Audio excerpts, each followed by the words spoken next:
consistently early. And the funny part is, that usually could get them in trouble against a Killjoy, but they don't got that.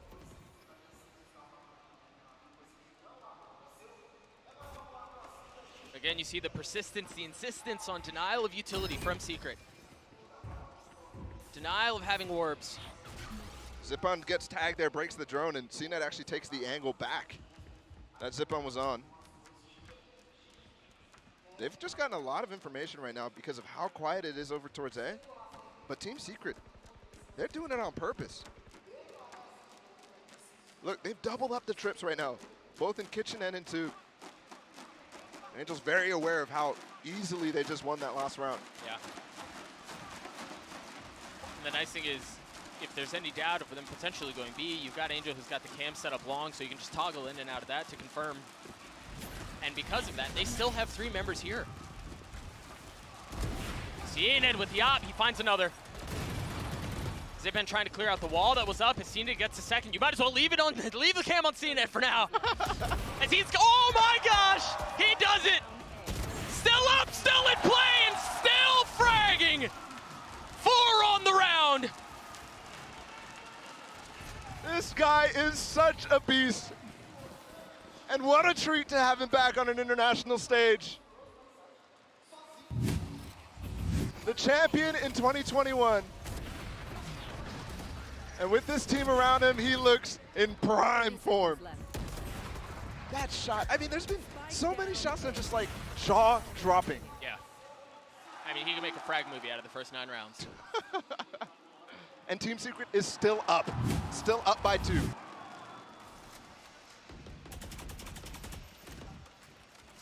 Cross map orb one way for Zipon right there. You just saw it in the smaller camera. And that potentially allows Zipon to have a more comfortable time holding B by himself. Sugetsu's gonna have to ult here. He knows it's coming in, but remember what I said. The lockdown can counter this, but they're also just giving up the site. He's just planning up top. Now Xiao with the spam. Xiao with the spam and CNED with the op. We mentioned it a few rounds ago. CNED seems to have come alive, and so have NAVI. The Prime Gaming Flawless to drop the gap down to 1 round. How many kills does CNED have? 12. It feels like way more. Yeah, I thought for sure he was flirting with 20. But look, this is starting to be the nerdy stuff. Xiao there with the angle, finding the gap in the wall. I'm not sure how early they broke that or what, or maybe there's a missed. Oh, I think the panel was spammed out right off the bat. Yeah, probably. Yeah. Or something went wrong, I'm not sure. Either way, you also have Sugetsu with so many. I mean, we already saw it on the B site, that one time where you had the audio cue and the spam through the smoke. But there's so many times where you just have people pinging on NAVI where the potential spots they could be hiding. In the pit or lurking up. And that's how you get another kill. Jesse Vash just gets dropped there. Into the 10th round though. It is an eco. Dubstep has really not found a way to use this lockdown. And I mean, that's definitely a big problem for them. Yep. They don't have a counter to it. That gains you so much space. It's been like 6 rounds where he's had it up.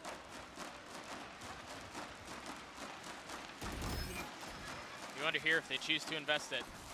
Here we go. They're going to get it down this time, potentially. I mean, it's an eco round, so you don't even want to invest it, but you have the space to use it. Such a conundrum. But the problem is now this is taking so long that the space that they had is very well gone. And I like that Navi's just playing up. They're like, yeah, you can use it if you want. That's fine. We'll be happy with that. This is your eco. We're still going to potentially have a chance to retake this easily. I can't imagine they invest. This is taking too long. CNED missing.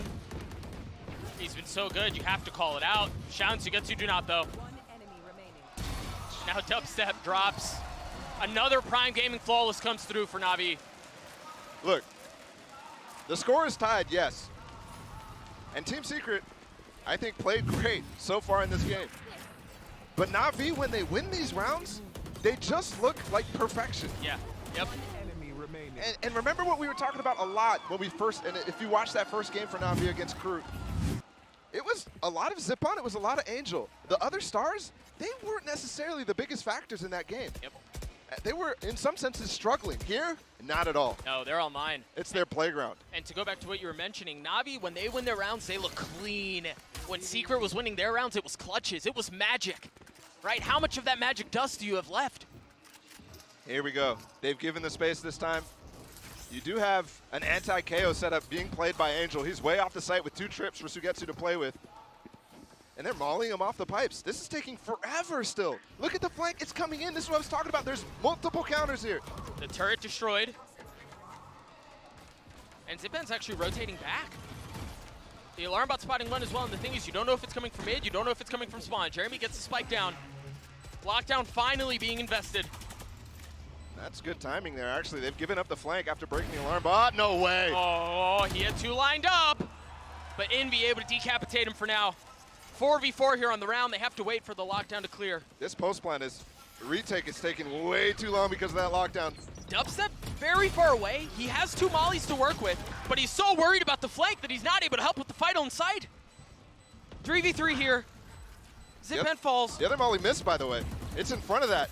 I think it hit the wall again. Oh, that's gonna hurt. He's not able to even get half as Borkum goes aggressive and he's punished. There's no time. No, there's not. A round secured by Secret to give them the lead yet again. All guns gone, though. And there's a bank for NAVI, so this last round is scrappy for Team Secret to get some sort of economy going. Yeah, absolutely. Even after the win. And you can see the power of that. I think Team Secret was a little too, I mean, sure, the lockdown won them the round, don't get me wrong. Right.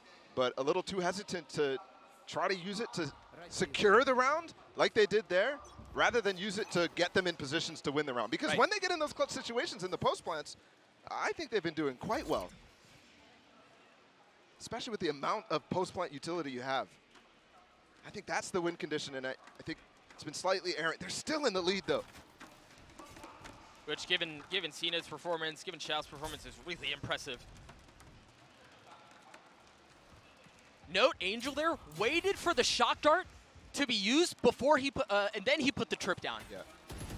Little things like that, man. That's how you know these guys are optimizing. And again, he's so ready for that sort of play from Borkum. And since those couple of clutches for Borkum, it's been really rough for him to get anything going. Oh, now the neural theft. Gonna expose so much. CNET going aggressive, CNET taking the angle, and CNET taking lives too. Now 4v2 economy, horrible. Sugetsu's clean as he gets 3. And we're tied at 6 apiece. Surely we're gonna look at that one more time. It's so clean when they win the rounds. It is absolutely just, look at this from Angel. He's just waiting for the spam to happen. Waiting for him to maybe try to break the trip, something like that. And Sugetsu with his one-way too. You can't let this guy have this. I mean, it's so disgusting. Somehow, through all of what we've seen, Team Secret are still in this. We're tied at 6 apiece. They have a shot at it. Let's throw it down to the desk. Yinsu, take it away. Thank you very much, Doug and Bala. You guys said the Team Secret, we didn't see enough of them. They weren't pushed hard enough. I feel like they have been now. Yeah, they've definitely been pushed to their limit, I think, but Team Secret have been so impressive with what they've brought to the table as well. Doug was talking about round 1, round 3, the magical stuff that happened early on. So I wanted to showcase it again because Doug was saying that it was magic dust, but I think it was all Borkum. It was Borkum out here just ripping through the team, just finding all of these magical moments to clutch. The way he opens himself up to only one angle so that he's able to isolate 1v1s is amazing here. And I told you, these Team Secret players have actually got the talent to be able to bring it to NAVI. The fact that they're able to win a 2v5 in round 1 and then a 2v3 here, where it's Borkum again, it's absurd. But the question is, have they done enough in the first half? And I would say NAVI's comp should have done better on the defense side. Yeah. So I actually think Team Secret might have done enough here. No, I completely agree with that as well, because you look at this composition, and we, brought up that head-to-head battle between Jesse Vash and Angel. Well, it really does manifest, I think, in terms of the way Angel has directed what composition they wanted to play on this one as well, because, Angel is going to be playing this Cypher into it, and now the questions are coming out. How are they going to be attacking on Icebox now when they don't have a Sova and they have this Cypher? There's all these little things that are piling up, like on the fact that Jesse Vash as well doesn't have to worry about using his ult for a lockdown because they don't have that to go up against. All these little advantages that that should be playing on the side of Team Secret to be able to take it away. Yeah, I think Secret can play hard at the first chokes. Don't play retake or plant denial. Fight, fight, fight aggressively. A main, B main. And you can get free lockdowns. It should be doable. I want to see some more magic dust in the second half. Back to you, Doug and Bala. Thank you, Insu. Yeah, I mean, there are a couple of things that the Dust touched on there that I want to go back to. One of them being the conversation around the lockdown. Yeah. Right? They had it early in the first half. Don't use it until, what, round 10? Something along those lines. So you're sitting on that for so long, you aren't able to really get max value out of it. Yep. It would just be interesting to see. I mean, they were very hesitant on attack, maybe differently on defense. I think it'll be much easier on this side. Yeah.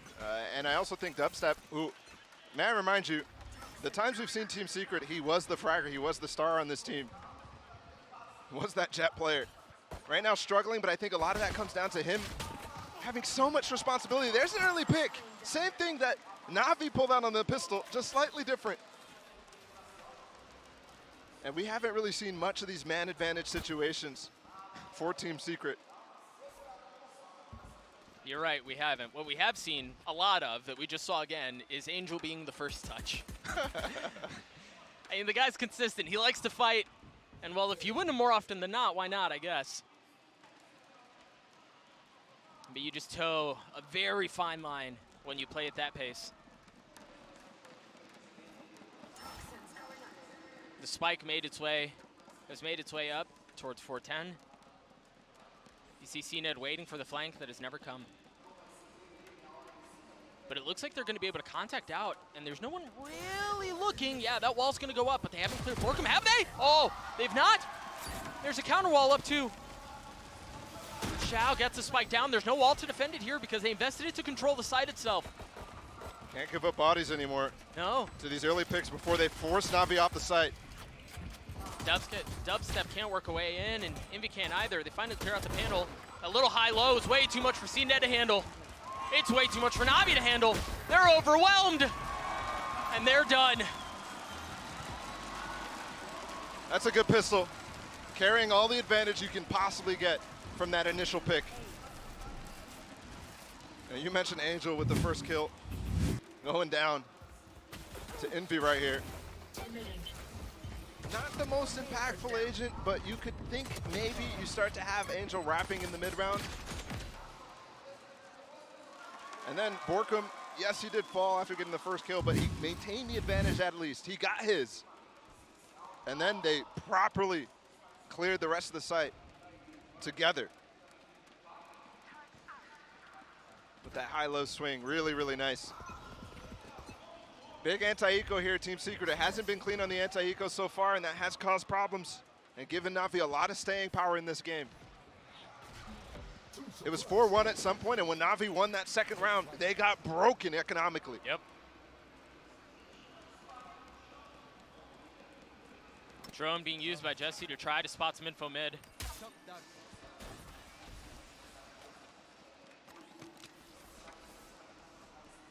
But again, Angel, the tip of the spear, the first one to swing out.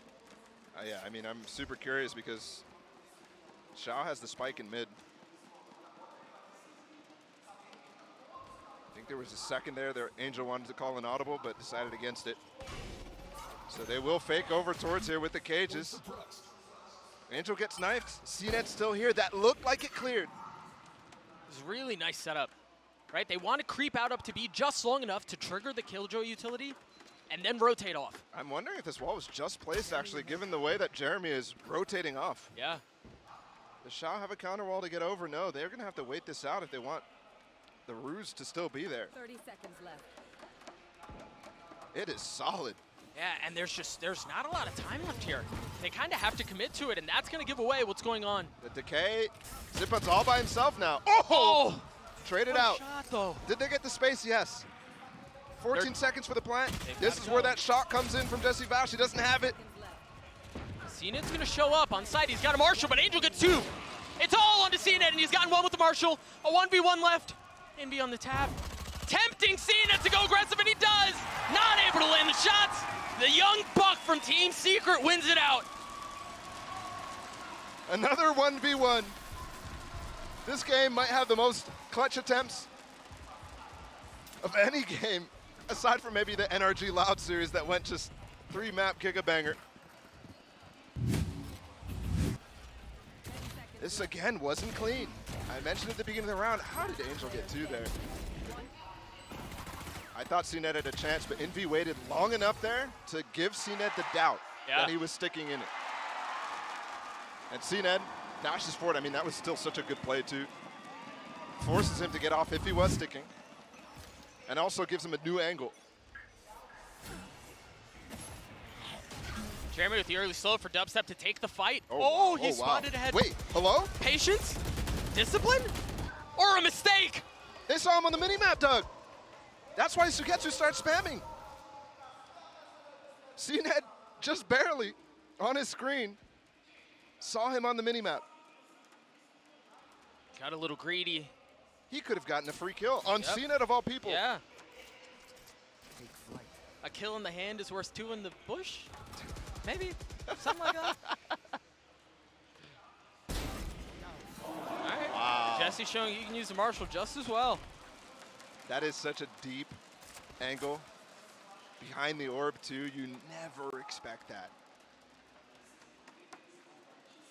It's funny because Sugetsu could have easily been watching that. I wouldn't be surprised. Angel CNED leaning towards mid, maybe waiting for a dart of some sort. There it goes over towards B. That's going to be their cue. I think the players are going to make noise on A first. There's the knife. Now time for CNED and Angel to strike. This is the key for them. They've got Jesse here. There's CNED with the first kill, you're right. Borkum falls, but Jesse gets another. That slow is too perfect for anybody playing in the backside. Yep. And Angel with the cage too, that enables them. That extra smoke enables them to get in the sight and get out. I like this too. This is not expected for everybody to playing so deep in the back of sight. Oh. A brutal headache, all that's delivered as Angel gets 2 to clean up the round.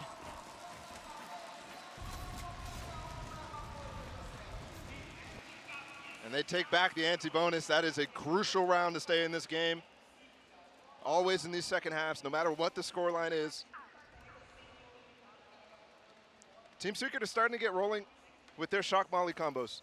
We haven't seen it because Navi is really just not really playing into it. Except for the exception of CNED in that last round. He updrafted early. Yeah. And that has been somewhere where you could send that shock molly. It's not going to happen this round, though. Ooh, really deep trip.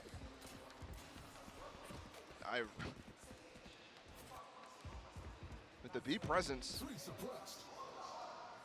maybe they're pushing them back so far that they're easily going to rotate after they get the orb.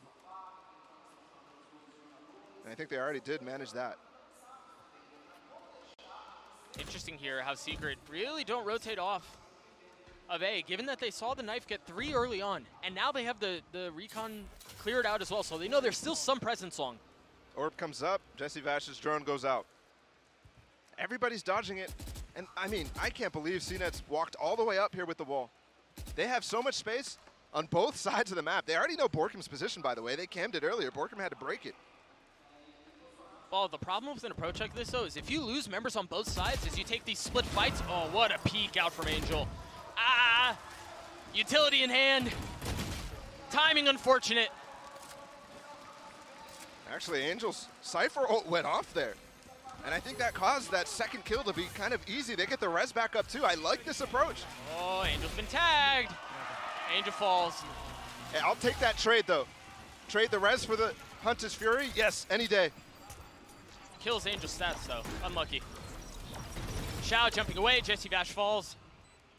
3v2 here in favor of Navi. They have full site control as well. It's going to be really difficult for Secret to find a way in. Dubstep with a whole lot to do, and he's gotten into a 1v1. My gosh. I'm losing my mind. That was too close, man. Oh, that was too close. It's just happening over and over and over, but I think the magic dust is running out. There's a hole in the pocket at this point because Navi is stealing it away. I think Team Secret right now, it's tied up still. Team Secret had, and they still have, a good chance at this map. Yeah, they do. But NAVI is firing on all cylinders, and they've broken the money. So this should be a lead here for NAVI.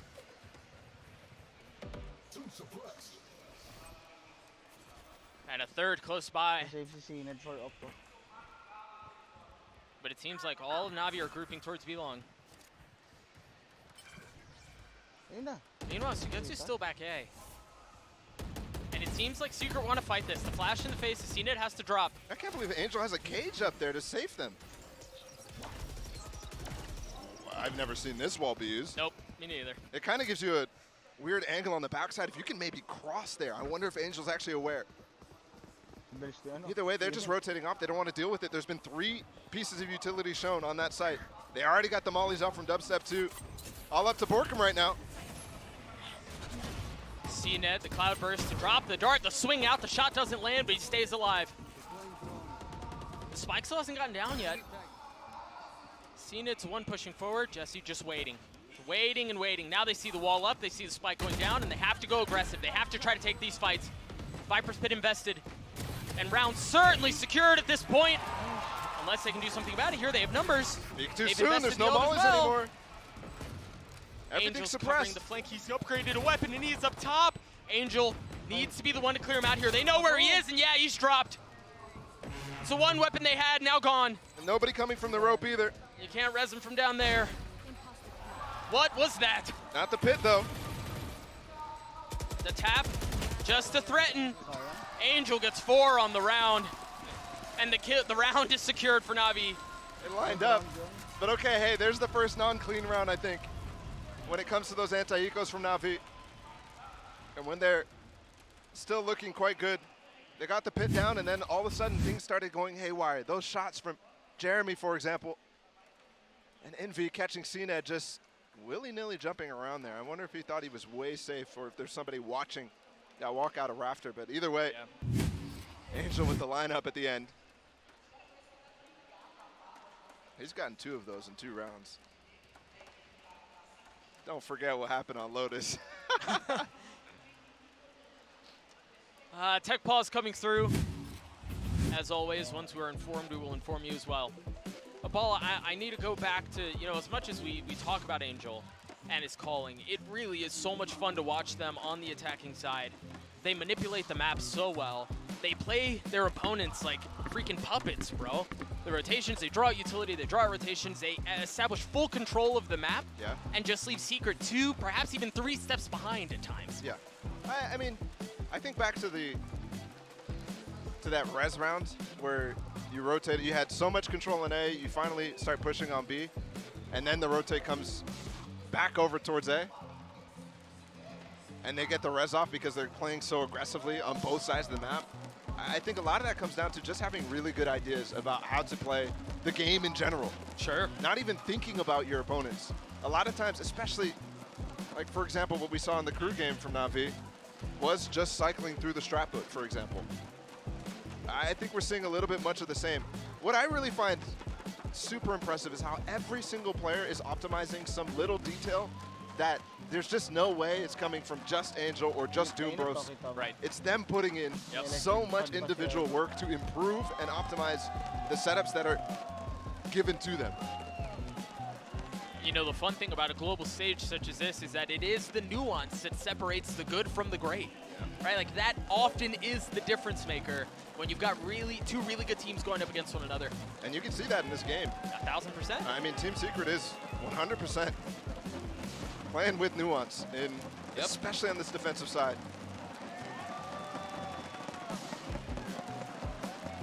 We still need Thunder 6, man. Yeah, we got to get some. I am being told that there's a headset issue going on, so as soon as we get that figured out, we'll get back into things. These pauses here are so brutal because, again, the teams, they cannot talk in these tech pauses. Yeah. It's late in a map, right? You're thinking through everything that's going on. You're reflecting on the previous rounds, the 17 rounds that you've played through. Yep. And all you can do is dwell in it, right? Because you can't talk about other people. You can't process through it out loud. It's all just internal. You're just left with your own thoughts. Yeah, I think it's particularly tough for Secret in this instance, given the fact that right now it might feel that the lead slipped from their hands. Yeah. Ano ba, may sakit ba yan? It's only one round difference, so Wala bang ambulansya dyan? I'm wondering who's on the team right now. Keeping them grounded, keeping them in the moment, keeping them knowing that this is still very much in their hands. They just gotta kneel down and pick it up. Yep. Alam ko na Sao This is Paulo where there's siya, value in sira boomers ulo. too, man. The experience, the stuff you've gone through throughout your career. What? I mean, we got two 32-year-olds in the server right Yeah. now, Angel and Jesse Vash. CNET pushing the pace. We haven't seen this from them. Oh my. Oh, the dart. I That's believe tag 2 as well. Yeah. They're just rushing up mid right now. They got an interesting wall. This is really tough to play in the post plant. There's not really great positions to play for it. You have to hold on to mid. And there That's you what- go. Yeah, that's what they're going to try to do. They want to fight for it as well. Doesn't even peek off of the flash. Oh, because the orb went up. It's just Borkum here. And the aim punch just too strong. Like the idea there for Sugetsu to reposition with his orb, but that does force Zippon to have to do a lot of the heavy lifting if he goes down. Save na lang. And now, I mean, really through all that, it's Jesse who's left with the heavy lifting. And Economy's not in a great situation here, so victory looks like just preserving your weapon. Dart, oh, he gets away. Remember here, that's really what's left is, can they preserve this rifle? And they're hunting for him. wow, They're looking wait. for him. He could have gotten away. Oh, he may have gotten away. Oh, shot. In the face of 3, he keeps the weapon, the prized possession to carry into the next. I mean, it's treasure for him at this point. It's going to be the only Vandal here. And they are fishing for anything they could get. Ito nga nga siya, Babs. Stingers a couple bought up. I thought for sure he had the information that they weren't all three. I mean, that they were all three chasing him. But that's the reason why he backs up and stays close in maze there. It's because there could have been somebody going up towards belt or something Right. like that as well. And there was. Pit used early by Borkum towards A. You had the knife tag a couple of members from Navi on B-Long. So a decent idea of what the setup looks like so far.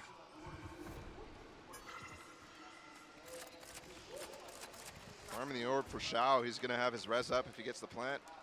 He has the spike up for now. And they have confirmed this pit over towards the A side. It's so aware. Just breaking every piece of utility. That's in their path. Dash activated. That means a flash is coming soon here for Zippon. No flash, just dash. The knife cleared it, so Yeah. doesn't even need to invest it. Between that and the Viper wall, ensuring there's no one who's able to spam through that. Try to spot him dashing through. Oh gosh. Oh gosh. Oh gosh. Oh, he gets 2. I know he's been able to upgrade a weapon. And those guys are not resable. So no matter what, Shao probably is not going to have impact with that in No. this round. No. 3 rifles in the hand of Secret here. They've got ult as well, KJ ult. More Oh, magic no! required, Oh, no! but CNET! Not like this! He's so patient! Oh, he's gonna get 2, and the lockdown! CNET saves the day for Navi! But it's still a 2v2, and they still have a rifle to work with. Jesse's gotten into a 2v1. What can Shao do? He's got the res. Oh, no this start is armor. fake. There's no way that they didn't don't clear. secure this round. They're gonna swing him. They know where he is now. No damage dealt. The spam through. Borkum getting it to half. Sticking, He's gonna sticking. stick it all the way through, but Shao spam is too good. Dubstep. The Red Bull clutch in favor of Navi. What a freaking map! And what a bloody tragedy that would have been had they not secured it. Given CNET's heroics. For it to still be a 1v1 at the end. I mean, Doug, I'm still crying from what just happened. They just don't check. Dubstep too focused on getting it down. It's been a win condition that the coach is probably harping on. And because of that focus, because of that insistence, he loses the prize. Hin sana yung pang 10. Navi up big now, 3 rounds. 12 pa. Sa 12 The final pa. time, oh, actually the first time out coming out here from Team Secret. That's surprising. But they have been in the driving seat. I mean, until Okay. the last couple. Yeah. Man, and just when it seemed like it was gonna be magic, that kept Secret in this. is, again, a heroic play out from CNED. Not just to get 2 kills, right? Because those 2 kills by themselves are great, but the fact that it happened to be where the lockdown was going just destroys everything. And can I just say, Xiao, again, this guy cannot be stopped in the clutch. Nope. Xiao is good.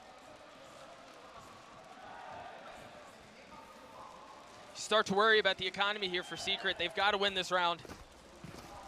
Otherwise, you have Navi on map point and not a lot of money to work with. Seems like Navi may want to go fast here, too.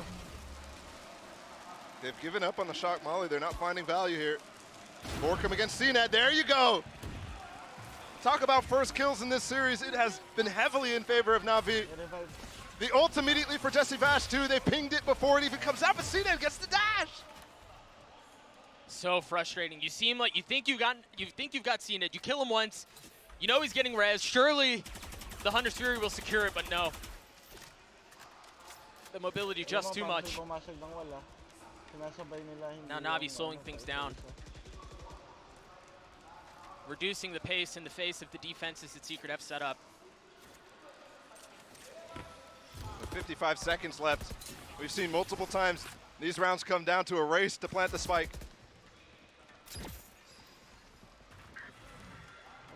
And there is actually a lot of control of space for Team Secret.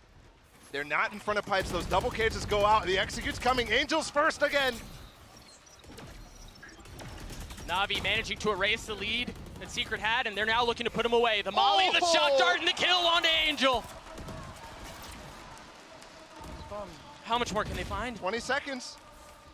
The spike is, I mean, it's just on the precipice of being able to be planted. CNED has to find some space. No more smoke for him either, but it's the transfer. They get in. Shots. Clean shots. Again, this round very well could decide the map because they're not going to have a ton of money left, and there's no success coming through for Secret. Navi, map point. Dubstep. Siya magkiklear ng baba eh. I can't imagine what is going through Team Secret's head right now because I would be absolutely broken.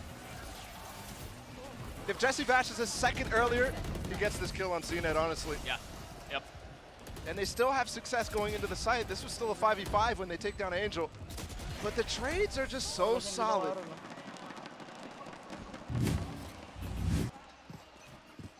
No, the second timeout for Team Secret has not been used. So they're going at it without speaking to their coach. Either reckless or confidence. But either way, they feel good about the plan they have before them. I mentioned the first kills and how important they've been. Navi in this map have gotten 14. Good night. It's so difficult to find round wins when you're constantly at a deficit like that. And can you imagine how this is even? There it is. Angel onto Borkum. That's a huge pick. That's the Viper wall here. That delays for so long on A. You could see even in the last round how it was so difficult, especially after that early utility didn't work out to get them the space. Jesse. Ult used. Jeremy playing close by, trying to find something cheeky, but not able to do so. This is it. Yeah. Patience coming in. They're waiting for potential shocks from Jesse Vash. Interesting here that they're choosing to rotate off to They their have the left Cypher used. ult. They just use it to pivot if they need. This gives them all the information and little risk to take. And they're taking so much space off of the information that they've just garnered. Look at how far up CNED is at this point. I feel like Dubstep's aware there. He looks like he's looking at Kitchen. He's backing off towards Snowman so he doesn't get pinched in. Good molly. Oh, Very good 13 molly. seconds. He has to go around. He has to take plant in front. CNED's got to find a kill here. He's got to find a kill here, and he does. This should secure the plant. It should secure the site, and it very well may secure the map. Only 2 left on the side of Secret. A Bulldog and a Guardian. The Bulldog gets 2, but there's still so much for Envy to do. He's healthy. He's got utility. What he doesn't have is time. What he doesn't have is help. And what he does not have, at least for now compared to his opponents, is health. And it falls in the face of magic from Secret. Navi take map 1.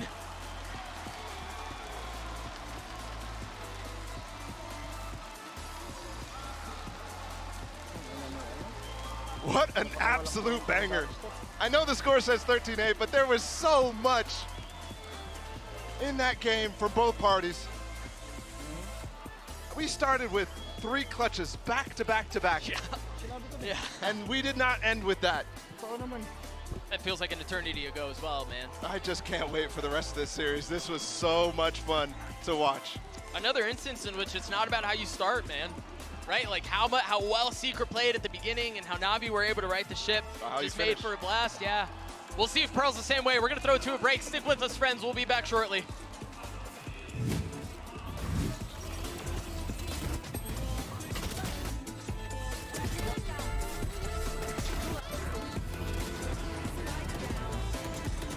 Nag-pick kasi ng ano, nag-pick na tapos yung last minute naging ending lang.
Hindi ako nagbabasa. Yes naman eh.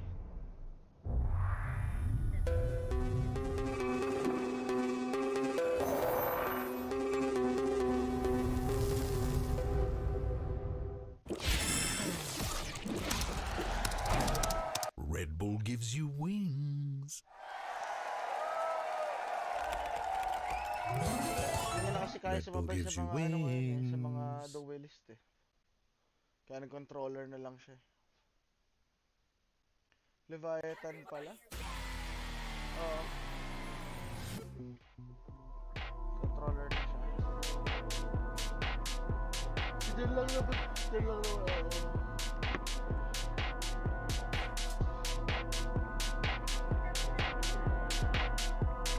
Jet.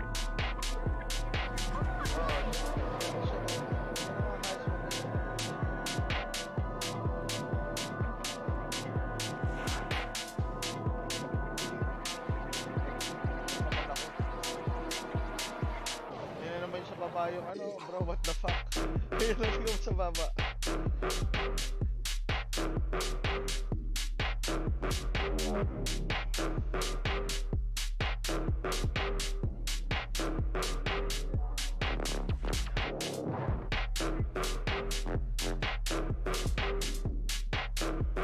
Si Borcom kasi okay yung ginagawa sa akin. Yung dalawa, si Rich at saka si Viper, nakahold lang ng A. Ang hindi nila maano yung B. Kahit ang nag-advance si Lobster, namamatay. O kaya hindi ka ma-death ng maayos pabalik para mag-hold ka pag magpaplan.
What a start from Na'Vi. They take map 1 of Icebox against Team Secret in this best of 3. I'm your host, Youngsu, and I'm back here once again with Sideshow and Bren. I mean, the only word I could use for that second half, Bren, is just dominant, pure dominance. Yes, I mean, pure dominance from Na'Vi, I think, from the beginning of that second half all the way to the end. But the real difference maker being, you know, Team Secret had a lot of little things going for them. They were able to win the pistol rounds, the rounds where they should have won, with like the anti-eco rounds in particular.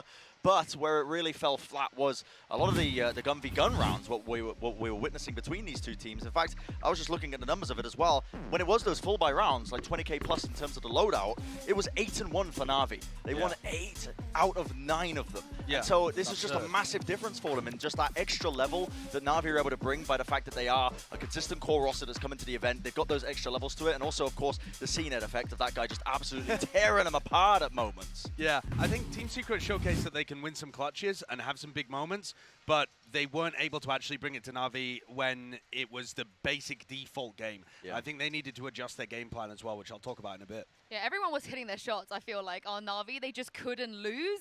But of course, there was one guy who I felt like hit all of his shots. It is CNET. Here he is in the Verizon high-speed moment of the match. I feel like the entire second half and some of first half, Brent, was just the CNET Verizon high-speed moment over and over again. Yeah, when this guy gets an operator in his hands, I mean, he's just in prime form. Especially when he's on the jet, a comfort role for him. We still have that question of flexibility, I think, heading deeper into the event as well.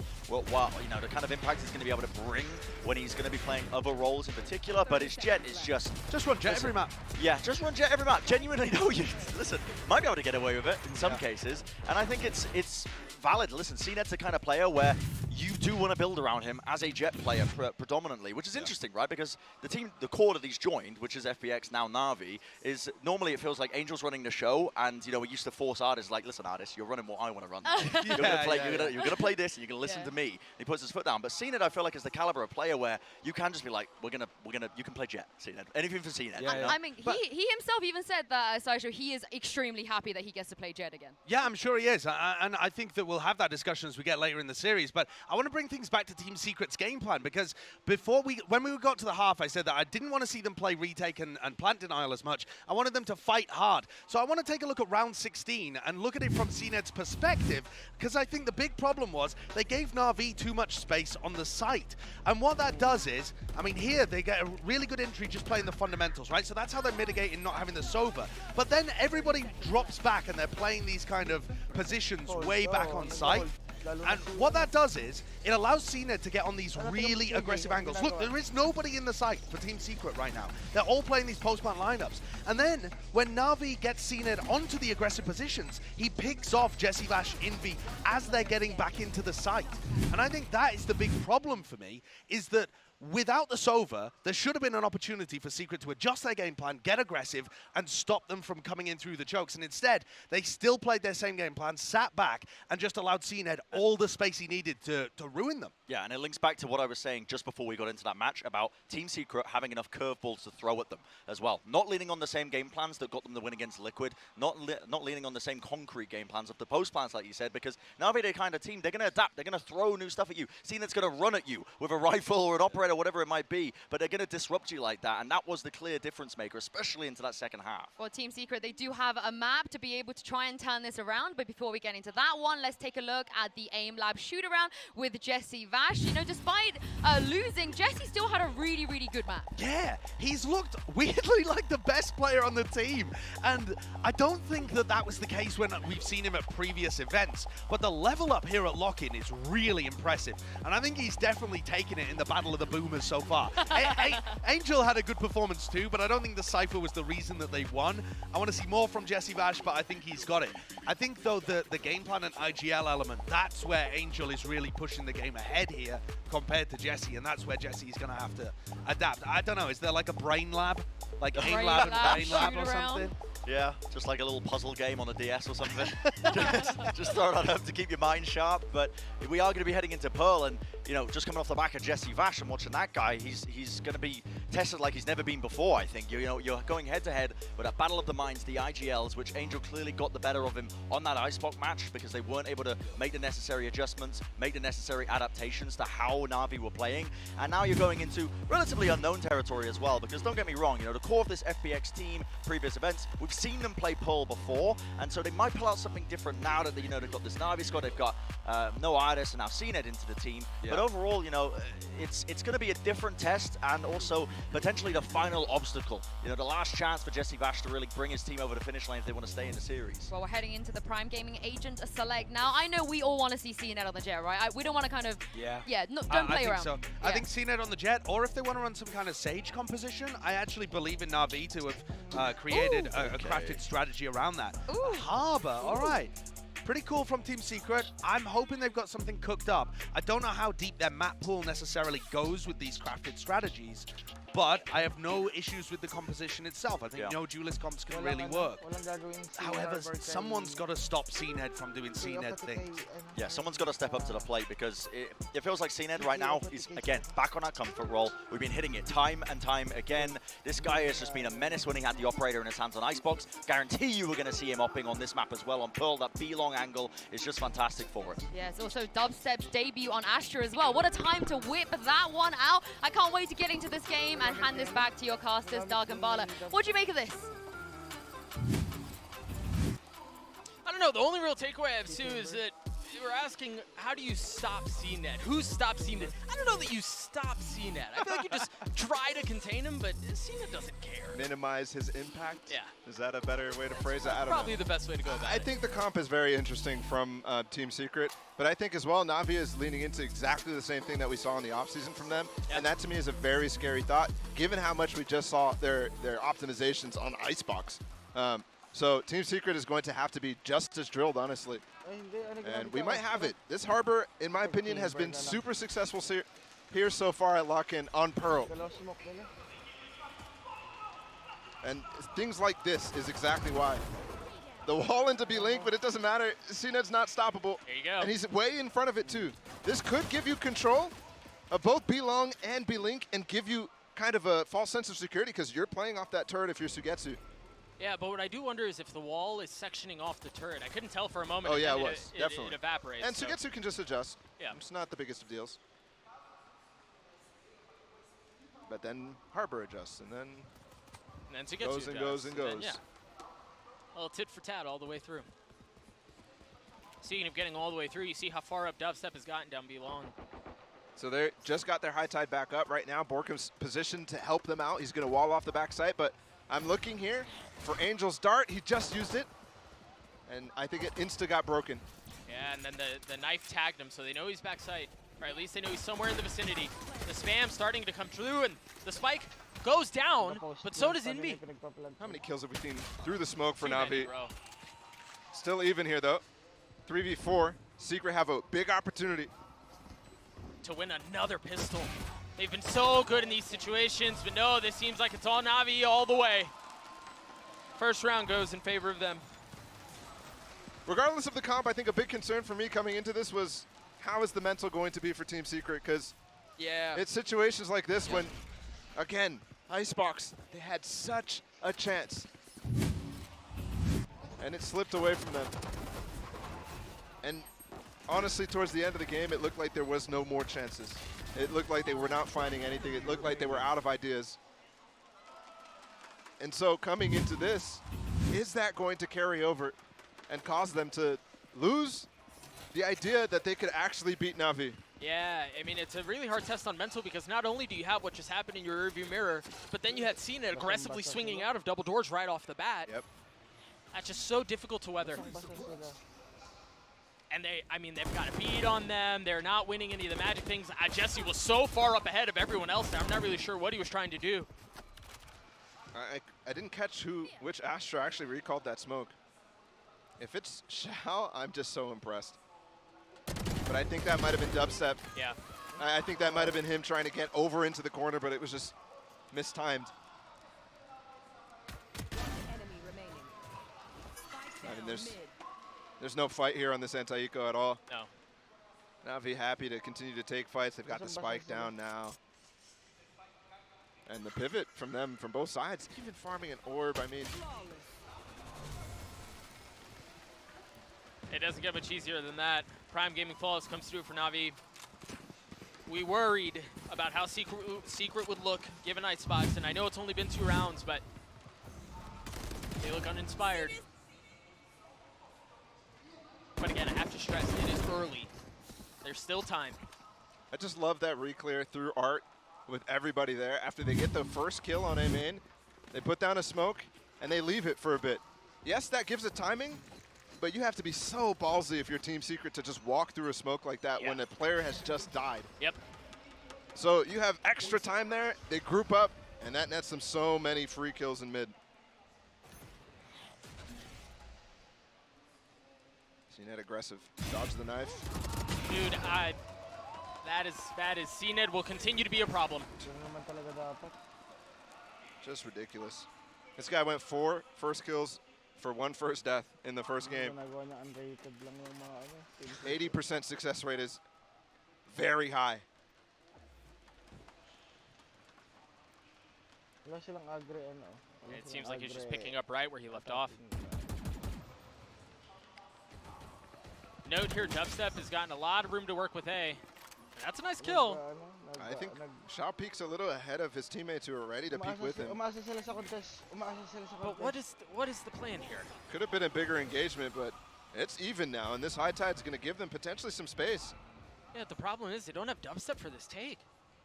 I mean, yeah, he's going to have some of his utility, but even just that, the absence of a gun. They're so scared right now. Shock coming in, he spots the Cove, he's going to shock again. Zipon's going to have a chance to peek here. He's patient, though. It's actually Borkum who's going to swing out first. Zipan glad to let him walk into his lap, but Jesse with 2 massive kills. And this is where Dubstep's distance becomes a problem. He's too far away from the play, but he may have gotten the position. He's making noise. He may have gotten the timing, but his knife was out. What is that? What? Zipon was completely unaware of his position. He was repositioning to go into B-Link to play the post.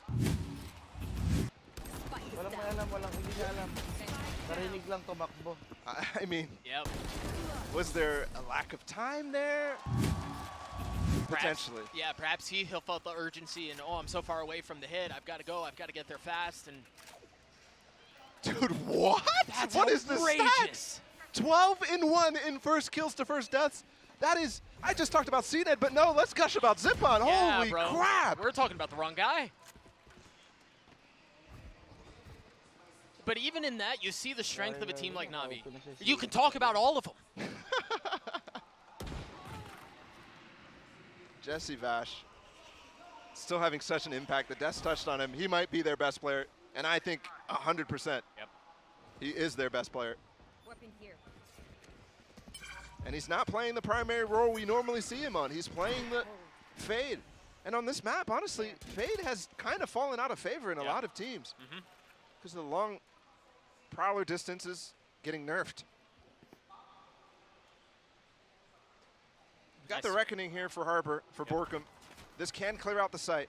This was a nice spot by Dart and peek here from CNED. He's going to swing. Oh, they break it instantly, and he just has discipline. He has the op, and he has a Vandal right at his feet, so he's able to drop a pot shot and then perhaps relocate. There he goes. Instantly switches over to having the Vandal. The Reckoning is going to try to clear out the site, create chaos. CNED dance, On didn't B. get stunned at all. No. Borkum swinging, and Borkum winning.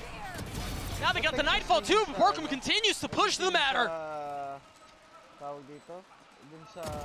I mean, it may have come a couple of rounds too late, but it seems like Secret, at least for this round, have equalized. I mean, they just flipped the script. That was a beautiful take. That was a beautiful combination of utility in the back of site. CNED had no room to work. And eventually, that pressure causes him to crumble. He even still had the right play, but when you put so much pressure, even on a diamond like CNED, you can see it can crumble.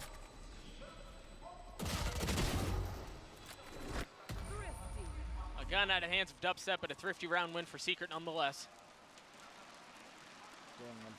Borkum is a key, I think, as well. On Icebox, those first couple of rounds for him were so huge that he had Viper ult twice within the first 5, I believe. Yeah. And then after that, it all disappeared. Here he is again with an ult, round 4, mind you, it's not that early. but they have strategies around it. Yes. There was a KO nade that went in front of CNED, and then there was the pulses of the reckoning on both sides. Parang saling kit si Dubstep ang pucha.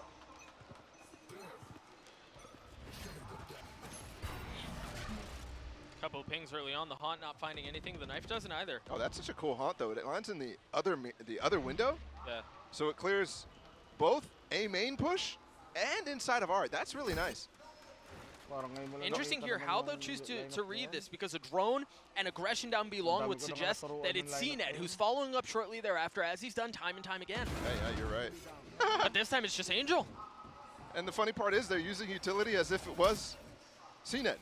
Yeah, right? exactly. They're trying to clear out not only the op, but And that's what you don't expect, right? Well, You're trying, Navi's trying to conceal where the op is, where CNED is, and then you get popped from the other side of the map. Again, nuance. yeah. And it gives Angel a chance to fall back, by the way, too, because they're using that utility. Yep. And being more cautious, because CNED, if they can just force a dash out, then he's getting away anyways. Invi with a sidestep.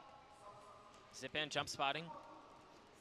And he hears that, but will the timing work in his favor? 30 seconds left. Not able to land the shots, not able to react quickly enough. Save nilang dalawa yun dapat. And now position betrayed.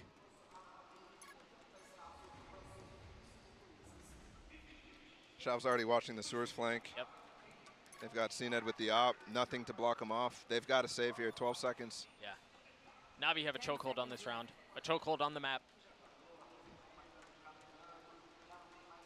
And it's really concerning that we're seeing some of this really cool stuff out of Navi so early. Yeah. And Secret, again, with the exception of that one round, which was nice, they had a plan, but it was based around ultimates, right? Like, and if that's all you can rely on, Yep. you're not gonna have enough success. Yeah, for It sure. just statistically doesn't work. And hate to be the bearer of bad news, but I've seen so much more cool stuff from Navi in this map. Yeah, 1000%. With this comp, too. Yep. Angel's got his Hunter's Fury right now. They've swapped Sugetsu over towards this B site. And a lot of times, the idea here is Angel will fall back, and they'll play with a grav well up at the top of B Link, and the alarm bot to trigger that. And if you end up going in there, you are a dead man.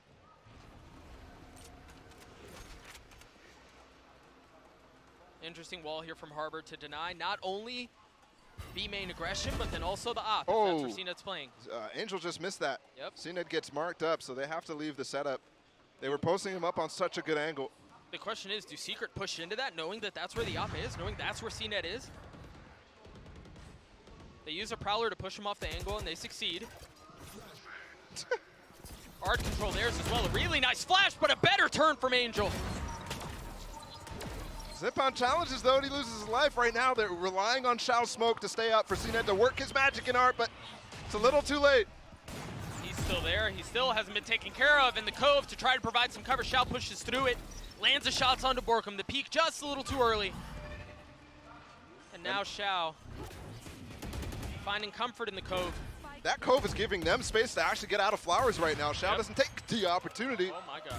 Sumapa si Jeremy. He's got the blades too. Time to reload as Sugetsu tries to go aggressive, not able to land the shots. CNED does land it with that knife. A pretty one at that. Jesse Vash is going for a flank. They might not have time for this. The wall as well. Yes, the suck is going off, but No body block. can they get into this? I don't know if they can. Shao gonna attempt to get it to happen. CNED is gonna be sacrificial. He's gonna go forward. A 1v1 left. Jesse's so weak. Timeout on his side, and Shao pushes it. Again and again, man. He is too solid.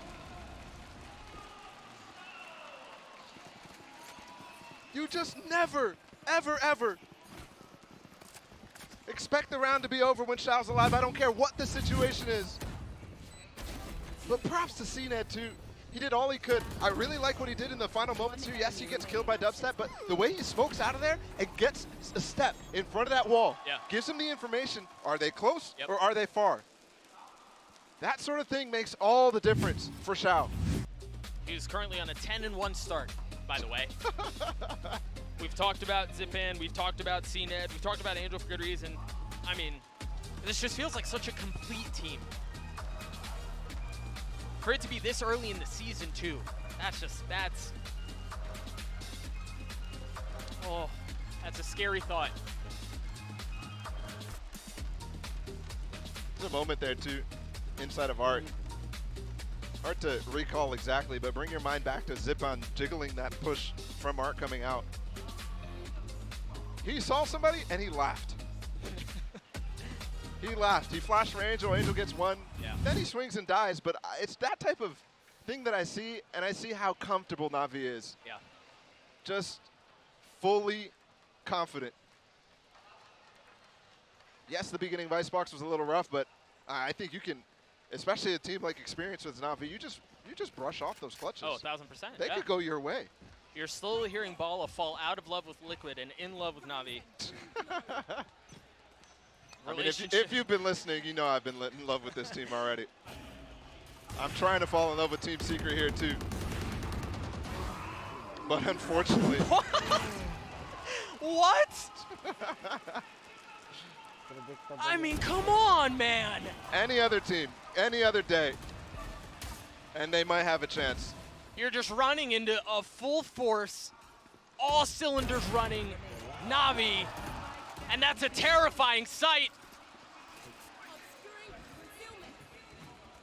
CNED went for it all there, not able to capitalize. But surely, again, The flash from Angel's able to Zipan. clean it up. He's throwing that for B-Link. Kita mo sa bilid He's galing. throwing it while the drone is going.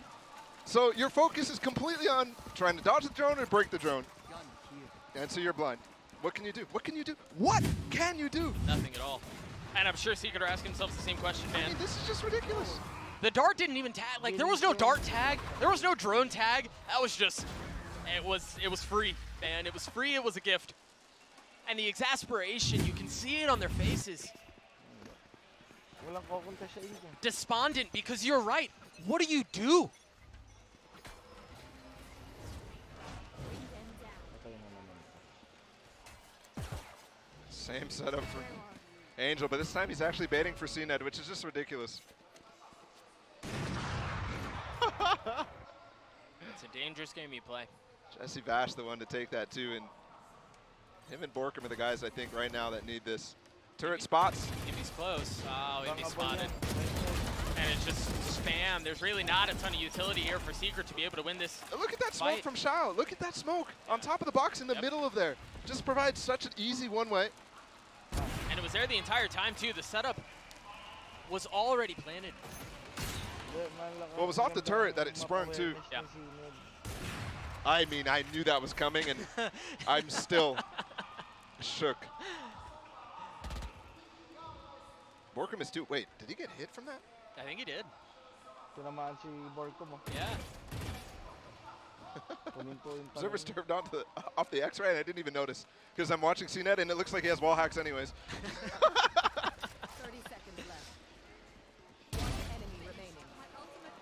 This is deflating. Yes, it is. This is starting to be really, really deflating. Yeah. After such a solid attempt on Icebox. And I can't even blame Secret either. Like I said, any other day, any other team.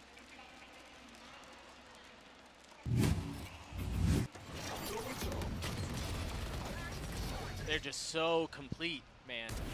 Left. They're so complete. One enemy remaining. My ultimate is ready.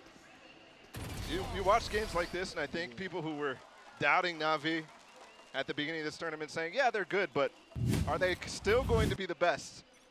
Are remembering what they did last year. Yep. And then looking at CNET and his performance right now, and honestly, I bet you a lot of people are saying, okay, how many tournaments can you win this year? Yeah.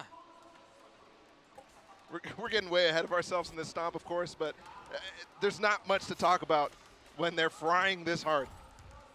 And you just have to look to the future. Insta KJ ult. Can you even plant? They're going for it with their own KJ ult. Yeah. Angel's got his ult out, though. It's going to break attacks, too! Oh my gosh. He may even get a, yep, he gets another tag. They did get Jeremy into B-Link. He broke their own lockdown, so this is still a really good round from Secret. They have a chance. Yeah, the Cosmic Divide's providing some cover too, but now Angel swings through. 4v4 here. They still have the Reckoning too for Borkham. Yeah, Dart here, though. Could easily give them the space. I'm looking at Dubstep as well, going on this long flank once again. Ultimate intended to create chaos and to draw a little bit of information on where the remaining members of Navi are. That wall just lasts forever, though. The alarm bot? The alarm bot. Oh! Needed to land that shot. But a 3v3 here. They still got one more star here to smoke the spike if they need to, but there's still even a grav well for Borkum. Sugetsu going aggressive. Borkum's able to land the shots. You got Invi playing on the other side of the pillar. It seems like Secret have been able to secure this one. Huge. But they just used 4 ults. Oh, hey, it doesn't matter. Hey, it doesn't matter. No, but I want to go back to what you just said because I think it is reminiscent of the conversation we had previously. They're winning rounds when they can invest and chain together a lot of ultimates. Yeah. But that seems to be their only window. Yeah, they used all but Jesse Vashis, who's on a separate cycle from them. And even when their cycles are synced, you see what happens. Yeah. It takes them all, and it's still relatively scary. Yeah. And sure, it was more clean. Don't get me wrong. 3 players survive. You should be very happy with that round. Let's see what they can do. Still a chance, still time, still room to bring this back in.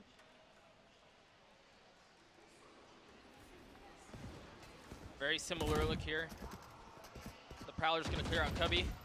Angel once again spamming through. Returning to the scene of the crime. That dart is going to hurt. But he tucks tail, he runs away. Lives to fight a little bit longer. Dude, Angel's just... Cove's going down. Sugetsu has a chance. Yeah, he gets the kill. It's just so dumb, bro. This is what happens. It's a repeat. Yep. We've seen this before. And remember, it was on Icebox. These 4v2 situations is where the magic would come to life for Secret, but it just seems like that has not been a factor in this map. Okay, need to push him off too. CNET's just trained on the angle. It's starting. Yeah, this is utter obliteration. It's starting. Angel go kill is starting.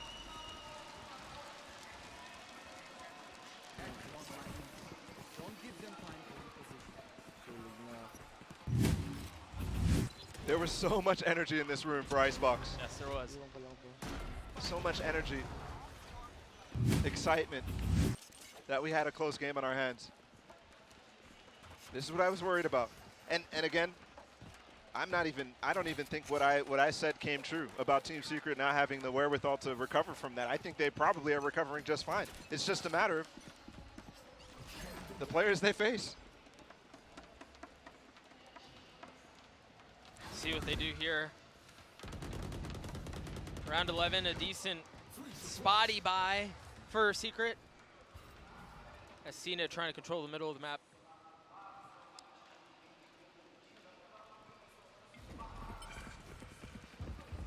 The wall goes down, but they're able to farm the orb anyway.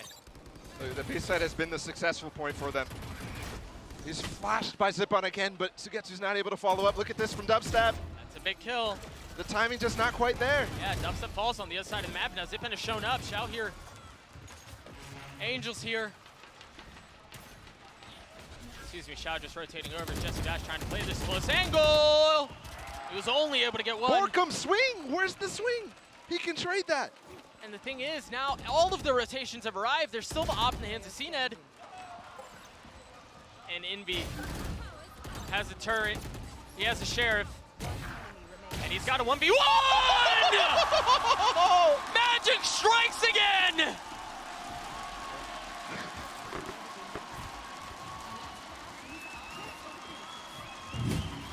Now note, the Reckoning is back online. The Nightfall is back online as well. Navi might be due for a reckoning. You see a little love out from Angel. Real recognize real, man. I'd tip a hat to that too. Hey, we got the energy back into this building immediately. That's the type of round that'll bring you so much motivation, so much momentum. It's a spark. It's a spark. You gotta have the fuel though. Yep. And again, that fuel very well may come in the name of a Reckoning and a Nightfall. Again, the challenge. Yeah, he can't get away this time. Look, they know it's No. Angel. Yep. The Recall. Yep. Angel falls. Last time, remember, there was a cascade. Angel had all the chance in the world to fall back. This time, they recognize it's him and they push the pace. I love that from them. Envy's ult used. 2 still to go. Sugetsu finding a pocket there, and surely they know. Surely he doesn't stay. No, he falls back. The Nightfall confirming that there's no one in that pocket. Borkum still has his ult. Yep. They got the Cove to provide some cover as the spike goes down. Oh. One going back. 4v3 here. Now the Reckoning invested. Envy trying to get a little bit more than he bargained for. As it's now a 3v3. The control here is way too strong. And now they could fall back. Now they could play the post. Dubstep's position way isolated, though. Jesse Vash is so far away. The timing is everything. Borkum falls. Jesse Vash now getting there. The tap, it may be too much. Dubstep in this 1v3, and no, he cannot do it. Even with the ults, 3 that they had at their disposal, they're not able to convert it. And it's a 9-3 half in favor of Na'Vi. We'll take a look at that one more time. I gotta see that Sugetsu POV at the end there. Because he just barely gets out the grab well. These are long-range shots, not easy. Look, he's getting out, and So it's a clean. flick, too. It's just So ridiculous. clean. The aim is steady, the comms are clean, the calls are immaculate, and it's a 9-3 lead for Na'Vi. Curse, blessing, is yet to be decided. Yunsu, take it away. It's a curse or blessing depending on which side you're on, I feel like. But again, Bren and Na'Vi, they look great. So many layers to everything they're doing. You can really understand why they chose this map. So many nuances in their play as well, and I wanted to highlight one player in particular who's Angel. I've been highly critical of this guy in the past, right? Because sometimes he makes just chaotic decisions. Some of his calls and his decision makings don't really make too much sense. But this is one that, on paper, doesn't make sense at all. It's a solo drone in round 5 where he pushes all the way up here by himself. Now, if you're Secret, you watch this and you're like, oh, a drone, they're pushing somebody else into this position. Angel then solo pushes up by himself, just instinctually fires into this, but this makes Secret react to this and say, okay, well, they must be playing B with lots of people, but no, they've still got 2 players on A side locking it down. Cned's there with the operator to lock it down, and that's a call that's made that's reliant on your opponents being competent, honestly, because you just know the call that call only comes out if they're starting to read that and seeing that solo drone play, meaning there's a big presence towards B main and reacting off of that effectively. But it's layers on layers from Na'Vi where they're just really outplaying them. Yeah, I think they've got some great defensive protocols in general on this map. It's clear that they've put a lot of time in. But one player I want to highlight who's just been going crazy this whole series is Xiao. He's been a beast. He's 13-3 right now. In the previous map, he went 20-8, and he went 11-1 against Borkum and Dubstep. But that was on Icebox. Now here, he's still going nuts. He was winning 1v1s left, right, and center, 1v2s. He's just been nasty in the clutch, and he's always alive for it. Yeah, I mean, the guy has just been so consistent so far. Again, that kind of expectation that we have on him, that he's going to be consistent in the clutch. I love it as well. He's playing the Astra, playing it pretty well. Still just being that final layer of just, factor that plays into these rounds multiple times, even if it gets tense for them. I'm excited to watch the next half. Not because I think Team Secret have a great shot of getting back into it. I just want to see more from Na'Vi. Yeah. Well, Team Secret, they have to dig a little bit deeper, Josh, because if they don't have anything else, they will be going home. Doug and Bala, we don't want to see that just yet, do we? I don't know. I mean, Na'Vi are a lot of fun to watch. Yeah, but we could potentially get a 3rd map, man. That's what she's hinting at. No, we don't want to see the team go home. It's been a lot of fun watching this tournament and Team Secret in the Omega bracket here. But yeah, no. I think this is going to be such an uphill battle Oh, yeah. that I have never seen. And hey, this might be the biggest curse of all time. I have never seen Na'Vi look this good and throw a lead like this. Bro, why would you say that? Just saying. Just Why saying. would you say that? Look at how far up CNET is. Look at how far up CNET is.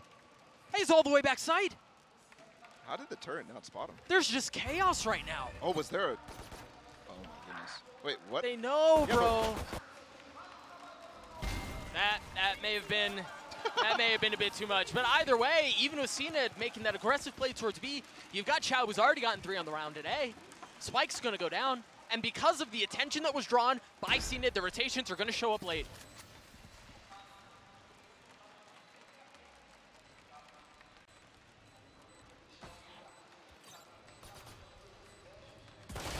Sugetsu, a little bit too much challenge before him. Still a 3v2 in favor of Navi. And Angel's reflanking this. Yeah. Like, they have the bead. Yep, the timing for Angel. Look how far back they are as well. Not worried about. Angel Push. falls. Zipan's able to get one though. You gotta be careful. These two members are weak. They're gonna have to swing them out. Ooh, 4 on the round for Shao. And Navi gets to 10. That's a 4K for Shao. Like you said, the Des was just talking about how this guy is such a highlight for this team. Dude, he's 17-3. Yeah, in 14 rounds. 3 deaths is just ridiculous. I wonder, even in stomps like this, that's still such a ridiculous scoreline. Oh, The it's deaths in outrageous. particular. Because you get that many kills because a lot of times you're in a stomp like this and you're overheating. Yeah. You know? Note here, Secret, feeling the pressure of the situation, they invest. They go for Stingers and Spectres.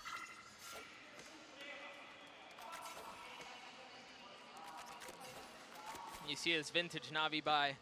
They maintain the 2 pistols and they invest a little bit more on the rifles. It's so solid of an idea. Yeah, it really is. I think the light armor here, I mean, for the rifles, it's fine. Obviously, you need to spend the money on the rifles, but Angel as well and Sugetsu, both light armor, and they're going up against Stingers here. You pointed it out, Stingers. That could make all the difference. This could very much be a round win for Team Secret. They're able to make the right calls. They may not know what's on the other side, but you assume here, right? Given the deficit the Secret are facing, that they would roll the die a little bit and see if they can get lucky. That's gonna help. Zipan's gone, initiator tools, at least half the initiator tools you had, no longer viable. Wow. 30 And seconds. rotating around too. This call from Angel, I think, is giving so much time. Still a lot of room for Team Secret to rotate too. They're going to be here in time, well in time. The Stingers in the backside, they can run out the smoke. They can flood this with flashes. Very Jeremy nice. doesn't have one though. Very nice wall out from Borkum to isolate this fight. And Angel not been able to get past it. The plant's got to go down now though. 4 seconds left. They delay it. They just got to stay alive and they've secured the round. Envy's all the way in sewers. There was no way that was going. That flood through the smoke, that's what I was mentioning. Those Stingers do so much work. When you just run spray out, you can just hold the keys, you're strafe. Glue them down. And that's exactly what they did. I mean, CNED still, what a job to try to keep this back. Good thing there, actually, though, for NAVI. Talk about a classic NAVI buy situation. They saved two guns there. Yeah. Also worth noting for Secret, important that they were able to preserve 2 of their own. They did save 2 Spectres from that, or Stingers, excuse me, from the previous round. And picked up the Phantom of their own, too. So this is the 3rd round of the second half, but the buy situation is so chaotic. It really is. Normally, Navi would be dead broke here. CNED's almost dead. Took some spam there, down to 4 HP.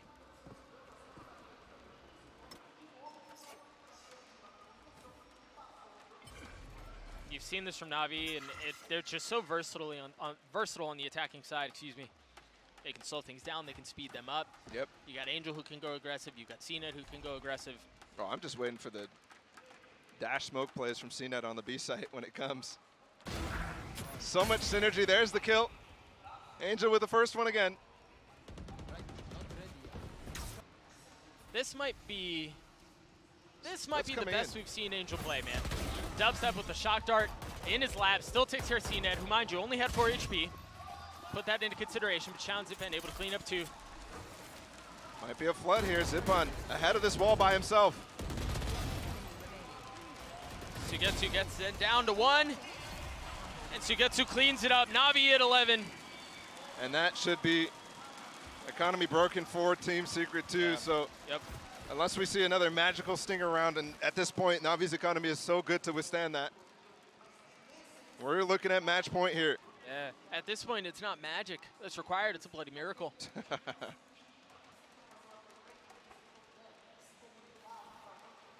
11-4. Secret on a really broken buy.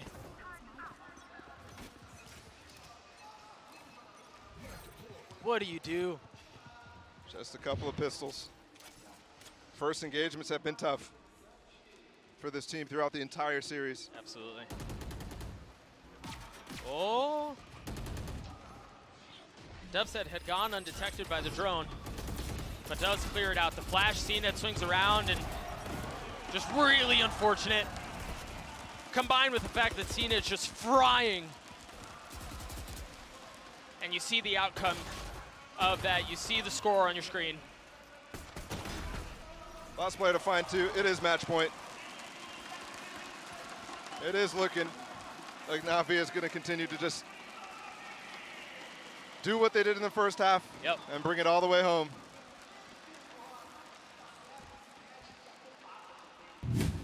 Secret calling a timeout here.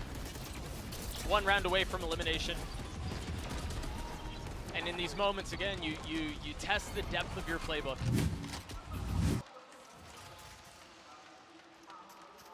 But you imagine that this is really all done and dusted at this point. Yeah, I don't even know if the playbook comes into factor anymore. Sure. I think you're at this point throwing it all out the window. Yeah. Figure something else out. Game plan, composition, mental. All of it right now has been so tested for Team Secret that, like you said, a miracle to come back from. An absolute miracle. I don't think we're going to get it. No. Final moments here of this timeout and potentially final moments of the map and the match. And Team Secret here at lock-in.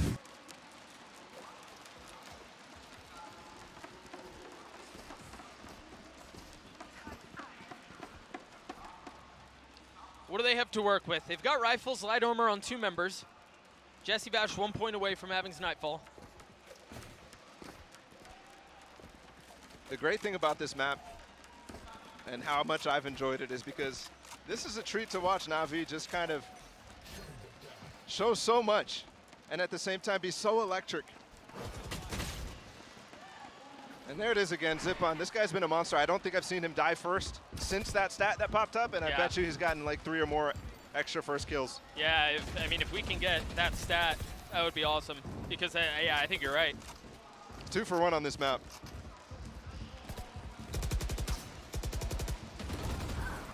They've already pushed off Borkum. They've pushed off Imbi as well. This is for nothing. They've left the spike in spawn. It's just free. And off of that, because they get picks on B, they're able to open up the map to really do whatever they want. They have a numbers advantage. They have map control. And Angel's just waiting here for them to re-clear B-Long. And he's winning individual 1v1s. Bro, this is, again, this is the second time we've seen Navi in this situation. Yep. Right? Where they can just go for the jugular. They can play with confidence, with perhaps a little bit of recklessness, but it works. The updraft flash as well, CNED. It's all considered. And it's all but wrapped up here. Jesse Bash, last player remaining, has been the best for Team Secret. But the best may not be good enough. CNED falls. What can Jesse do? They're playing this so intelligently too, Navi are. They're not giving him individual fights. They're not trying to end the map now. It's just ridiculous. They're playing perfect. They are. And if not perfect, really dang close, man. They got the gravity well. They've got the kill. They've got the series win. Navi look like an unstoppable force right now. And all led by the evil genius himself, Angel. What a performance. I have to wonder, is this the peak? I have to wonder how much farther can this team push it? Still challenges ahead for them. A whole tournament. But today, they look like that force that you mentioned. Yep. And a good buyout from Secret, who won over our hearts for a while. They won over the crowd hearts for a while too. You see them getting love, you hear them getting love, but it was just too little. Too little at the end of the day. It has been such a pleasure watching this team in the 2 matches that we had. Yeah. It was such a pleasure watching this match even. That very first game on Icebox, you thought there was a chance. And then Navi just unlocks a... I mean, they shifted gears, but they skipped a couple too, went up to 5th. Just ridiculous. Without missing a beat, man. And it was a whole package today. It really was. CNED looked great. Angel's call's fantastic. The ideas and game plan from Navi, phenomenal. You had the clutching from Xiao still, the anchoring from Sugetsu, and the absolute reliable rock of Zipan. I mean, it's just, Xiao had 307 ACS. 19 and 3. Oh my goodness. And again, I have to remind everyone that this is the second time we've seen Navi look this good. This is the second time we've seen him obliterate a team in this manner. Again, tested early on Icebox, sure. But when you've got Magic versus fundamentals versus a complete package versus really everything that Navi have at their disposal, it's too big of an ask. And don't get me wrong too, there's magic on this team. There's situations that I think there's just no way. There's absolute magic on this team. In some instances, it just looks ridiculous what Xiao can pull off, what CNED can pull off. Plenty of reason to smile there.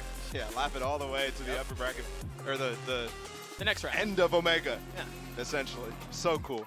Take a look at the MVP. You got Xiao, CNED, Sugetsu. Again, it really was a complete effort. You could pick anyone. You honestly could. You could. I honestly, you should have put everybody on here. This was such a good game from everybody. I would give it to Xiao personally. Yeah. I mean, just on that clutch and the Cosmic Divide, so good. Outrageous performance out from Navi, Secret Fall, and Navi move on to the next round. We're going to throw it to a break. When we return, the desk takes over. We'll be right back.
promise is never done.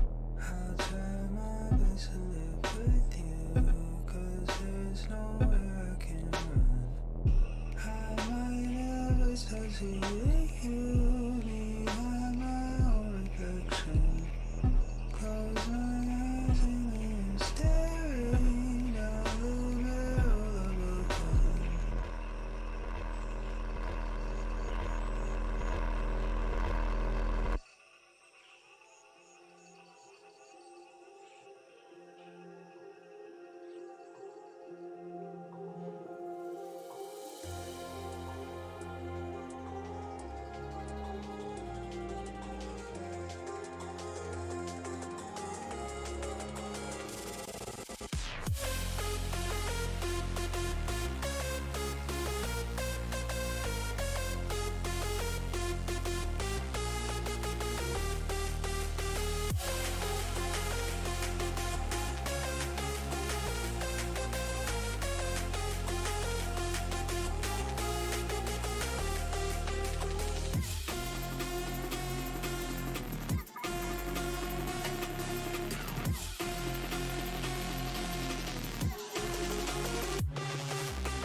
Survived the first round of this Omega bracket, but today 2 more will be sent home. Team Secret have already taken down one EMEA team, but are they the real EU Slayers? CNET is going to be key here. Yes, Already finds the pick, but I'm really concerned if he... Oh, never mind. I'm not concerned anymore. CNET seems to have awoken. Oh, that's a hand! He hits the hand! Go for it! Hey, we got this, boys. High energy, remember, high energy. We want this more than enough. I didn't know I could have this much fun watching Icebox. I'm not gonna lie. He's been so good, you have to call it out. Shouts Sugetsu do not, though. Another Prime Gaming flawless comes through for Navi. A kill in the hand is worth 2 in the bush? Maybe? Something like that? Now 4v2 economy, horrible. Sugetsu's clean as he gets 3. In the face of magic from Secret, Navi take map 1. They've been glad to let him walk into his lap, but Jesse with 2 massive kills. Too far away from the play, but he may have gotten the position. He's making noise. He may have gotten the timing, but his knife was out. What is that? Gonna attempt to get it to happen. It's gonna be sacrificial. He's gonna go forward. A 1v1 left. Jesse's so weak. Timeout on his side, and Shell pushes it. Again and again, man. The flash CNET swings around, and just really unfortunate. CNET's just frying. Navi look like an unstoppable force right now. And all led by the evil genius himself, Angel. What a performance.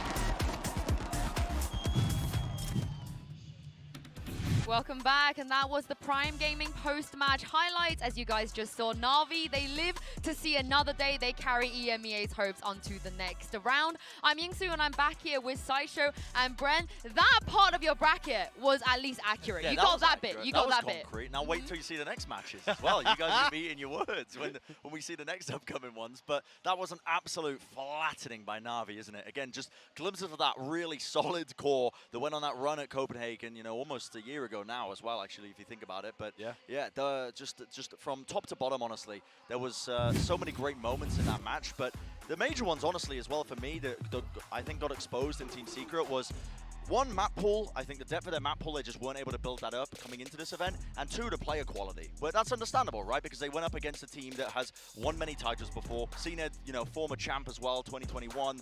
And then you've got the FPX score that's won Copenhagen. Yeah. I made the hot take that some of the players on Team Secret would be able to bring it to Navi. And there were like flashes of it, moments of it. But in terms of the consistency, they were nowhere near, especially on Pearl. I do want to take a look though at this. This was a really cool flash that Zipan was throwing in order to set up for the rest of his team that allows kind of these plays to be happening over on the B side. And I think it just shows the level of preparation that they put into these moments. They're going for these big, like, supportive plays onto the B site where Zipan's able to help support people, specifically Angel, who ended up anchoring there a lot.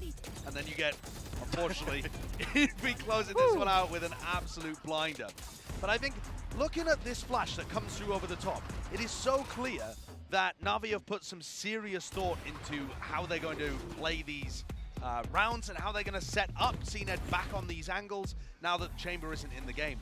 I'm impressed. And Brent, you brought up map pool depth.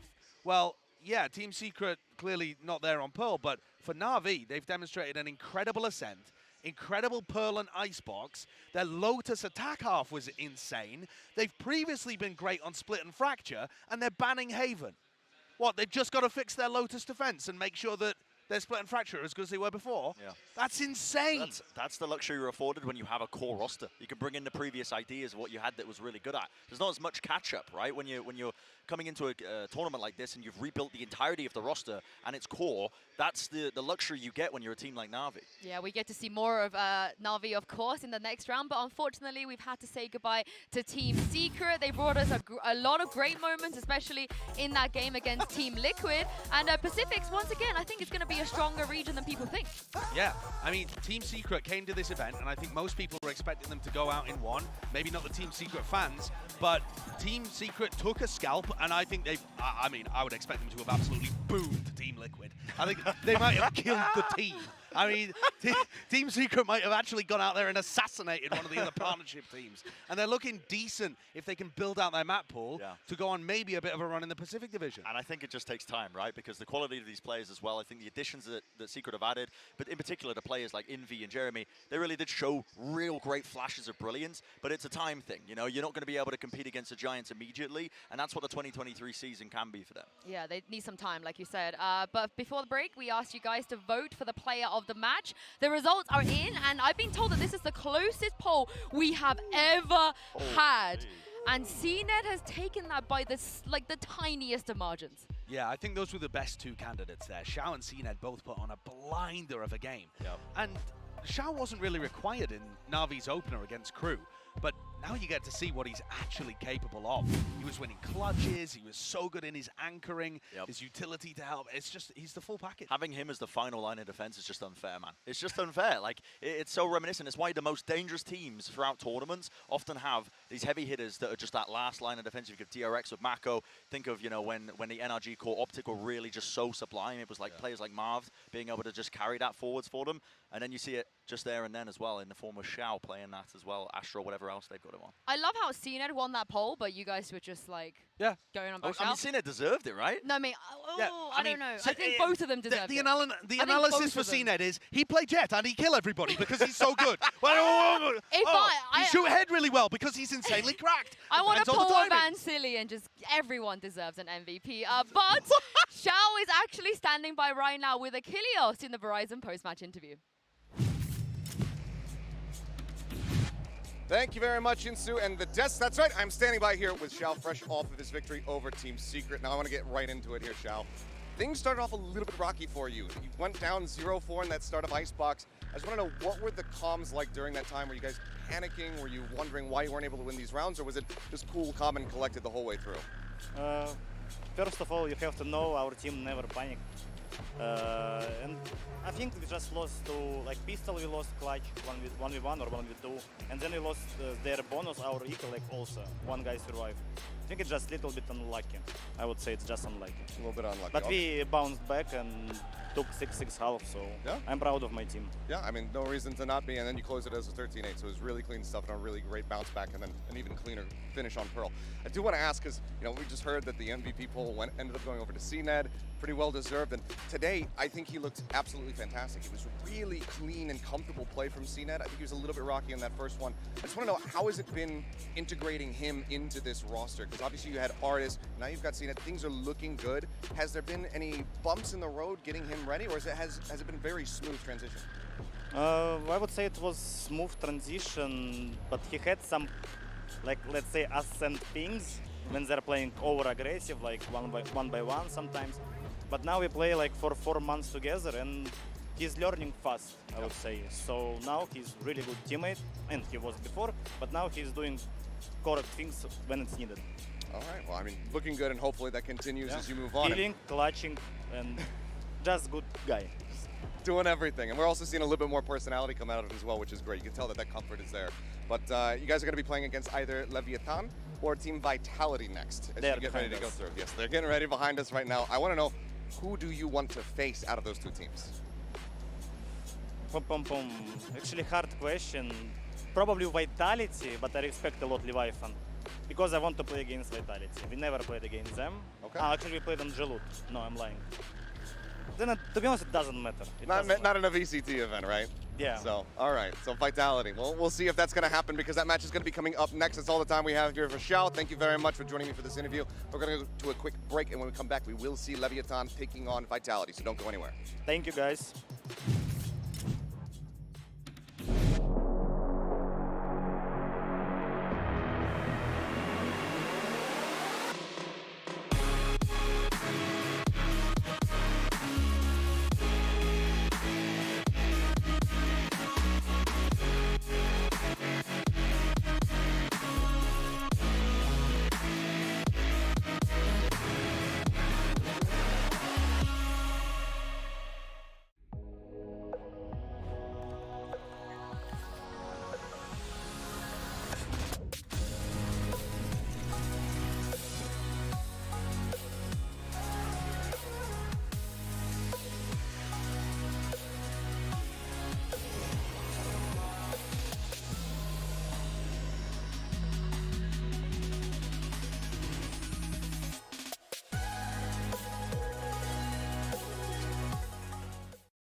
Red Bull gives you wings.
hear the sound?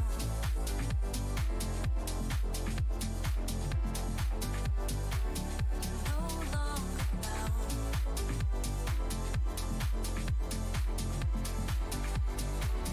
Can you hear the sound? No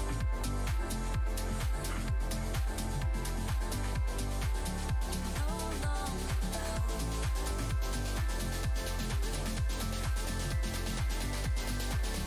Can you hear the sound?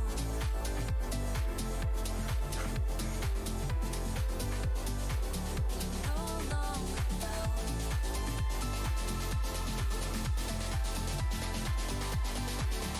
Can you hear the sound?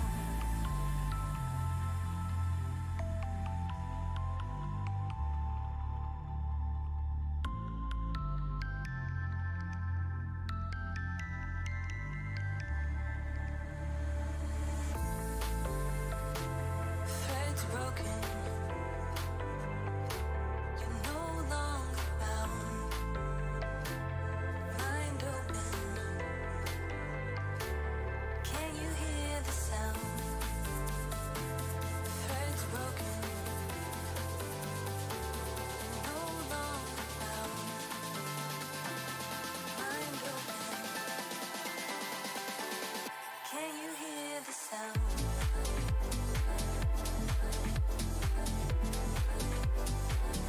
No longer bound.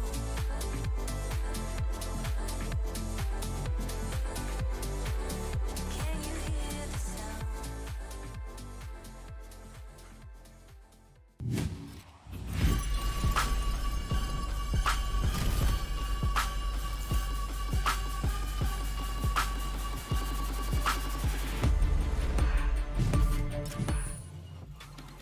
Welcome back to Lock In. Let's get into the second match of the day between Leviathan and Team Vitality. As you guys can see, production, they didn't trust the three of us once again to keep it in check. So we've got SK Rossi joining us. Welcome. Hello, thank you for having me. It's pretty exciting to be on the desk. Yeah, I'm pretty excited for this.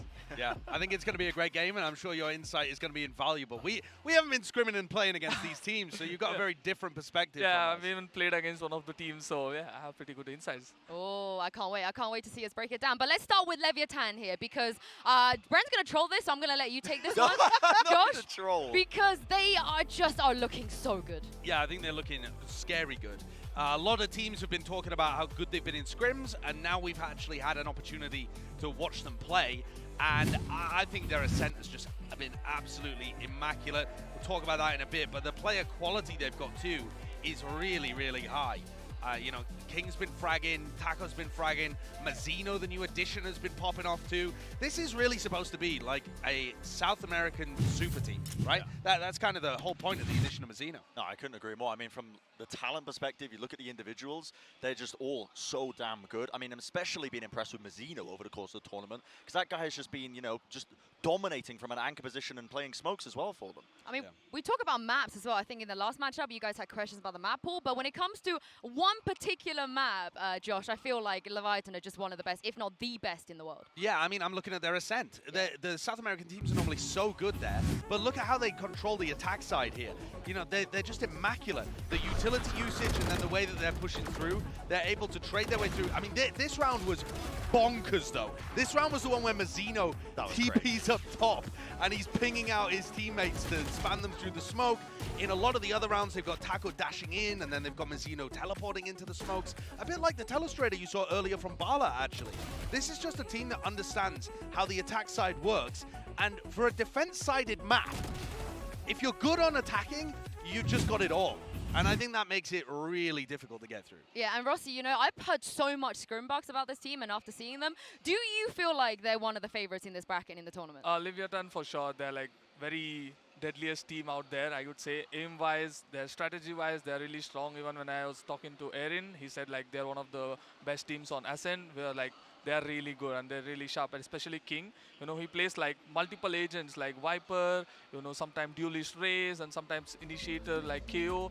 Just to have that switch of mentality between each agent. Like when you're Viper, you're like basically like a controller, and when you're KO, you need to lead the team, lead the charge with your util. And even when you're Raze, you have to go out and frag. Like King is like the consistent fragger for their team. in all of the tournaments that I have seen, all of the games I've seen, he's like really good. Just like he's a really explosive player, having able to play like multiple agents and also consistently frag for the team. I think it's just brilliant. Yeah, I mean, the guy just does it all, right? That Yeah. flexibility you were talking about, and he's IGLing, and I mean, he's just so clean in terms of his movement. That's one of the things I'm so impressed with, because you know, if you're calling for a game, your aim and your movement is like secondary to what you're thinking about that's going on in the moment, right? In the server. Yeah. It's why it's so rare to see a fragging IGL player, but King does it all. I mean, the guy is just sublime in every single capacity. It's like he's just maxed out on the traits in like the FIFA Ultimate Team card or something. I don't know. He's just got like 99 on everything. He doesn't have like, I feel like the normal narratives around the IGL. People are like, oh, he's IGLing, give him a break. You know, he can't do everything. But it feels like King can do everything, which I feel like makes him really scary. I mean, it's like if the IGL is, you know, fragging out of his mind, that's a huge motivation for all the teams. Like, our IGL is leading the team. Now, let's go charge up, and it's our time to show up as well. So, King is a really good leader, and fragging out of his mind, it's a really good motivation for the team. Yeah. I'm interested to see, though, how deep the map pool actually goes for Leviathan, because their Ascent looked great, but they had a bit of a shaky performance on Pearl. They're still able to get it over the line because they're a fantastic team. But I don't know whether they've demonstrated the same level of depth as, you know, for example, NAVI. If you want to talk about them being bracket favorites, that's somewhere where NAVI look like at the moment they have an advantage. I think this series will showcase to us, hopefully, the depth that Leviathan have or possibly don't have. Maybe Vitality can punish that. Well, let's talk about Brent's favorite team of all time. It is Team Vitality. Tell us why you believe in this roster so much. I mean, they had a definition of a dark horse team, but I think that just on an individual basis, they have talented players that are really quite underrated as well. And moments like these, tournaments like this, is where players like that can shine. Like Multi, for instance, like Twiston, for instance. When these guys get going, they're on another level entirely. And they do have a core of like that veteran presence of Bone Cold. That guy has just been kind of simmering in the VRLs, but you know, just to remind everybody at home, this is a guy who's won a title before. He won the championship title in 2021, and so he's got a ton of experience to bring to the stage to this team of like untested talent. And really, I think events like this are a great time for them to just go on a run and upset and kind of like surprise everybody. I've always been dead impressed with this team when I was watching them, even during the off season when they hadn't had much practice, and now they've had even more time to cook. So I'm really excited about this series. Well, Rossi, you played against them, so do you agree with everything that Brent's just said? I mean, I do agree, but I didn't feel that pressure like I'm playing against a team like Vitality. It was just like they play on more on the confidence and the momentum that carries with Twiston. You know, it's like Twiston is making the chaos around the map, and then the Senator, you know, capitalizing on it, lurking around, taking space, calling for the team, you know, secondary calling, and just telling them like what's happening around the map. And I think they carry forward with that. Against us, is every time it was Twiston on the other side, and there's Senator lurking around, so it was very annoying for us. So I think Vitality capitalized on the confidence and, you know, like a lot of momentum-based, I was impressed, though, with a lot of their defensive protocols. I think on Split, they demonstrated a great understanding of the map, and also just the way that they're controlling the map on Lotus here, too, investing a lot of utility early on in fairly unusual ways. Yeah, I think the way that they were varying that up as well. I mean, firsthand, Rossi, you were experiencing this, right? And it makes it so much harder to control that one particular area of the map. But the reason I picked out that example as well when I was like thinking about it is that I think they're a team that are clearly thinking about the way they want to play certain maps and the extra layers on top. And beyond that point, it comes down to player quality and like the fundamentals and how they trade off of each other, which clearly they have because they are incredibly skilled players, like in just the form of like Twiston and Sender as well as an individual as well. That guy just seems to be able to pull rounds out of nowhere. I'm glad you guys have already started the conversation on Twiston, because EMEA, we knew what he can do. You know, he was a known quantity already, but to show up on his debut on LAN as well, Bran, I feel like he's probably one of the reasons as to why you're so confident. Yeah, and he said previously, I keep bringing this up because I find it so funny, but like in a previous interview, he's saying, our team doesn't have any star players. And I cannot think that that's anything more opposite compared to what he showcased in, because the guy was just on a tear over and over again, being able to pull just miraculous moments from just nowhere, it seems like. And that kind of player quality as well is something that, you know, some teams might be lacking it. They'll offset it with really good strategy, good layers in that. But having a player like Twiston who can just pull out insane rounds, magical moments can be the difference maker when your team is down and out in certain situations. But I think also, and listen, Rossi, I don't want to be rude, but I think that he was abusing a lot of like the nerves that you guys had on Split and finding holes in your game as a newer team.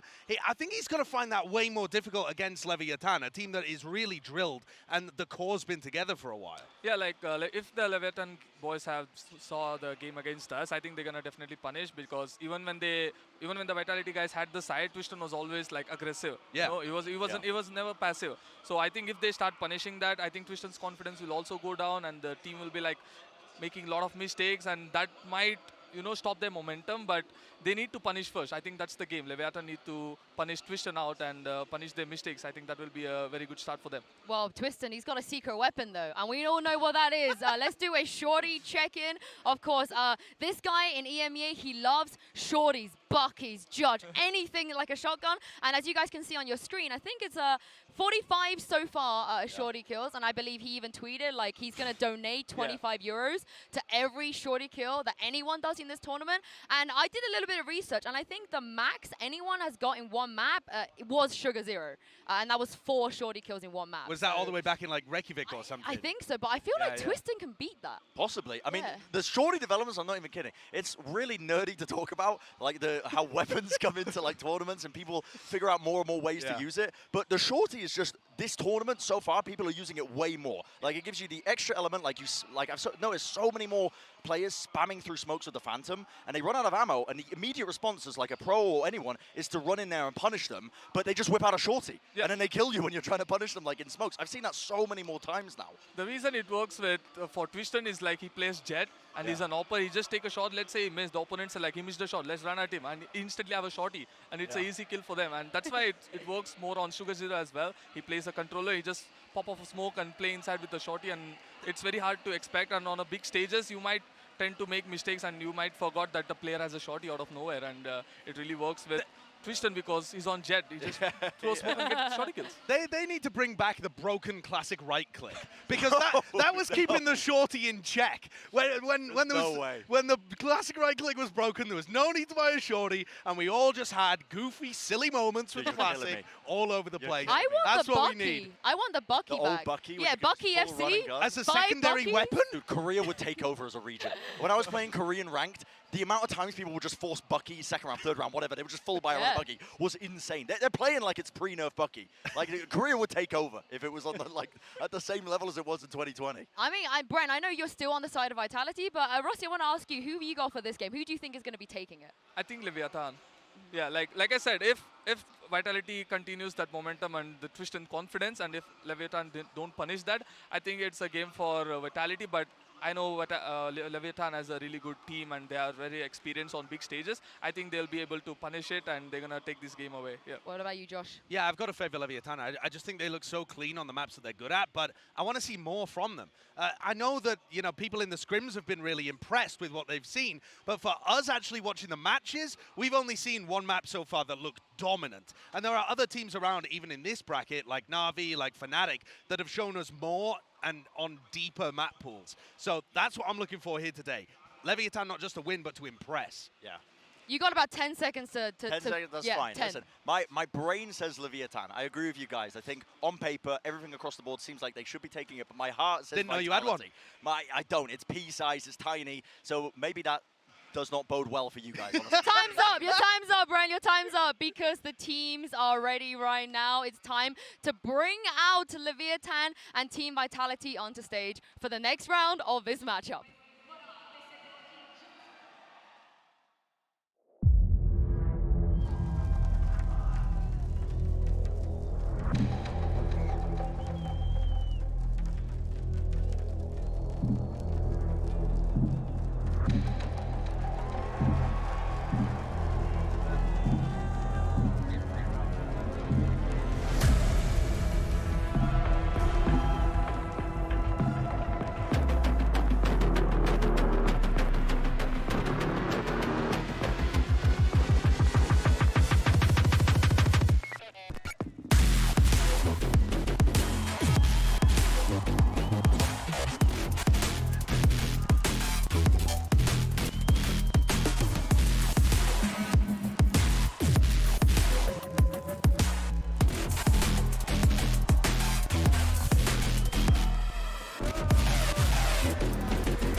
these teams have ever faced each other before, and today they're playing for their tournament lives and a shot at NAVI. Now, Rossi, as we were watching that, you know, I saw a little bit of emotion coming from you. Tell me what it was like to be on that stage, to do that walkout in front of the fans. I miss being on the stage already, especially on the walkout. I just literally got goosebumps. I'm like, oh, this is amazing. The sounds, the lighting, the fans, like a lot of people watching from home. And that was my first time on the stage. I'm like, it was completely goosebumps. Even now when they were walking out, the music and stuff, I just literally got goosebumps. And I just miss being on the stage already.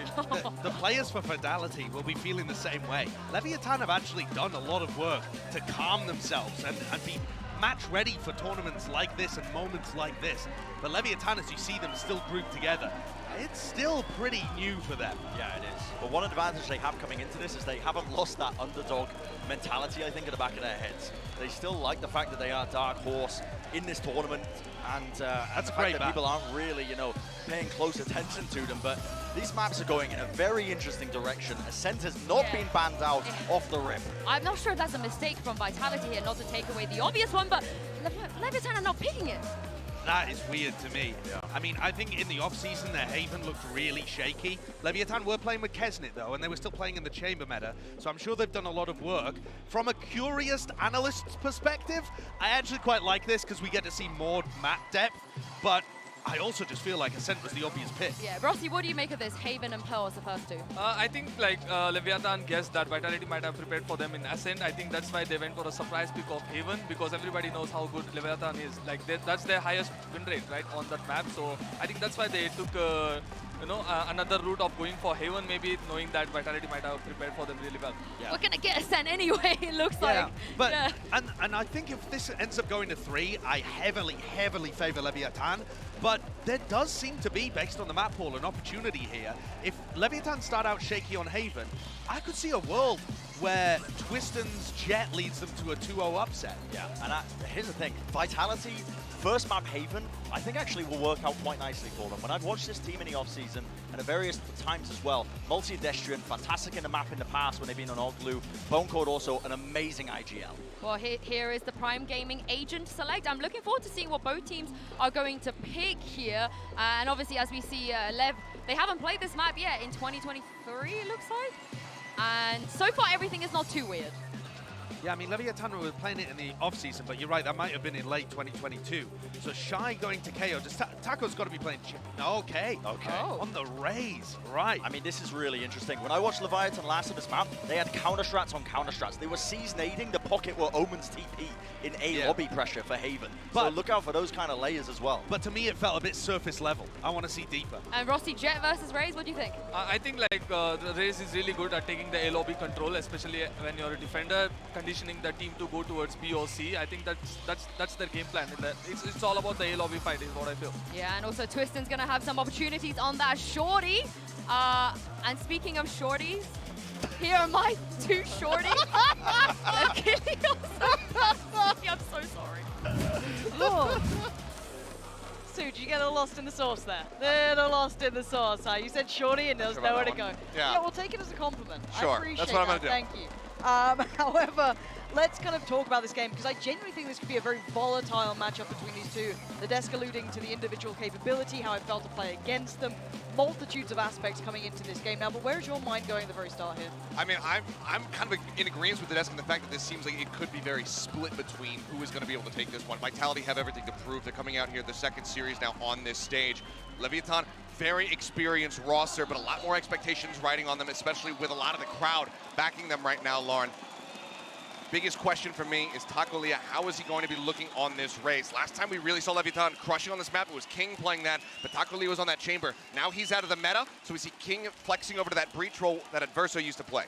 But King has been invaluable to this side, and we are underway. It will be Vitality on the attacking side, which of course then means Leviathan on the defending side. C-site somewhat open and an instantaneous posturing for this retake. Let's see if there's any sort of threats that they can manifest, but I love this deep hold towards middle. Bone Cold hyper aware of the potential, and did he just catch the timing on Taco? Yep, heard the footsteps for sure, and I don't think they glimpsed him at all, and Mulsey's just swinging around the back, but he doesn't manage to find the kill. Bone Cold will be good for one, now a second. Shy able to answer back with just one of his own to try to get themselves back here into the site. Messina just going to be laying down smoke. Mazzino tapping on the spike, drastically outnumbered, but bear in mind, Vitality He's aren't holding it. anywhere near here. Someone needs to deny This this. could be a heartbreaker. Oh, he's done it! Right under their nose. They had no idea and no ability to get back into it. I thought that was finally time for Vitality to post a pistol round. It absolutely should have been. But yeah, that pistol round victory is still going to be eluding them here. As Lev, they just get in, get the stick. But that was about as perfect as a beginning as you could have hoped for Vitality. They get the site for free. Bone Cold charges through Garage, finds 2. That initial opening there from Mulsey, well, doesn't find the eliminations. Still, he put pressure down, but they just didn't have the coverage to prevent that defuse from coming in. So Lev steal that round away. But we did see Vitality being so consistent at winning these eco rounds. There's less sheriffs than we're used to seeing. But let's see if they can get it done.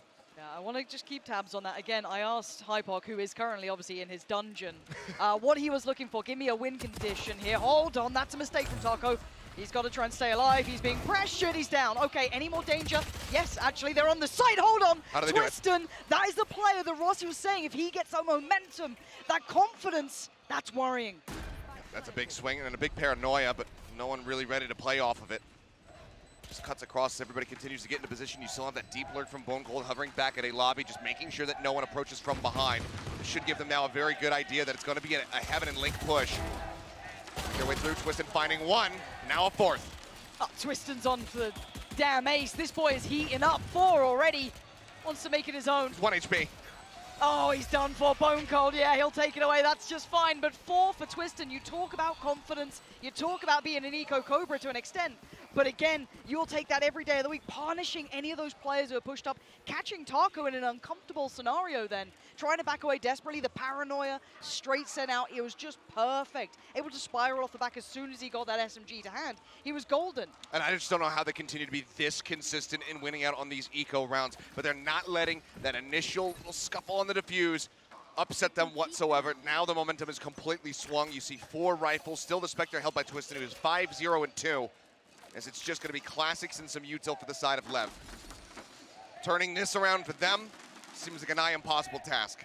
Yeah, and as I said, I was speaking to Mike earlier, asking what he was looking out for, Vitality to actually pick up a pistol. Now, it looked like they had everything made for it, and then obviously slipped between the fingertips, but still, the conversion here in the second, certainly course correction to say the least, and also had a quick chat with the coach of Vitality just prior to this, just, you know, a moment before they went on, really. And he predicted this veto incredibly well, as in to the extent of Ascent, as in the extent of the first map. He knew their veto to a T. So Vitality should be more than prepared. They should be very well equipped with what's coming their way. I want to see how they look, though. I'm also looking at the fundamentals here, Seth. I'm looking at how clean do they keep these rounds, because right now they are walking into potentially a 4-play stack on C. Still, the weapons not going to be advantageous to them. Fault line goes out. Stun does connect there on Twiston. Still manages to make it up above. Spray coming through. It takes a little bit of damage back, but still will find King, and Mazzino falls as well. That's Mark pushing in. We'll get 1. So first death there for the Vitality Jet, but now it's just Shy with a shorty on the back sight, and he misjudges where he's going to be wrapped on. Destrian will go ahead and finish it off with a 4K of his own. This is good. 4 standing. It's what we're asking for. And I already like, if we kind of roll our minds back even to that pistol run, I love seeing what Bone Cold's up to. Constantly watching on these flanks, constantly making sure that backline is secured no matter what. You saw in the pistol kind of lingering back deep by down, double doors. You saw it even in that second round where Twiston got that 4K kind of sitting over towards a lobby in case that backline pressure was coming out. And again, as much as yes, on paper, you look at Leviathan as one of those teams that certainly has that credentials on these maps as of late, but Bone Cold has also been instrumental. I think Bren actually mentioned on the desk as well, some of the individuals here are exceptionally good on some of these maps. So if they've been able to build off that here, that's what I'm looking forward to. But again, somewhat of a standardized start, showing presence towards A long, no commitment behind it, and a heftier lean towards C. Now, Mazzino has to greet them at the door. Already getting tagged up. There's the Aftershock. There's the Paranoid to buy some time. Gets himself tucked into the corner. Relatively safe for now. Dart has to be cleared. He's still going to get pinged, though. TP's across. Playing with the info game as much as he can, but will only be good for a 1-for-1 trade. It's a back, but King over here at Lumber will find 1, but it's just a back-and-forth brawl. Now we're down to a 2v2. Yeah, it's still, let's look at where the other 2 players are. 1 towards CT, 1 still towards B. Good delay. Halsey down to 10 HP. He's the walking wounded. Taco, great damage for the 1v2 now. Tap on the spike, he's been spotted. He can't get away with this anymore. He needs to find one of these 2 kills, and they're giving him no options. But no one's watching behind.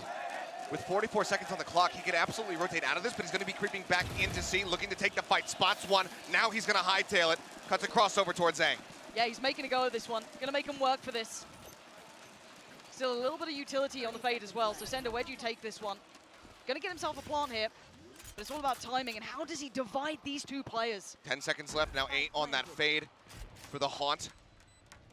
Could be instrumental in trying to spot out exactly where Sender's gonna be lurking from, but he's gonna be pushing down into short, looking to see if he can catch anybody in the lobby. Not necessarily reading that they're already in the site.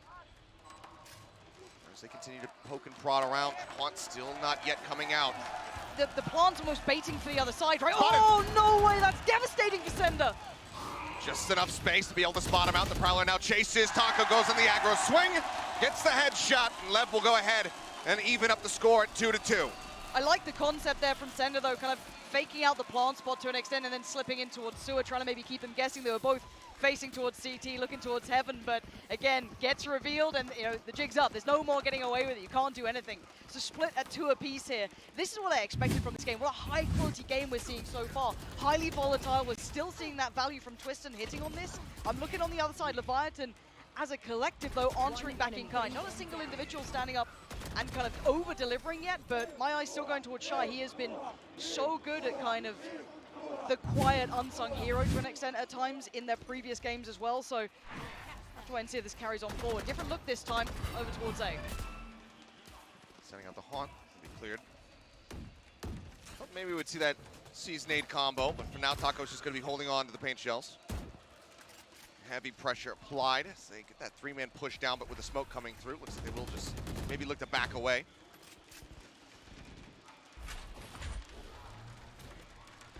King getting ready to reply to some of this garage pressure that was being put out there by Sender, but he's backed off the fault line, ends up getting held. And the blades get popped. Yeah, Sender though needs to go through the protocol list, trying to clear some of this utility, try and draw one of the 3 players away from A, but it's still pretty convincing. Twiston's on a tear though. Oh my word! Taco in the meantime explodes Bone Cold, and they still don't have that springboard towards the side. They have no access thus far, and these angles are deadly. That's a barrel spotted, and that's a body on the ground. Destria just not reading that somebody could have been tucked there.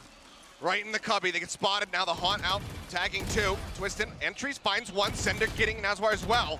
King now just looking to hold down the site, but Twiston answers back. Another 3K for him. Shy now pops that lockdown. The plant interrupted for a brief moment. They're going to be running the clock pretty close here. Shy gets himself up into Heaven. Doesn't catch him on the way out, but he's going to be pretty assured where they're going to be. Lockdown does clear. Eats the fall damage. But the plant's good for long. They need players to correctly, and they do. Vitality. Really nice adjustment even on the plant there to make sure they could play from that cubby. And no, I can't believe they still find value on the site. This is still Twiston just striding in. They had no success initially. This was Taco just taking the wind out of their sails. They still had that player tucked into the cubby to deny the sewer access. It looked like the gates were shut. And then Twiston pulls off this. Yeah, I mean, it's just brutal. The fact that you are able to open up, find those 2 kills, you get the showstopper out onto Bone Cold, you have just that lurk tucked away, being able to take down Destria, but Twiston just shows up and rips them asunder. Well, Vitality back in the lead once more as we see this forward push coming out here from Taco. He's got some backup. They cleared the turret, so they have not noted his forward position yet, but this drone certainly can. Oh, shot. Wow. Yeah, Taco not making too many subtleties about this. Mazzino with him as well. I want to see how well this default holds. Yeah, they're being very diligent. There's still a little bit of a threat here in the form of Mazzino, so maybe he could do some chip damage, but I like what I'm seeing from Vitality. Again, when you look at this squad, it's a little bit more kind of the gunslingers of EMEA, right? They're super high potential players, incredibly mechanically gifted. Throwing Bone Cold as a great mind, a great kind of leader in that essence. But again, it's do they have that composure? Do they not overextend? Do they not get, sloppy in their anti-ecos? So far, super clean. Yep. I'm liking seeing that because Leviathan are super slippery, right? They will find space. They are just as explosive back. The aggression is normally great. Right here, though, this is a very diligent Vitality. Yeah. I mean, I like the idea of the change-up getting Taco Leah in that forward position. Unfortunately, it's just fairly well read from the side of Vitality. Bot goes out, instantly cleared. No spots, no headshots through the smoke. Really, from here on out, it's about whatever damage Leviathan can try to inflict. Just try to get some of these guns out of the hands of Vitality. The money is stacked up nicely. They will be able to get that next buy, but you don't want them to really bolster the economy. But it seems like they're actually just going to hang back, wait for the spike to explode, not give over any more ult charges, even though Twiston's the only one who lacks it. Yeah, and I'd say for Vitality, they can somewhat, I don't want to say cruise, that's incorrect, but they are very comfortable. Once their money now will become far more robust with this buy in hand, basically. You've got 5 rifles still on deck. You've got all these ults that are still there if they need it. They have that almost round in hand if they get the opportunity. Now for Leviathan, they're not too far away themselves. I'm going to have to little double check on this. Twiston is just feeling out the game. Everything's going his way. It's lovely to see Twiston actually getting probably the eyeballs on his talent that he deserves, because he has been a hot prospect, but to be able to do this against Leviathan, that is a very different ordeal. Yeah, so far we just haven't really seen Lev find their footing yet. Taco with a decently quiet beginning, 3 and 5 at the moment. No match. Need that explosive raise to really rely on to be able to get them back into this one, because I mean, you heard the desk's reactions, him shifting over to the raise. We figured Chamber out of the meta, King's probably going to be playing something a bit more flexible. He's shown in those off-season tournaments that he has been playing Breach on Haven. We were expecting that Jet to still come through. Oh, a little mid-piece. No one there this time. Again, yes, Bone Cold has been occasionally lingering there in their defaults, but when they're going for these A pieces, he's with them. That's different. Mazzino takes down Sender, eyes towards Twiston. He's still standing, and he's still deadly. Ult's coming through. Bone Cold pins down Mazzino, but it ain't clean. No, it certainly is not. Shy able to find Twiston there. After Shock, just pushing Destrian out of hell. Molesy able to still stay tucked away. The two still alive, but the man advantage is here for the side of Lev, and this is a round that they desperately need to win, and they also need to try to get it as cleanly as possible. King's ult, right? That is always going to be the caveat to this round. There it is. They actually held the pace a little. See if they can get away with. Oh, Bone Cold stuck around just long enough. Perfect play from Bone Cold, keeps himself to the site, and all in the meantime, Destrian takes the TP, hits the ult, and heads over towards C. Support needs to get there quick, though. It's just a fantastic adjustment for them. I was worried because they weren't playing in hell. That Rolling Thunder was going to be able to hit everybody, but Destrian just goes ahead, pulls the trigger on the TP ult, gets himself into C. They get the safe plant, as well as that huge kill on Taco Leah. And they're still so paranoid about a lurk, potentially, and I don't blame you. There's a chance that Bone Cold could have still been on A, trying to backfill this, and there's just nothing going their way. I question if they're saving yet, they're going to just hit the brakes on this one. Oh. The rifles are far more valuable at this point. They have very little to play in with this on. And yes, Vitality burn a great deal of their ultimates in this round, but in another round on the board and the gap going further away from Leviathan, the money, I want to look towards it for Leviathan as well. What sort of buys are they going to be down on? They also burned most of their ults that they had to hand, so they are going to be on the lower end of that as well. I've got to expect a timeout soon. Seth, they got to pump the brakes on this, get a grip on this game, because it's spiraling out of control now. Yeah, we'll see if they decide to do it here. But I do agree, the 3-round deficit on your map pick, not going to be feeling too great. Granted, it is side selection rather, for the side of Vitality, but yeah, Bone Cold just pulling back, eluding that Rolling Thunder, just gets the snipes across there on the Taco Leah. At first, I thought he was stunned. We've seen so many stunned kills from those Rolling Thunders, just getting those headshots, but that would have been even more impressive than the ones we've seen so far. They still feel like they've got a little something here, and aggression might be the name of the game, and straight away Taco slices right through them. Shy in support through Garage. It's not over yet. Vitality needs to get a grip on this round. How does he win that? A bounding fade apparently denies it. So this is the first time the aggression has been turned up to 11. As we're able to win that out, sure, it goes down to 8 HP, but the man advantage drastically now in the favor of Leviathan. Molesy just going to be pushing that spike over towards Twiston, who's invested for the operator. Let's see if they try to play this one out for now. He's just going to be holding back towards spawn. They do have an abundance of cash, so even if this op does get downed, they will be able to buy another one should they choose, but it's more about not letting it get into the hands of the defending team. Now, do they have any chances in this? Molesy. He has to know that he's close, especially now. Molesy and Taco now, ready to greet. Spots one player. Does Molesy read there could be someone close? Again, 4 players against you. All of these angles are so unfavorable, and he has absolutely no idea. Twiston, no trade straight away either. 58 HP and an operator to hand. Now how do you try to hold on to this one? Throws down the cloud burst. Starting to encroach on his position. The swing around from behind coming in through Shy. Taco Leah just continues to jiggle. Does get taken down. He's open. That's still going to hurt a bit. And yep, they see that cloudburst coming in. And with 12 seconds remaining, he's actually going to be able to get a potential plant in.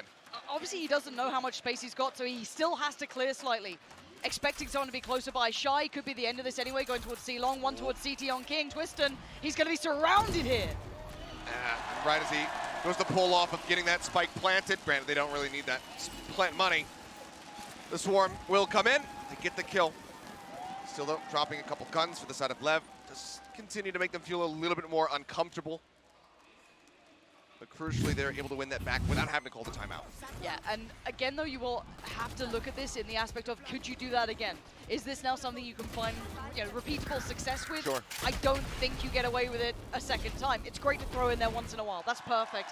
Reset that momentum, bring yourself back into it. Now I need to see them approach this in a more traditional fashion that Vitality have been winning out in.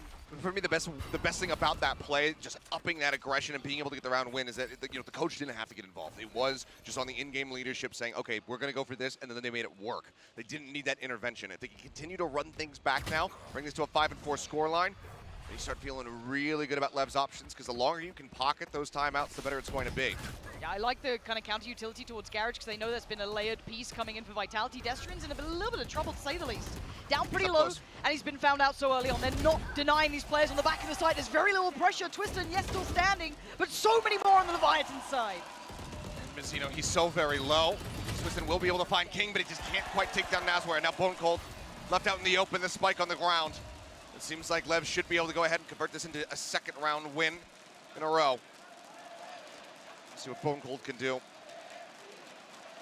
He's got no ideas really, aside from Mazzino's position. Just narrowly avoids that. Smoke will come in. He'll turn tail, start heading towards A yet again. 30 seconds to play with. 30 seconds left. Does he manage to catch one on rotation? That'd be ideal. Mazzino, yes, he is low. It's just outside of that audio range, and with Shy taken down, doesn't have to worry about this KJ utility. Seems like Mazzino a little bit late to realize, but now we'll go ahead and cut back. Bone Cold needs to win this first fight if he wants a clutch. Not gonna happen. Leviathan, that's big. Finding answers mid-game. As said, I expected a timeout to be coming in soon, but off the back of the aggression, they found what they need here. Far more support towards C, earlier rotations, having players in the right place here, expecting that late garage pressure as well. This is looking way more robust from Leviathan, getting a little bit more of a grip on the game now. They're running it back. 5, though, on the half, probably still more than they wanted to be able to give up.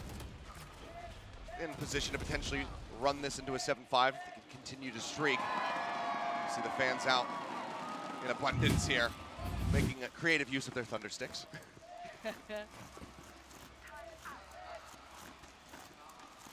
Some ults to work with, though. Lockdowns on either side.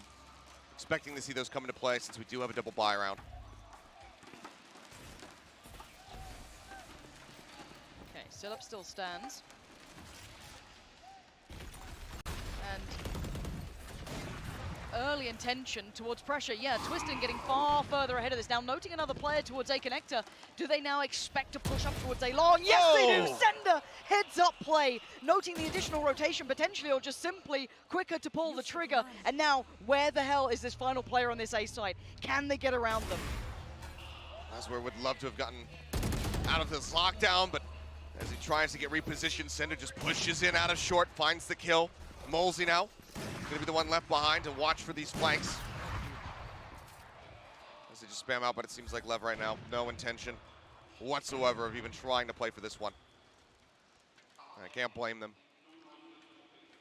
The cash is all right, but 2v5 just seems so impossible. It's just not worth the attempt.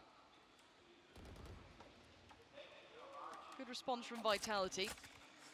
Twiston's ability to start these rounds off has been off the charts as well. Since even taken up towards the operator as well, still so much impact. Not slowed down at all. Looking fantastic on the attacking side here. On the other side of things, Leviathan, once again, will be posed a question. This A site now looking a little bit more vulnerable. That early pick towards B just kind of shuffled everyone slightly over, causing those rotations and the instantaneous pressure off the back. Multi, does he get it? Yep, that's a rifle gone. Mazzino, the only one to keep that going forward. I'm worried about the money here for Leviathan. I do want to keep note on that once we get into that next round. Okay, Mazzino right at the very end of the round does find one, but not really putting too many dents in at this point. 6,200 before the buys start flying. But yeah, Twistin just postured up, gets that early catch onto King. That's the IGL taken down. Sender with a nasty little flick, perfectly reading that Taco Leo was going to be in that forward position. And from there, it's just looks very easy for the side of Vitality. Yeah, a couple All of the line shots are all on armors. point. Yeah, coming through now for Leviathan. Little bit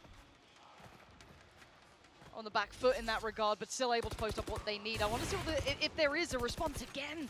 So much threat early around Twiston, trying to be hyper-mobile with this. We've seen pressure towards B, we've seen A long, we've seen C long. He is everywhere, happy to challenge where he can. Looking to see if maybe A is the end goal once again. We are seeing a little bit more pressure coming down on long. Yes, Taco this time still here. Oh, pop, they've got a fleet. They all make it out. A little bit of damage, yes, on Bone Cold, but everyone else still standing pretty. Takes him down low, but it's not the elimination he was hoping for, but under pressure, that at least allows him to be able to escape, not get that drone tag and get overwhelmed.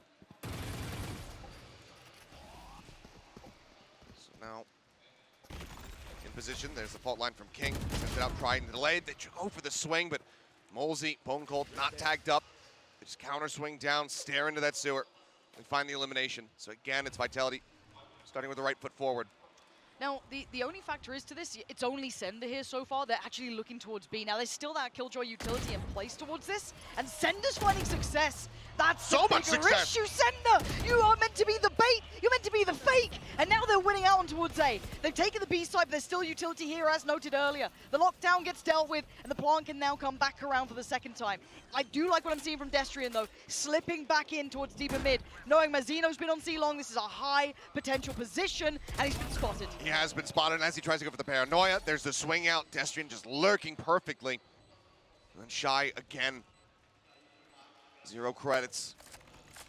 Money across the board for the side of Lev. Very much down in the dumps. He's just going to back away. Make sure that he's not getting wrapped around on. The push is starting to come through. Bone Cold says, you know what? I've got 4,300, 29 HP. I might as well try to get this gun out of his hands. And right now, Shy's not watching for this crunch. Turns around. Shy will be able to win it out. Seems like holding on to the Vandal. Maybe he'll be able to make it happen, but now Twiston coming in on the hunt. That angle is not what you're going to be pre-aiming, but at this point, though, it's worth trying to get these guns out of their hands. Their money is shattered. They are struggling now to string together full purchases. They have been manhandled. Vitality, I'm so impressed. Again, that little early look, that little linger towards A, and then just sending out Molesy, and he over-delivers, right? He pulls out the ult from KJ. He finds the first. He carries on. Exactly. You're not meant to be finding this much value. Maybe one and done, a little bit of a show and tell, but that's it. But no, he takes the whole site by himself. You couldn't ask for a better round. Leviathan need to get a grip on this one, and they need it fast. Yet still not seeing those timeouts come through. Nope. Owner holding on to him. Blades pop, because why not? Up shot not going to connect. Do they read Taco Leah in this forward position? He goes for the swing out. But he's got the Spectre, and Twiston gets the follow-up shot. Mazzino's dead. C-Site not quite open. Shy manages to answer back with a kill with a Bulldog. But now he's fault-lined, pushed into the corner. King Good gets swing, got good cover swing. and fire. But then he needs still so much more, and King is looking to deliver! A 4K from King with the Guardian shuts him down and brings Lev back. 7-5 in the half, Vitality in the lead, but man, what a turnaround. And you thought Shy was dead to rights there, right? They were just chasing him down, and there was King, saving him, keeping him safe. It was perfect timing from King. Absolutely gorgeous stuff here from King at the end, but still not necessarily where Lev would like to be. We'll see, though. All of the swap sides take to the attack as well. We'll see how they fare on that one. But for now, we're going to throw it down to Doug, who's got a very special guest standing by for an interview. Thank you so much, Achilles. Yeah, I'm hanging out with Astarda here from Team Liquid. We're going to pick her brain for a little bit during this halftime break. Astarda, first and foremost, what do you think about the game that's going on? Primero de todo, ¿qué opinas del partido? Hola a todos, opino que el partido está siendo súper interesante y va a ser difícil para los dos equipos y ojalá que Leviatán gane porque yo apoyo a Chile, soy chilena, así que vamos Leviatán. She says the game's really interesting. She really hopes that Leviatan's able to win because they're Chilean and so is she, and that totally makes sense. Now, the next question I have for you is very similar. Given what you've seen, who do you think is going to win? Obviamente Leviatán, porque tienen confianza entre ellos, son un equipo con mucha confianza, entonces yo creo que aunque estén perdiendo, aunque tengan poca desventaja, yo creo que van a ganar. She says that even given the face that they're losing, she's very comfortably rooting for Leviathan. She feels like they're very confident. They're playing together, and while it may have not been a great start, there's high hopes for the squad. Now, last question I have for you. How excited are you for Game Changers? ¿Estás animada para Game Changers este año? Sí, estoy súper animada y ansiosa por lo que se viene, dónde va a ser, cuántas vagas va a tener. Claro. Y espero que esta vez mi equipo gane, porque mi equipo este año se viene más fuerte que el año pasado. She says she's incredibly excited. She's so curious about where it's going to be, when it's going to be. And then the last important thing is she just hopes that her team is the one that wins this year. We'll throw it back to the casters. Pansy Achilleos, take it away. Holy smokes, it's loud in here. Thank you. Yeah, it is loud in here, actually. It really started to heat up once they're showing the Leviathan players. And at 5-7, it is certainly a workable scoreline. Leviathan's attacking side is arguably one of their strong points as well in my mind. That aggression's there, the work they can put in. But I've got to say, Taco's having a quiet game here. I need him to be that tip of the spear. I need him to start activating because he's one of the most exciting prospects we saw rolling your mind back at the prior events. And sitting at 4-10 for me, not quite enough yet. I want to see him heat up here. This is the half where I hope we see that. I want to see King in tow. I mean, Shy is the safest pair of hands we've seen. And this has been the same story throughout their previous games as well. I need someone to step up with him because right now, in my mind, Vitality are looking very good.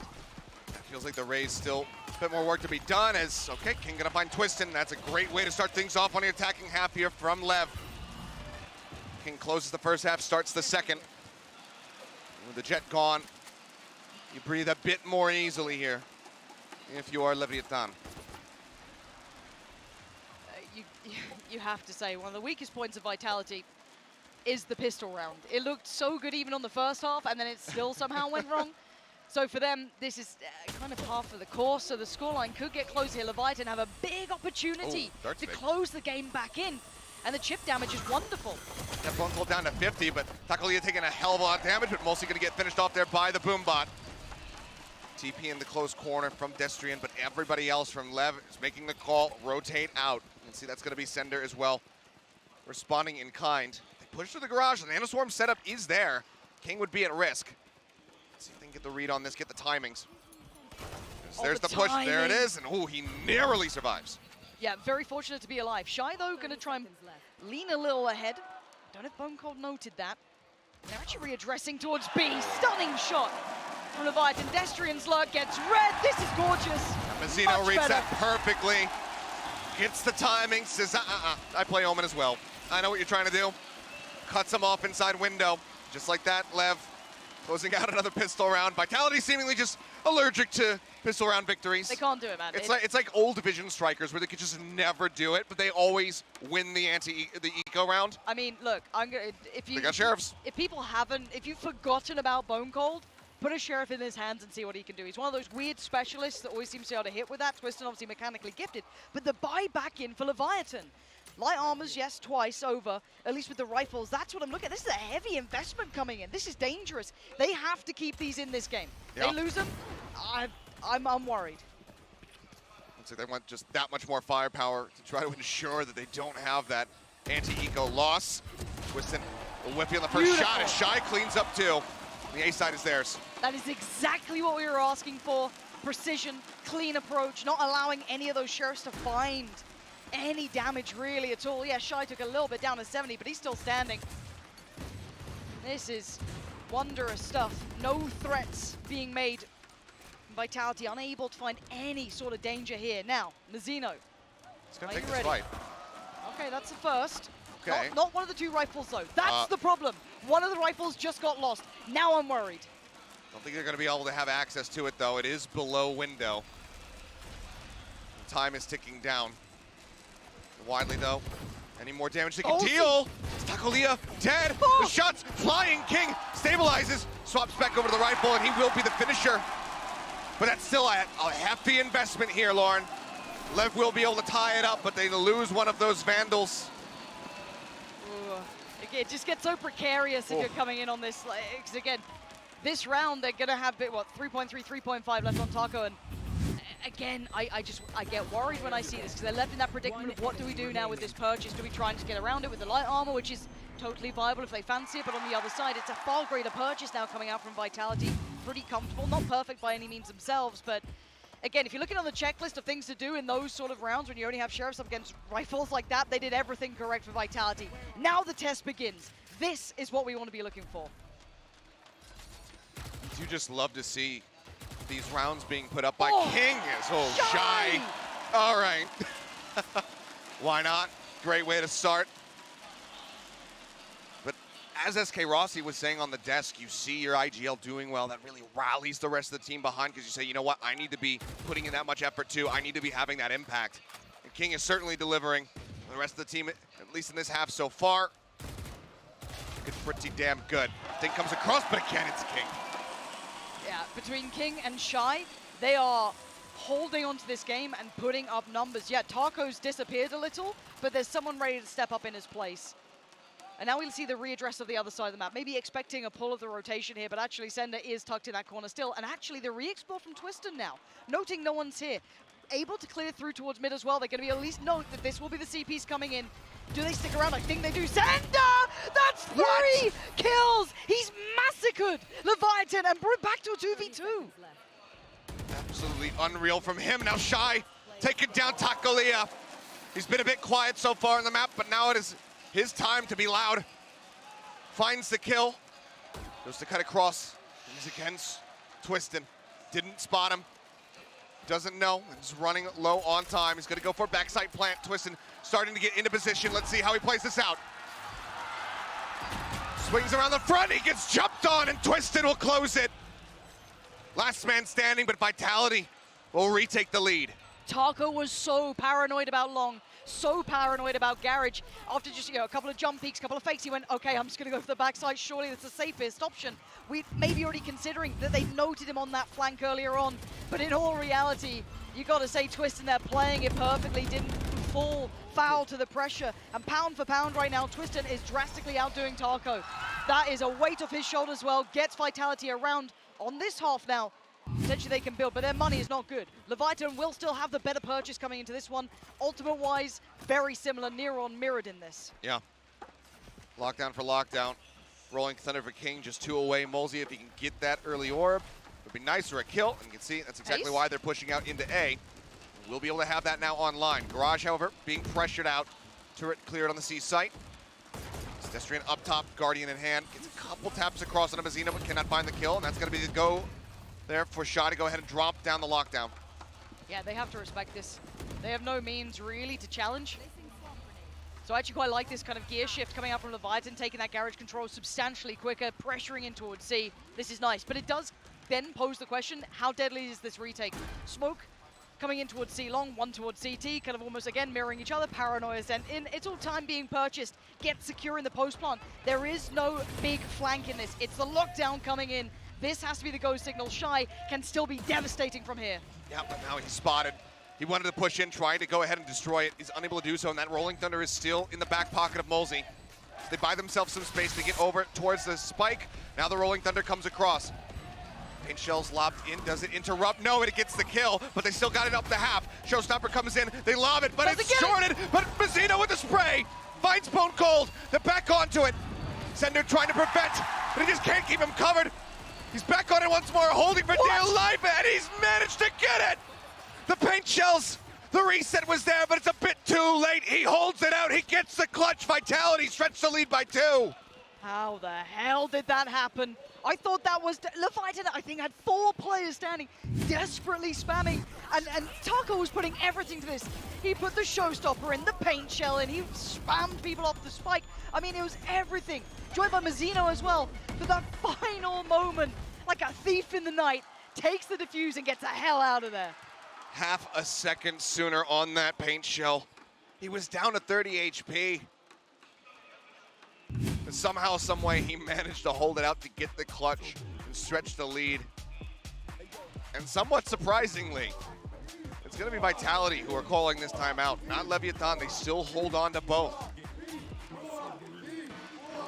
yeah, with Leviathan keeping this many players alive, even in their losses, they're still able to fashion really good purchases throughout this. Yes, they burned through some of the ults, but again, they are 2 away on King, 2 away from Mazino, 3 off from the Fador as well. They're still sitting on the verge of it, but the money's far from stable for Vitality either. There's still kind of bits and pieces missing from this. You're going to see Bulldogs, you're going to see Guardians, you're going to see Light Armor. Ult-wise, they're also on the verge. Twister not far off himself. You're going to have that in pocket soon. Bone Cold as well. You're going to have a couple of the very critical pieces coming online, and the later into the game this gets, the more worried I get. I got to see Leviathan try and get a grip on this game here, because it's starting to slip away from them a little bit, considering this is their map choice. As much as we have seen teams now previously in this tournament losing their map picks, I think Leviathan, there's a world in which it goes wrong for them here.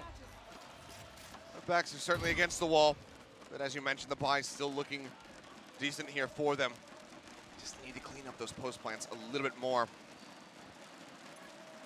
All tools that both teams had invested into that last round, but a couple of these ults not too far off. King wasn't really able to get anything in that last one, so still going to be 2 away. And Big. Just get the double push down here and see, and Destrain comes away with the kill on a Mazino. And considering how deep Vitality is in towards A, this couldn't have gone a better way from Destrain's in danger. Yeah, he's dead. Perfect Shy, timing. really good timing to double check on this. They know Sender's still around somewhere, but again, being able to equal this out to a 4v4, traditionally this should at least favor the attacking side if they can still manipulate this map, cause some of these rotations to be a little bit more hesitant. Leviathan starting to clear through. No one committed deep towards long this time. As we note, Sender posturing towards Logs on site, does have the support towards Garage, does have Molesy as well, sitting towards CT. There's the information, that's huge, that's everything. Can he get anything done here though? He looks dead to reward! Twistin! Saving the day! Just like King has the covering fire with the Guardian of all things. Takolia dead, and that's their way trying to get in. Molesy counter swings, finds Nazware. Now it's 2v3, low HP bars, yes, on the side of Vitality. They do have that defending position. Shy dead, Molesy as well. Vitality, the timeout looking wonderful. An upgrade there from the Bulldog. And now 10 rounds locked in. It was something that I think was really kind of highlighted, especially in their earlier games, like on Pearl, for example, but some of the spacing from Vitality, and if the spacing is off, if they can punish any of this, it's always incredible to watch. They are great at the trades, they're good at spacing. There's no easy fight here, right? Like, let's say you try and swing towards Garage, you're gonna have Molesy backside. They had no utility, you have to try and divide and conquer towards that C site at the end of it. So again, that early pressure, paying off well, having to use some of the utility to re-clear long after that. A little bit of aggression was committed to. Leviathan now sat at 7 to 10, double digits against them. They have to come up with a concept here. And when some of your stars are not finding the impact you need, where do you go? A lot of it's going to have to be on King, Shy. These guys have been absolute monsters so far for the side of Leviathan. He's just now one more charge away from having that ult online. It's just a different style that we're seeing here from him. Not the usual approach of Breach on Haven, which is farm orbs as much as you possibly can, and the kills and deaths that you have in there just to be able to get those Rolling Thunders up as quickly as possible. It's been a bit more passive from him. The impact is still felt, but he is falling behind as far as those ults are concerned, it feels like. So Molesy now 3 charges up towards that next 1.5. Yeah, they're still going to go for as much as they can for this Leviathan purchase in place, noting the Guardian, the Bulldog as well, the 3 light armors, no ults to play with. King is 1 away, Mazino as well. Like they are on the cusp of getting a few through, and they look like they want to brawl for this. Leviathan and Vitality both willing to fight down towards C-Long potentially at the start. Let's see who comes out the victor on this one. Twistin does have the knives. He might be in the right place for it too. One's going to be cleared. They're trying to get that orb. King able to grab it, but then he's cut down to size as Twistin finds 3. Takolia dead on the opposite side of the map. Shy, not a hope in the world. It's flawless, it's quick, it's dirty. The timeout, unfortunately for Lev, doesn't do a damn thing. No, and they seem so aware of that that desire to try and get that orb going, and the punish on the back of it was just divine. Look at this. You'll let them take the orb, is fine. We'll take 3 of your lives. In reply, and Sender comfy at the end. No pressure coming through. Yeah, they are just living large. This is Vitality just shining in this game. I can't credit them enough. That was a flawless round as well. Yeah. Now the buy's in pieces. Leviathan finally suffering from the money now. Way more aggression thrown in, but it's still not going to be without a match. Twistin is here. He's everywhere. Spots one, gets a little bit of damage there, but it's going to be Nazware actually finding Bone Cold. Twisted, as Masino TP's up into heaven, puts some damage down here onto the enemy jet, and they manage to flush him out into the rest of the players. The kills come through, and it's just as fast of a hit as we saw in the last round, but this time it's Lev looking fantastic. Yeah, the pace change here, you don't want that one. The pace change is perfect. Yeah, it was absolute pandemonium on the site. But Leviathan had a plan and they made it work. The crossfire here is set in stone. It shouldn't be beaten. What am I saying? Okay, it's fine. Mazzino there. It's all good. Leviathan not out of it yet, keeping Vitality away from that point. It's another little breath of fresh air here, a hope for Lev to be able to rally back. Four just to be able to get themselves locked in for a guaranteed overtime. But roll your mind back to that first half. We saw that incredible aggression down mid, right? And we asked repeatable success. Is it there? And it's so hard to make that happen. I don't know if Leviathan can do this again. Does that find the same value? Do they need it anymore? They've got the lockdown there. They've got the full buy to an extent coming in here. They have everything they need. This is the best attempt they've had yet. The problem is there's that counter lockdown on the other side as well as the Hunter's Fury from Bone Cold available. So should they go for that? He should be looking it out, but actually no, he's going to open up. Try to get a tag.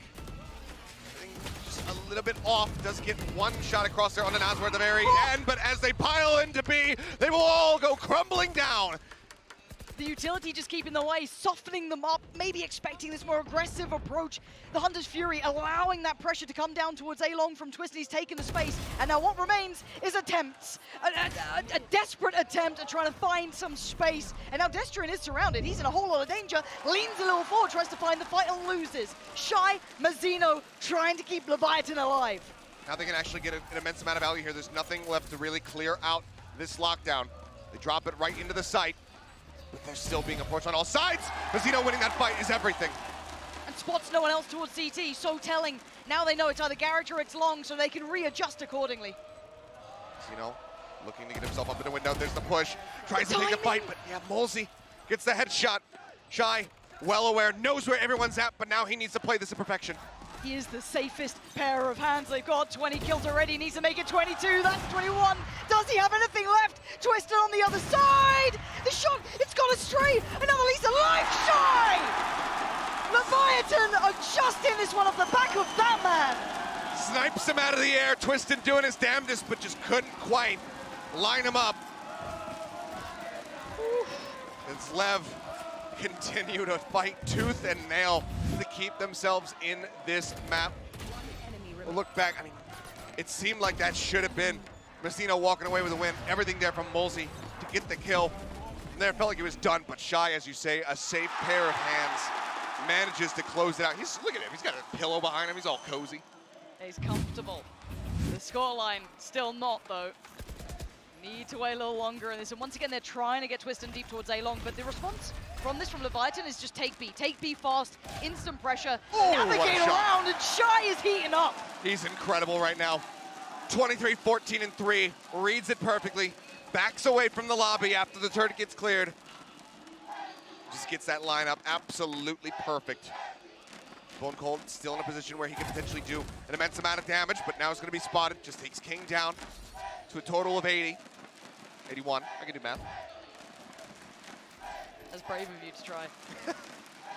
But again, they're still holding a depot here. Leviathan haven't truly explored any of their options. It's a drastically heavier lean from Vitality towards C, a little bit of attention towards B, but most of the utility's been somewhat cleared and at limited amounts here. So with the re-aggress towards A-Long, this is quite good confirmation for Vitality that actually, yes, it is once again this B piece, or it could be potentially coming through Garage. It's not, it is B. Where's the counter this time? Where's the pressure this time? Yep, shock, yep. Goes through, but yeah, they continue to interrupt this one. Zeno left, and now that Spike's going to be stranded inside of the site. There's no one there to follow it up. Leviathan left him on an island, and now Bone Cold in between them and the Spike. Bone Cold is on guard duty. Destrian by his side, and Leviathan might have just let this one slip. They absolutely have. Because that's where narrowly manages to avoid getting locked down, but yeah, leaving Mazzino all on his lonesome. That smoke from Destrian, it cuts off the access to B. They're so terrified of pushing in. You see Takolia attempting it. But Bone Cold just hugs against the wall and cuts him down. But I just love the faith behind the utility. The utility comes in from Molsey, and you know that there was going to be some pressure behind it, and that is the nightmare for Leviathan, right? You're trying to get that spike down. Half your team already sitting slightly deeper towards the post plant. They have to respect the smoke in play. So again, you get left on your own. As soon as that spike is down, you saw Vitality flood through. Look at the amount of utility thrown in towards this, and there is no help on the way. That is gorgeous work from Molsey, straight up understanding what his goal is, and he achieves it. And now, what do you do? 9-12, Vitality on the verge of picking up map 1 against Leviathan on their map choice. So they're going to be looking to up the pace a bit. Blast pack out, Dart going to bounce around. Doesn't get the scan, but they've heard plenty of gunfire, so they know that this A lobby is stacked. It's Twistin, not enough for the operator. Just going to be watching from the top of ramp down to the short. Look at this heavy stack over on C. Prowler does not scout. Taco spotted. Just a couple bullets right there at his base of his feet. Widely walks away unscathed. So they've kind of worked out the early round here, right? They've won out towards A long. Information having a little look. Spots, I don't think actually spotting anyone on that Omen TP, so, you know, no harm, no foul to an extent, finds nothing. Aldrone again. You can see Vitality are desperate to find information on where the hell the Leviathan are looking towards, because they want to get Twistin to the right place. Another warning ping comes down on B, so they're starting to think this is going to be a back-to-back B hit. They still leave Bone Cold, but as he swings out here, he's going to have a nasty surprise. Lots of damage going across. Does avoid the fault line, so can get into a defensive position. Turns a flash. He still needs a frag here, not going to get it. King deletes him, and the site's completely free. We already noted, you noted correctly, Twistin tried to lean towards that B side just in case. It's a 4-man retake against 5 players in this post-plant now. And all of the ults were committed in the last round. They don't have that lockdown, that rolling thunder to really escort them into the site. They just need to straight up take this one with aim. Paranoia goes across, finds one. Molsey gets the ball rolling, taking down Takolia. Destrin and Molsey doing wondrous work, trying to clear back through this site, but King and Nazira, this is the response they needed. Digging their heels in, refusing to relent. Leviathan still just about getting themselves across the line in this, denying Vitality a comfortable close. They are back to the drawing board, because the money is not going to be there comfortably for Vitality now. Not super comfortable either on the opposite side. Shy still having to buy down. Too damn low. 1900 remaining for him without a rifle to work with. But just a great take. Bone Cold kind of needing to win out, at least trade a kill there to give the rest of the team a bit of a hope. But Lev just overwhelmed. They flush him out, and yeah, you can see hero rifle here in the hands of Molsey. Twistin, oh, he's back on his old stuff. He's got that shorty in his hands. Haven't really seen it so far in this map, but now he's looking to shut them down with it. Yeah, Taco just got his ult as well. That's pretty big to add to the arsenal that Leviathan are bringing in. Vizino one away from his. They're starting to really hit quite the economic stride. And now Twistin might get checked on here. Actually gets away with it. Not spotted. Prowler goes past. Okay, Twistin's got a chance here. But again, it's only a shorty. It's only a shorty. They need to push into him. One He cross. spots one. There you go. Taco finally turns back around, spots him. The shorty not going to find any value, and Bone Cold narrowly misses the window to get that headshot and take away one of these guns. Traditionally on the back of that level of contact towards A, they've just been instantaneously springboarding in towards B. But you can see a little bit of an adjustment here from Vitality as well, getting Molsey in the right place for this. Could be good! No way! How does Taco still get away with that? Molsey dead, but it's worth it for now. Picking out 3, they know what's up. They actually stopped the plant for now. They do, but they're right back onto it. Just a single dart, not going to be enough to interrupt them. Mazzino takes a little bit of a chip damage there, but Widely's going to be fine. But now they have this double approach coming in through B main. Do they have the read on this? Because right now King is looking over towards Link. Oh, Bone Cold, that's one. The Iceman himself with that Sheriff. But King's still here. Mazzino's still here. Surely they don't let this one slip. Spotting out Destrin, they take him down. It's a 2v2. The fault line's everything. Mazzino now TP's up onto the high ground, spots Bone Cold on the swing, and they just cannot read this one. Sender brings it to a 1v1, but he's only got 59 HP. He's trying to get him here with this headshot. King jumps across in desperation. He's got to back off of it, and King finishes him with the classic. Lord, we are not done yet. Leviathan bring it 11-12. One more to take this into overtime. And look at the ult economy right now. One away from a Rolling Thunder, one away from a Nightfall. The lockdown is there. Leviathan, slippery as ever. We do have Vitality pumping the brakes here because they've had a couple of opportunities to close and they have not been going their way. This was huge. Again, the diligence to double check. Maybe just feeling a little something. There it was, just noting him on the way back through.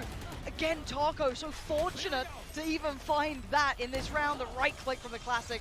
I guess the desk wanted it, so they got what they asked for. There you go. That'll make Josh smile a little bit. Some classic kills coming in instead of the shorty ones. But you can hear how fired up this audience is. They want to see that overtime coming through. Oh, they want blood. This audience loves a bit of it, right? They are absolutely ferocious for their teams. And now we do see Twisted on the operator. We haven't got to see too much of it on this half, really. Yeah, it was mostly the attack side. Yeah, so again, the economy in the right place for him. He's able to get it himself, light armor to boot. He is 2 away from the Bladestorm as well. And outside of that, pretty robust purchase. On the other side, it's the ults that are so close to what you're looking at, right? And what is the final attempt from Vitality? Yes, they have the safety of overtime, I guess, but you don't want to be depending on that. Taking a look at the minimap right now, you see Molesy, Bone Gold getting stacked up over here at A long. Lev should be aware that, you know, obviously Molesy just 2 charges away from having that Rolling Thunder, and that's one of the biggest thorns in their side that could be there to deny them from taking this into overtime. So they have to be ready to fight for this. Fault line comes out first. Takolia jumps across. They will just back away. And I mean, they think they have this read. He's actually on the box, but now he should have been spotted. Paranoia across, but Bone Cold up close. Somehow doesn't win the fight. Mazino guns him down, and that could be tragedy here for Vitality. Molesy has no way out of this. CT's overrun. The push-up's on the way. There's somebody on the side, but they finally clear him. Mazino's there. 5 standing against the 3. Vitality not looking likely now. How has this happened? Now the lockdown is in. The Rolling Thunder still held. King can just play back. Mazino will get taken out, but Sender can't overstay. He has to just pull out of the sight. Respect the ult. They have a little bit of utility and ain't much. Sender's got a touch of it. King, counter utility in place. Look at this. Seconds just pouring onto the post plant. And Vitality have so few options. They have to just make a go of it. And Leviathan are dragging this game back. Pick by pick, kill by kill. Twisted can only do so much. They're making a damn good go. Oh, try as he might. King reigns supreme. He just cannot be displaced. When they need him the most, King is consistently there to take them across the finish line. 12-12 now, and it's just played to utter perfection by him. The Rolling Thunder to delay. We'll see it here in the replay, I'm sure. Maybe not. Maybe it's just a retake. I think it's just a retake. It is. Some nasty shots through the smoke to be able to clear that out. But he has the Rolling Thunder crossing the link, pushing them back into the aftershock to further delay and make sure that that clock is just bleeding down. What a game we have on our hands. I said it would be volatile, and it certainly is. These two teams are really nicely matched. It's such a rare treat. The resilience from Leviathan to bring it back to this point, huge. And now we go back in. Leviathan on the defending side, Vitality on the attacking side. It's OT, and a game of this caliber deserves it. What's the delay on this Nano Swarm, though? They throw it out late. Fault line a little bit slow. If they've been able to couple that together, you would have had a lot more damage there onto Twistin. But good from Shide, expecting that Sova Dart to be coming through, so just delays the Nano. Yeah, I like the early willingness to take a little bit of a challenge, burning up some of the utility on either side. I mean, Shy's been pretty much worked through at this point, so they can go back to what they intend. Taco noted on long, so protocol list for Vitality is quite good so far. Just making sure that they're not being pressured. Just shutting down any forward aggression. Boombot as well, not going to get to reveal too much. Same with the Haunt. King just looks to continue anchoring, but Ping's coming down. They're expecting somebody in window, not necessarily for Shy to be this close up. Now they start looking for it. Shy looks away. He turns back, finds one, but it will be traded. Oh no, Mazino's been spotted. The paranoia is sending. He's blind and he's just so dazed and confused. He's in danger. Slips into the smoke while Molesy takes down King. The support system's gone, and now just one left to make a stand. Vitality taking it away from them in OT here for the first strike on the board. Now they have that match point. Locked in, ready to go. Not the first time we've seen that, though. No, it is not. But that was not nearly as close of a round as you would like to see from Lev going into this OT. It was fairly clean, just Twistin getting taken down. Shy, good to be able to get that pivot, but just wasn't ready for the rest of Vitality rather to come rushing in. And now as we see the buys, Twistin is going for that blast cannon over on C, up in hand. This is when your metal gets tested, though, if you're Leviathan. Some of their best approaching rounds on the attacking side have been pretty aggressive. Those B pieces finally got kind of thwarted towards the end. Very hard to go back towards that. It looks like Garage actually is the first port of call. Clearing through, they meet no resilience until now. Noting the operator, that's a worry, but they find Sender. You do. Twistin is just getting pushed around this site. He hasn't found any stable spot to sit in. Just backs away. You know that he will have exited over towards the defending side, so they throw down the smoke. Don't want to expose themselves to any op shots. And now the plant can come through. Bone cold on the back lines. There is utility in the way, though, so does get to slip the first. Tries to clear Garage for them. Spots nothing so far. It is all players on C-Long.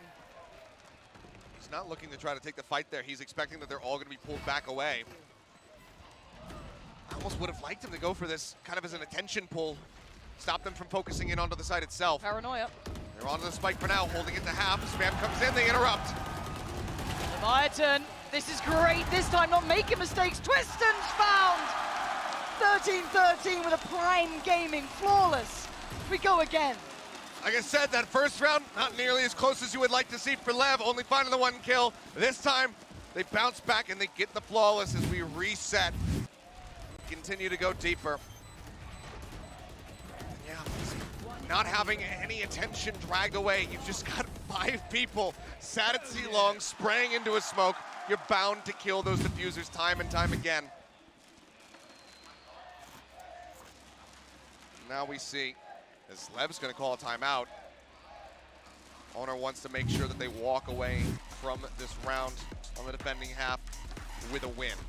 Yeah, and the timeouts always get reset in OT. You get one regardless. So, but Vitality can also have a conversation at the same time. So this actually isn't a complete negative in their regard either. They can have a conversation as to what they want to do, because they have been now. I mean, they got away with that ninja defuse on C-Long, but again, do you want to depend on the fact that maybe the bullets don't hit through the smoke? I'd love to have seen maybe Bone Cold or someone try and be disruptive towards that deeper C-Long post plant, but I still want to see what the plan is here, because again, they managed to do that when Twiston was on C, which again would have been one of the, I guess, danger players if we want to avoid the operator, still able to work that out. Ran through the utility and Garage comfortably, didn't have anything to worry there. So again, that'll be in the second half of this second OT, but for now, Leviathan have been struggling a little on this side, so I want to see what their adjustment may be as well. And you have to be a little bit concerned, because last time Lev did call that timeout, we saw Vitality counter-strat them perfectly. It was the setup to just try to get King that orb over on C-Long. They triple stack it, they have the blades pop for the side of Twiston. They get the fault line across, and they just go ahead and kill 3 people right off the rip. Let's see if Vitality get a similar clean read this time around, as Twiston just pushing past the nano, and there you go. Shy cannot get the kill this time around. Yeah, that's a difference maker. Twiston still standing. Mazzino wants to deal with it quickly, and he does. Wonderful work. Gets away to the back of the side, and King is here. So elusive. Needs to win this fight, though. Bone Cold will strike him down. Plays off that slight one-way decently well. It's not as well. However, it does arrive. Luckily as well. Forced out into the open, but he takes the fight, and he wins it. A clutch, as Lev will take the lead, and now have match point in their hands for the very first time. So flamboyant, so aggressive to refight on that. The audacity. Taco's had a quiet game for his standard, but that fight at the end, again, swinging out here, reading it so well. That's a 1v2 he's worked out to finally give them the upper hand. That's the Taco you need to be seeing. That's been somewhat absent. That little spark or something has given them the upper hand here, but it's not over yet. 14-13, Vitality finally have the chance to answer back with their turn on the defensive side. Again, back on the defense, though, Twiston going for the operator. Another glass cannon setup. Taco Leah backs away, eludes that paranoia, cutting across, and get a decent amount of util out of the side of Vitality there just by applying some pressure in Garage. Twiston now going to be noted here in B. So just fan out and make sure that there's no forward pushes here over towards the A side. Pretty telling anyway, the deeper utility, and bear in mind that Sender never got checked deeper in towards Garage. The utility towards mid has not been cleared. This is going to be, I don't want to say readable, but it should be understandable for Vitality. They still have Molesy here, they have Bone Cold towards A, they're in the right place, and they're clearing C-Long. So the information game currently, pendulum swing in Vitality favor. However, we've seen the explosive nature of Leviathan even with all the cards red, they are still dangerous. And they've got 40 seconds to play with here. Running the clock down. Doesn't make it that much more scary when you do go for that site. Exec, if somebody were to fall, much like that. Bone Cold opens it up, finds one. Now going to be stunned. Trying to get a couple darts across, and Twistin watches for the lurk. Shine out taken down. The dart's going to find some decent chip damage. A little bit on King, down to 85. Follow-up, not going to find as much, but still, there's 3 players. Double stack towards Hell, it looks like, and a slip back towards Sewer for King. The crossfire has to be good. The trades have to be almost divine for Leviathan, or again, OT will be calling. Right now, what you're really hoping for is for King to be able to find 2 of these kills here as they push their way into the site, because that gives you the rolling thunder, but instead it's going to be Mazzino, and as we're finding one, Twistin entries. The King gets one before getting taken down, and we are not done yet. Lev cannot close it here. It's going to be 14-14. Vitality, keep this overtime rolling.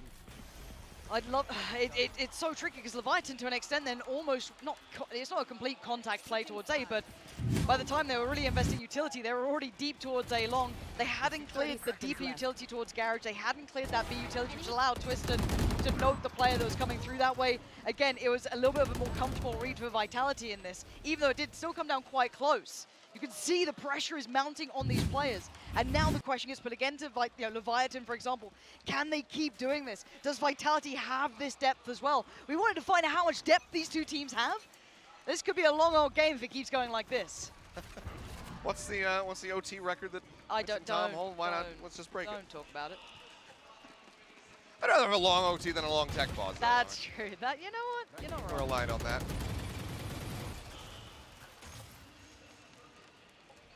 For now, just looking to go ahead and drone forward into garage. Turret's going to be cleared. Twistin just hopes for a stray shot to connect. Vitality assessing the options here. Shuffling around, spike over to Molesy. Now they start checking over towards A. Tacolia is waiting.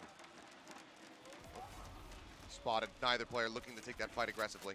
And Twistin's being quite nasty here. He's waiting for those rotations to come in off the back of contact. Yeah, there's the punish. As soon as Mazzino wanted to try and support, get in position to rotate towards A, he was waiting for the punish on it. This is actually a really nice play. They're almost trying to counter what they were doing if there was an aggressive push down C long, but he actually gets rewarded on the punish of the rotation instead. Now they reset somewhat. 35 seconds. They still have a little bit of room to work with on B here. There's the smokes, there's the utility, and there they go towards the B site. Plant getting ready to come in, but they also have this flank coming through right now from Bone Cold. He's managed to sneak in behind him. Deathstream going to be the first one to fall, but the spike still gets planted. And Bone Cold, unread at the moment in this position, and he's going to look to do maximum damage. Just waiting for his opportunity. There's the tap of the spike. He creeps in. The shots, they whip initially, but he still will eventually find Nazar. Now Tacolia taken down. Being able to answer back with 1, with 2. They still need so much more than this. But they're not on the spike. Shy's done it. Vitality fighting so far ahead of where they needed to, maybe overheating a little, taking maybe earlier fights than necessary, caught in the middle of the window. But punished nonetheless, Leviathan take it to 15. Even with that lurk, even with that early pick, it all was starting to look good for Vitality. And then they crumble at the end, and Leviathan once again take the lead. And this is the best way to start it off. They get rid of Deathstream before he can TP out to safety. Paint shells, the nano swarm, they find the kills. That lurk from Bone Cold should have been everything. It should have been Vitality once again taking this to a map point. It's a little whippy. He still manages to get that kill, but it's enough time for the comms to come through from Leviathan, make the call that he's approaching from that A link. King swings out, they find the kill, and then from there, it's nothing but shy. Crisp headshots coming through from him. And now Lev. Sala going to be using their timeout as well as they look to keep themselves in this map and stop it from slipping away. Yeah, I do see the statisticians in the background. So I do see Space and Co. discussing the longest OTs, the highest kill records, because this is getting towards that territory a little bit here. They seem somewhat inseparable, but it's by such fine margins. That's the mad part of this. It's very hard to separate these two, kind of taking turns now. This is that Vitality timeout, so maybe their turn to try and reinvigorate some of the errors that have been coming through into play. But I believe it is 1917 would be that'd be the OT record. I'm trying to look at this, 1816. I'm seeing a couple of numbers coming through. We'll have to see. We'll have to see. I don't know yet. I don't know. It's not there yet. We're fine. The longest at this event is at 1816. Bloody hell. Shout out to Space, though. Of course, 1917 at a VCT event. It's the good old DRX versus FPX ascent. Class. Oh, mid aggression. Hold on. We've not seen this yet. Twiston throwing in a little bit of mid pressure. Haven't seen them go for that look. Really, maybe, I don't know, maybe trying to buy a little bit of time on the default, burn some of that utility on the way in. Yeah, you're going to see a little bit of that sent through the Prowler invested for sure. But again, this default's been decent from Leviathan, but I still want to see a deeper check towards Garage if that was their intention. But it's not. They're still eyeing up this A site. Posturing up 3 players and committing them towards long, leaving 2 on the back lines and a 3-man walk down middle. Shy, not sure how many he spotted. Either way, he's lucky to get away with his life. Small amounts of damage taken by him. Looks like Bone Cold going to be shifting out of heaven, getting himself onto the A side proper.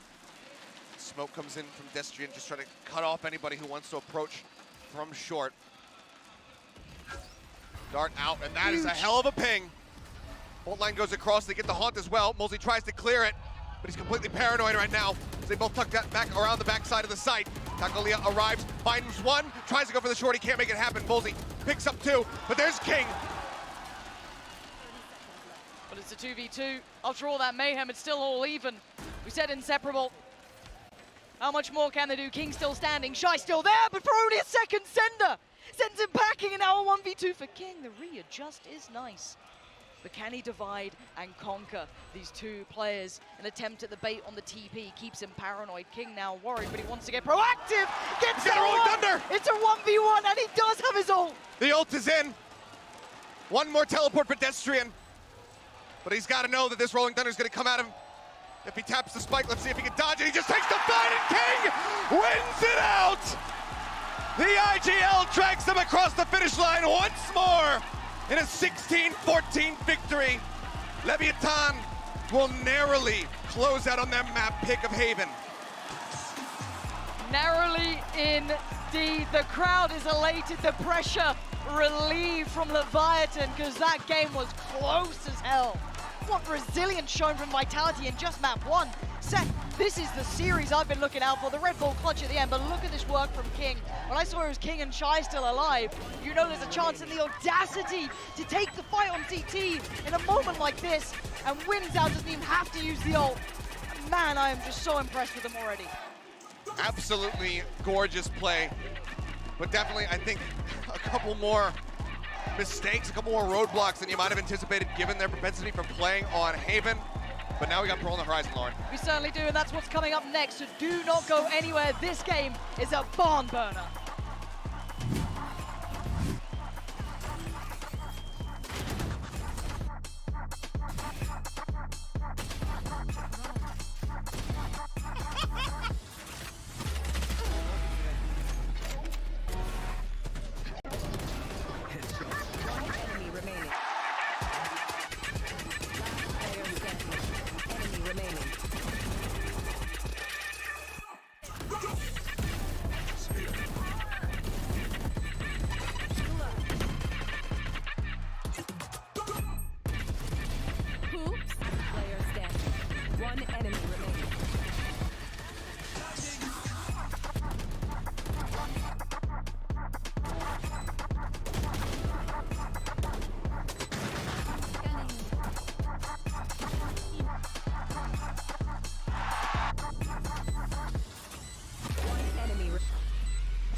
Hey, I'm way up, could never be under you.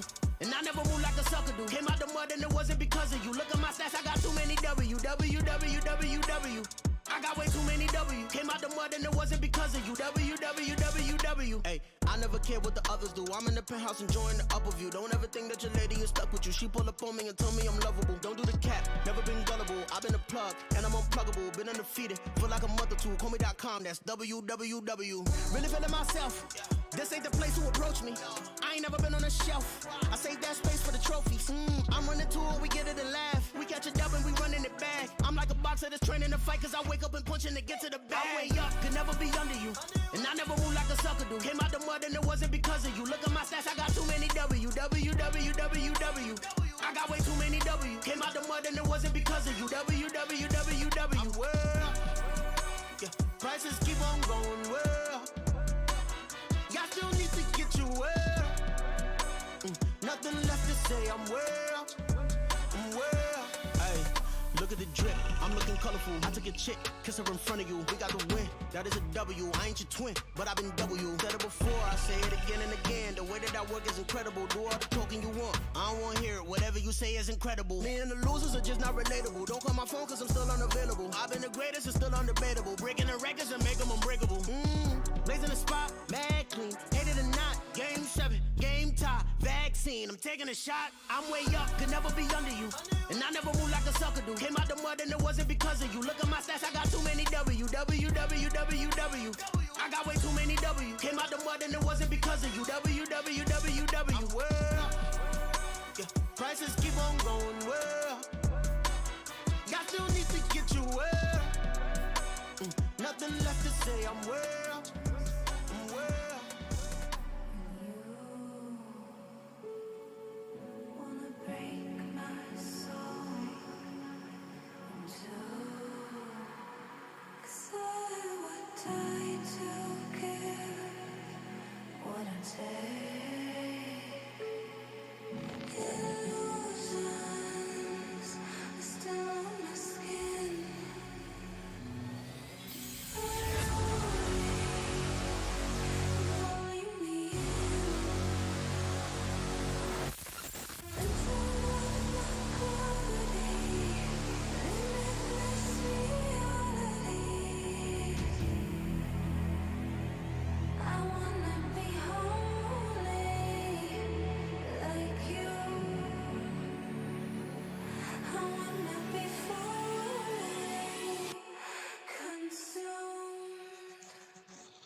Welcome back, everyone. Honestly, I don't think that break was long enough for us to be able to gather ourselves, but I'm Yingsu, I've got Bren, Sideshow, and SK Rossi with me here. Rossi, talk me through what you thought of that game. That game was all about King and Shy. I mean, how many rounds did King save for them? You know, it's just insane. Like, every round he just wins for them. And it was like King's show. Yeah, it really, really was. No, I mean, that guy is just a freak. He's just a freak of nature. Like, going up on that stage in that fashion, but just look at how close this was as well. I mean, a classic combination of Leviathan going to OT on Haven and taking it 16-14 again. Exactly the same as when they played against XN. Yeah. The same level of chaos and clutches and absurd moments and King stealing the show.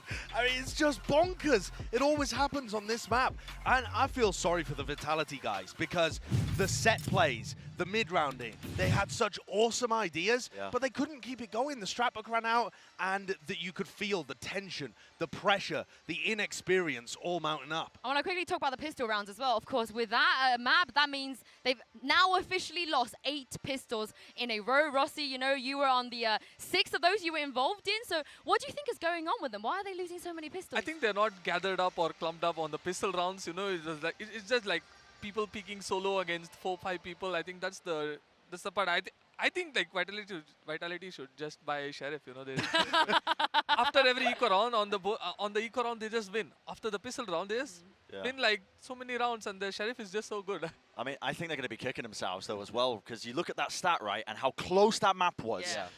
Vitality, if you win a pistol round there, despite the fact that they were winning the rounds afterwards because of just sheer heroics as well, like in that one instance, I think in the first half, you win a pistol round, you win that map. But and there were so many other moments as well, though, that Yeah. they could have won. You know, Bone Cold inside a smoke, and somehow Mazzino kills him. And listen, there were just so many moments that we could go over and over and over. And let's go over one of those moments right now in the Verizon high-speed moment of the match. Of course, this massive from Leviathan. I think it was a 2v5 they managed to win, and this was in regulation time, and it felt like, Brent, so long ago. And this was just crazy as well, because up until this point, Vitality was so clean with the trading and being able to play off of each other. And it was that 2v5 that just didn't go their way. And Bone Cold, the decision there as well to just wide swing with the util out. Multi does a really good job of maintaining that kill there in Garage.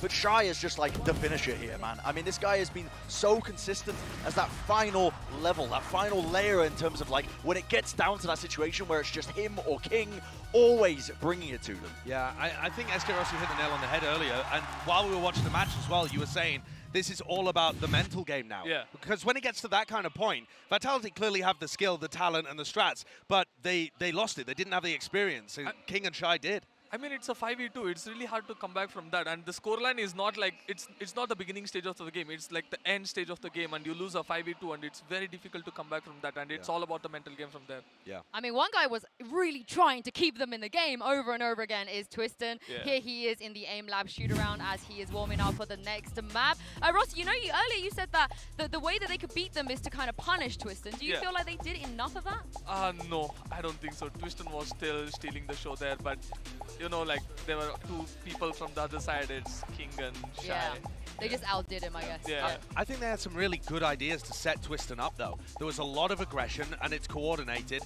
The set play that they had to punish the ult orb being picked up, where Twiston's up on top with his knives, that's awesome. Vitality, I think, played the better game on Haven, but they couldn't keep it together towards the end. Yeah, it was always about the clutch rounds. And The clutch rounds. The close situations, it's always, I think it's just the pressure. And now I'm looking forwards as well, looking at Twiston as a player, right? Because the guy is pretty new to the big stage like this. He's putting up unbelievable numbers as well for someone who is kind of new to this kind of pressure and global stage. But when you lose in the fashion that you did on map number 1, heading forwards, you got to keep it together. And that is going to be the next big test for Vitality, because you cannot think about map 1 and how close you were to claiming it. You just have to solely focus and reset the mental heading into Pearl. And that can be so difficult to do with like a newly formed team like this. I want to talk about it with you because we are heading into Pearl, and Rossi, you guys kind of got smashed on map 1, 13-4, but then you did come back. Yeah. So how do you come back into this? I think it's again, it's all a mental game. When we lost the first game, you know, our coach is like, what you guys are doing? This is not how you guys play.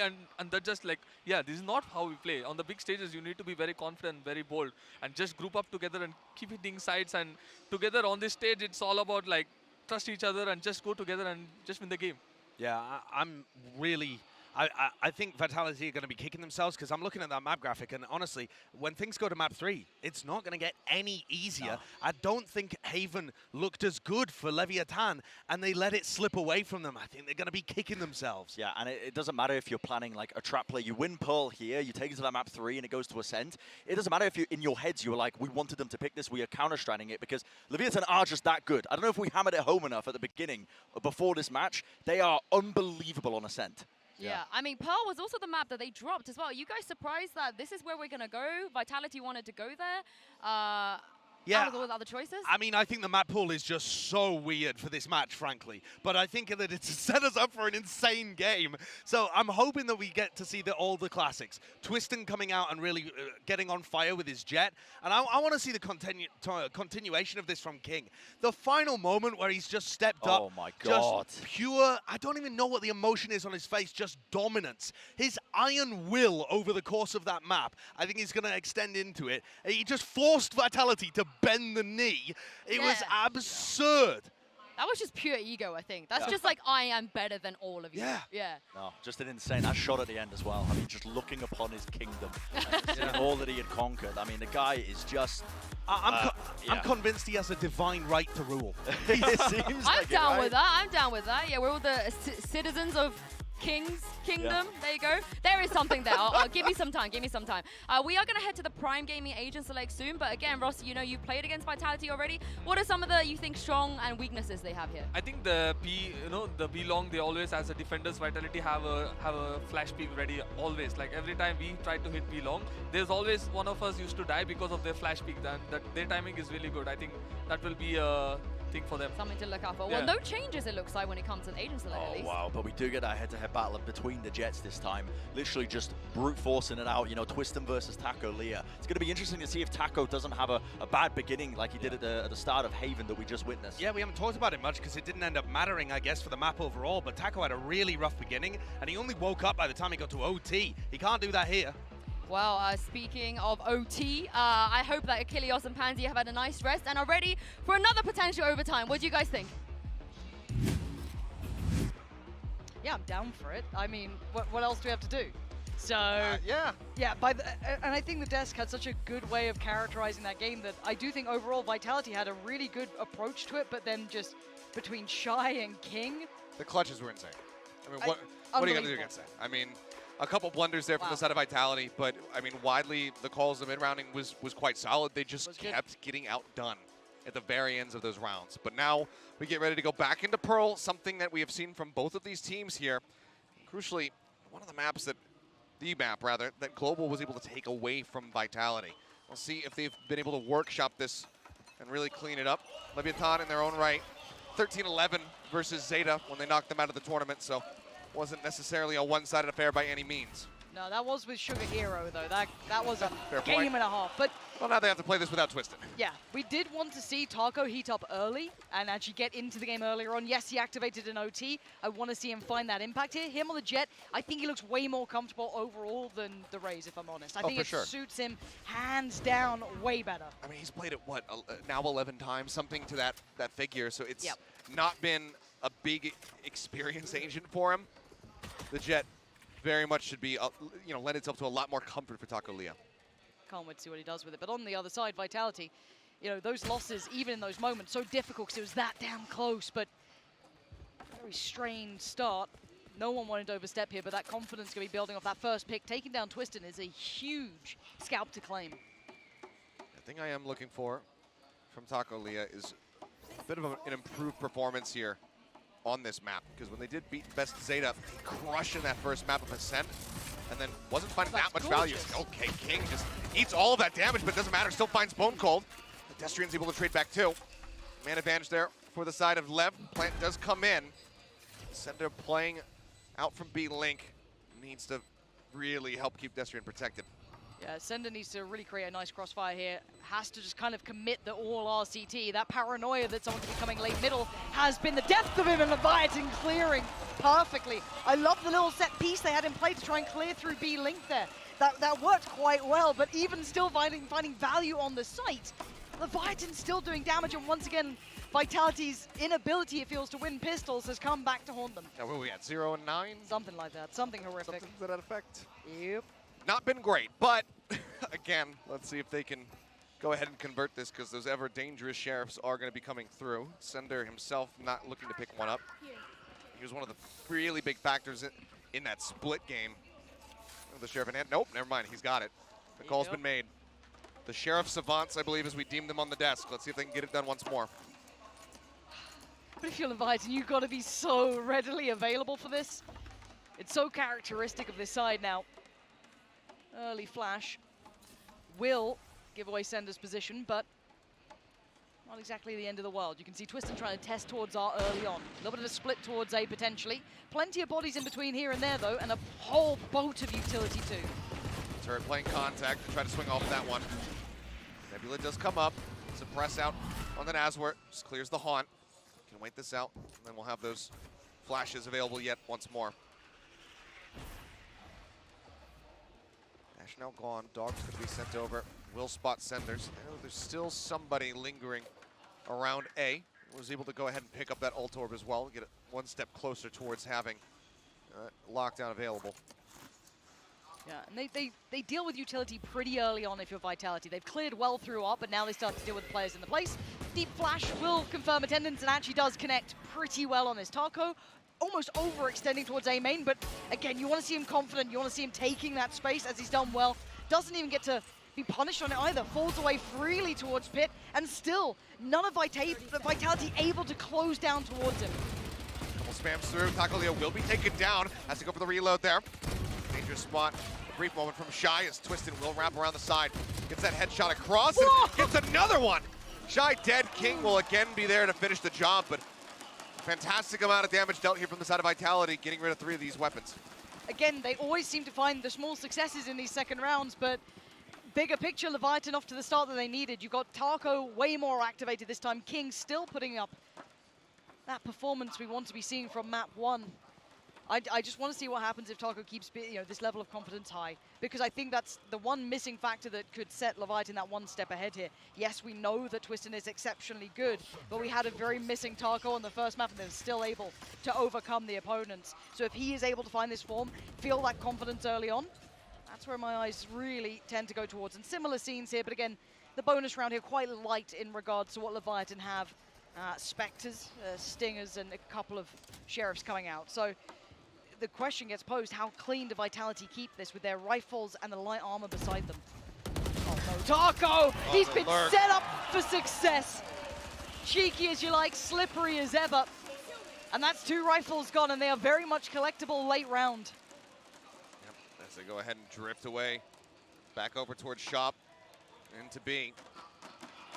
Go ahead and pick them up. So far, they're still showing some apprehension of pushing that position, and seems like it's actually quite wise because they're doubling back at least to push their way in through mid-link.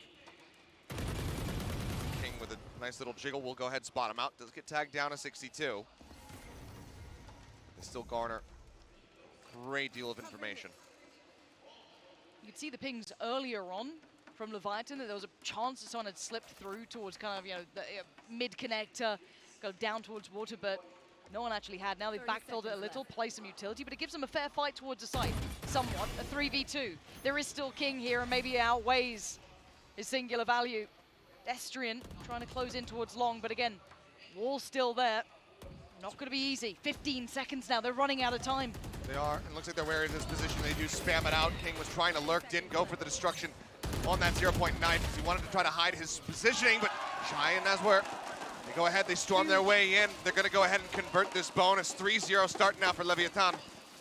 And 2 rifles taken into this round. Actually, I think it was 3 at the end potentially. I'm not 100% sure. But again, winning out in every way that they wanted to. Yeah, got a little dicey at the end there, a couple of casualties, sure, but you'll suffer through that, considering your purchase was nothing. It's off the back of this slippery little play, just sitting tucked in off the back of the contact as soon as they came through on, which was a high priority area that Vitality have been trying to address early on. So a nice little counter from Leviathan. All right, that's a new look from Owner. That's a gif. That's a gif right there. And the buyback here is atrocious for Vitality. They're really suffering under the weight of this, and already Taco, Operator, is out and about, and not shy to make, make a little noise with it either. Okay, just the one tag there on Destrian through the wall. Obviously no healing available. The Skyless composition is Bone Cold just trying to clear the turret. Kings is no, you're not allowed to play this position at all. Some really good early damage already out here. One of the Vitality members. Twisted with this Judge needs to be able to get into close quarters. He's got the dash, it's at the ready, pushes in, and Taco's just gonna back away. Doesn't even want to try to challenge holes, and that's wise. Yeah, smart choice. Doesn't need to overstay his welcome. They can potentially play for a retake here. They still have good information on the back lines. The chip damage has been achieved, but they still need to get past these players. So again, that Operator should take somewhat of a back seat in this. It's gonna be hard to clear those close corners that Twiston, for example, is trying to lock down. Needs support though, he can't be doing this alone. Let's see if he does have that support on the way through. Smoke invested to allow for the cross, the timing's great! Twiston, Judge back to hand and ready to go. Yep, they just have to pull away from this position. They don't want to try to challenge it anymore. They're gonna try to get him from the other side, and the flash timing is perfect. Taco finds a headshot, but Bone Cold answers back. 3 members left on either side. The post-plant util, however, looking very weak for the side of Vitality. They're just holding this up to half now. They pull off of it. Both players on all sides, really. Dangerously low. There's the headshot. The hold's coming through, but Sender's got it. The 3K to drag them across the finish line. They somehow make it work. Vitality, please. What the hell is that? Sheriff's out, a Marshal to the Judge back sight. Bloody hell, have a watch of this Red Bull clutch again. Twistin, yeah, dirty with it on the quick shot there, but Bone Cold still doing great damage at the start, but it was Sender at the end. Oh, that's a Vitality round if you've ever seen one. Scrappy as you like. Now, it does quell the, I guess, the swell of the money that could have happened here for Leviathan, but they're still able to buy back into this. So right back into the thick of things, and early work from Taco. Sees nothing in middle, and they have been exploring towards Art as a high priority place, right? That's what we've been seeing. So this could be quite indicative. This is a heavier A piece, but again, let's see how much they read into this one. Do they re-clear through Art? Do they continue to keep someone postured up on that with that Sky? Lockdown, Cosmic Divide at the ready. Good tools to get themselves safely into the site. Orb snatched up there from Molesy just to try to get even closer towards that null command as well. There's the divide. Prowler leads in, flash over the top. Dash in right up close, Twistin getting ready to push out of the smoke. Nasworth's the first one to fall. Snaps on, but Taco answers back. Mazzino as well, finding two, and they will just go ahead and shut them out of this push. You don't get fair fights against Leviathan. They fight as a team. The trades are gorgeous, see what I mean? Oh, no. You don't get a fair fight on them. Leviathan play as 5 strong. Every single fight is there. Every single trade is there. The fact that Taco was able to get away, tucked in towards a site like that, while you had someone like Mazzino bailing him out as well. It's just perfect. It's so hard to break down, even with that divide in place. Look at the push and pull here. As soon as they're trying to clear that close angle, you've got the swing coming through from A-Link. It's just gorgeous to watch. And as said, Leviathan, you're not going to find easy picks towards them. They are in just perfect positioning here. That's how you stabilize, though. I think that was 4 standing at the end. Rifle's going to come across, and it crushes Vitality right back down to Sheriffs. This is just Naswer who ends up dying in that round. Vitality now going to be calling this early timeout. Put themselves in that 3-round deficit, and they want to look to course correct right now. So make the call. We have some kind of plan here going into this attempted eco round. And then also set the stage for what they can anticipate going into the next buy. Twistin does have those blades available, so we can expect to see him pop those. Can potentially have an immense amount of impact with it. Absolutely, but we are very much seeing Leviathan with a little caveat now that you get Taco there. So it's a whole different puzzle that's been presented to Vitality that they have to deal with him as well. Because before, as I said, it wasn't as much of a threat. Yes, you had King doing really well. Shy, I will always just call him just, the rock of the team, the safest pair of hands. He's always good for it. But now you've got to deal with Taco, and that's a different kind of protocol list that they have to address, because this guy is getting super slippery with it. You're seeing him warming in. Must feel nice to have actually a really good start in this game after really struggling on that raise. Mentally for him, this should be good, and we wanted a counter to Twistin, right? Someone to maybe slow the roll down a little bit. Let's see if maybe Taco is going to be that player. Blades at the ready. Taco just hugging back here behind the screen. Looks like they just want to see if they can spot anybody out there on the site. Knew that there wasn't going to be an operator on the opposing side, so didn't go for the shop up draft play. Though Hattie actually probably could have been able to catch Taco. This is almost an indicator of what we saw before, right? The Nanoswarm clears down towards the end of B-Link, but this time looking to get that double door pressure going through. The Prowler should find Shy, and this should be the swing off the back, but actually Leviathan not really being too affected, just having to respect the smokes as it stands. Vitality gets space. They work for it, though. They've had to put a lot of utility early into this, but now I need to see them convert that towards a site, and you can see the counter to this. Taco taking space elsewhere. It's going to be towards ramp. It's going to be towards B-Long. Does get the pressure on, but again, they've taken over mid here. This is really tricky for Leviathan to feel comfortable with. Okay, little whiffy there from King. Still puts Sender down to 5 HP, though. Not going to be the greatest concern, but Shy was able to confirm that at least one person got through that mid position. Now should anticipate that the majority of the players have, and yeah, should have been enough to at least spot 1 or 2. Taco just looks to hold close. Dash in, the blades connect. Twistin gets the headshot. That could just be the entry done. Zeno now stuck in a bad spot, does trade 1 before getting taken down. Spike has to be recovered though, and yeah, they're running out of time. They got to get this down now. Shy! Death from above! This guy is impossible to remove. Safe pair of hands, an explosive play. Leviathan once again handling Vitality. In those final couple of seconds there, Seth, it looked like it could have been Vitality finding what they needed. They cleared the site. They'd done what they had to off of the back of that man, Twistin. 2 critical kills and then Shy answers back in kind, and then more. I mean, he already got a Verizon high speed. Might as well give him the reflex as well. With plays like that. This guy, full comfort is, I mean, Otis just bouncing up and down in his seat. Look, you want to see how well Secret Labs chairs are made. I mean, that's a pretty telling They can sign. take That some man abuse. is pulling it apart, but 5-1, buyback in for Vitality. We do see the Operator into play for Taco again. See how that looks in his hands. Couple of ults now sitting with Vitality try and implement, but already that denial is huge. That's half the map of their access points denied here. Yeah, and they know that they consistently have been challenging for position, trying to, just gain all of that space in art. So they say, okay, we just throw the pit down, cut off that access point, which makes A that much more unassailable. So again, it's going to be Vitality turning their eyes towards B site. This time, though, Taco Lia, he's got another operator in his hands. They're ready Bots for it. one, there it is. But they're not ready for it being that quick. This guy is like bottled lightning when he goes off. And he's pushing up for a bit more. Has to respect it now. The lockdown's going to be there. How long does he try and linger? How long does he stand? Pretty He's damn rechecking. long. Gets another one. Twistin, take it out, and that puts them down to 3 players. He's going to try to make his way out of here, and he just narrowly does avoid getting detained. Space gained. The plant can come through. Choice. One spotted. Can he win out on both? Mozzie making the right choice here. He had to have done that. He had to take some space because they didn't have CT. It wasn't safe. Going back around, Vitality winning out the fights they need. Now just 2 alive. It's a 2v3. Spike planted. Time on Vitality's side finally. Oh, but Taco! This guy is different. That's 3 kills already. He could be on for the ace. He could be. He's going to go ahead and grab a rifle. They heard the shot from Sender. He gets the 4th. The 5th not quite going to come through. Sender puts him down on the ground, brings it now to a 1v1. But he's looking the wrong way. Gets a read of it. But now they're running out of time as we're just trying to bait him in here, make sure that he can't carry this gun forward. At this point, it's not going to happen, but as well, will not be able to escape. The spike will explode. The op will be left on the ground. And Vitality will narrowly scrape by the 2nd round victory. Almost a massacre at this man's hands. That first was just unthinkable. The audacity to double dip, and then this shot just, filthy. But credit to Vitality to still running them down on the clock, playing it perfectly at the end.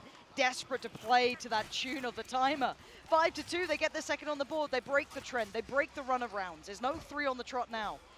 But the buy's still here for Leviathan, and they still have a couple of ults to play with themselves. 1 still left with Vitality, but a lighter purchase, light armor. That's all they can really offer into this round. And again, heavy focus from both teams over towards mid. Taco just holding, trying to just jiggle around, try to get the spot on him, but it's going to be Bone Cold taken down. And you mentioned that operator, or rather that ult being available. That's the ult gone. Yeah, and he can just dip away here. They still have support systems in place. King can kind of backfill that role. He's now slipped through towards Art. He is omnipresent in this map. He wants to be the instigator of all of this mayhem. Twisted on the other side seems a bit cautious. I think he's feeling this out now. Does not like what he's seeing. Try and just hold for a second, pause for thought, see if they can punish any over-aggress. I think the dog spotted Twistin as well. They're still wary that somebody will be lurking there in Art. Flash up over the top. Give them all the confirmation that they need. And from here, is Vitality. How do you decide to approach this? Not having the Nightfall to try to escort your way into the site could prove to be very brutal. And rather than peeking towards Art, sitting a little deeper, Leviathan giving him just that little bit of room, having to respect this round. Now, Vitality have fought hard for this space. 30 seconds left. Zeno sat here in the site, looking for the wall bang attempt. He's trying to answer back in kind, but angle's just a little bit off. Mostly changes it up, and Zeno does get knocked down to 33. King gonna be finished off. Yeah, but they're not out of the woods just yet. Clears towards pit. Destrin's done well there. That's Mazzino gone. But does he recheck this? If he re-peeks this, he's in danger. Up and over the top! Taco trying to get a little nasty with it, and Leviathan just crushing Vitality, and Twisted alive, and he's still behind the divide. He has no idea, but the reveal, he finds Shy, but he has to take down Taco. Taco dashes switching. forward! Oh, the right click! You wanted a counter to Twister, you got it in Taco. We've finally seen what's taken him down, someone willing to challenge, and someone willing to best him. And it's such a bold maneuver, but he plays it to absolute perfection. Just rushes him down. Knows that holding the angle with the operator is just not gonna be good enough.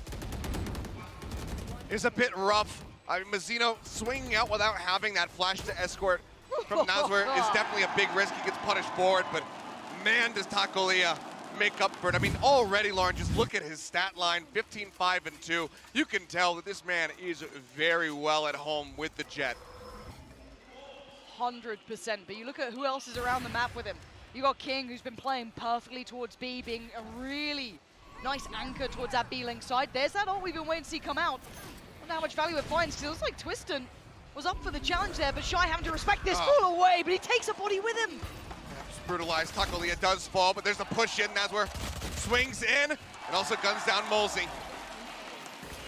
The attempt at the Thrifty really starts falling apart. Bone Cold does have an operator, but see if he can find one. He can't. Shot goes up top, up high. It's just Sender getting pinched on as Leviathan continue to run away with this map, with this half. They are in fine form right now, Seth. This is a different looking Leviathan from map 1. Got a little too close for comfort, and now they're fighting fire with fire, and Leviathan seem to be burning a little hotter. 7-2, and you got to see the rounds from Vitality here a little sporadic. Unable to string much together, not getting the ult at the right time to try and complement them either. The little utility setups, we've seen them trying to invest, not finding the value to be able to springboard off it. Someone like King's been wonderful at holding still towards B-Link. You've got now Shy occasionally coming over towards that mid-connector. Totally different look this time, though. As already Taco taking a couple of brave steps towards middle here. Vitality desperately need to get a fire lit underneath them. Run back these last 3, make it a 7-5 half. You and I were talking about it during the break. The concern about coming to this map again after they dropped it to Global Esports. Have they managed to fix the mistakes that were there? Not sure if that's the case, or really right now it seems like Lev have just studied it and they know exactly what Vitality wants to do every single round. But if they can't rebound here, it feels like going over after the halftime should just be a one-sided affair. Still, trying to pressure these double doors has not really netted them what they wanted long-term. Again, this is what I credit King for. He's been a constant nuisance at trying to keep that under wraps, allowing the freedom then on the rest of the extremities to come through. Someone then like Taco can start, you know, pressuring through by art, which is done already. A pick towards middle. Okay. Oh. Squeaky bum time there for Shy. Knockdown 36. 30 seconds left. The clock getting run down. Divide comes out. That should leave no illusions as far as where they're intending to play this, and there you go. Lockdown invested. They will be able to get this plant off, but they still have to back out of the site. Taco Leah finds Sender on the lurk. That's a big element removed now, because Taco is good at clearing towards long. We've seen it just moments ago, and the first glimpses now.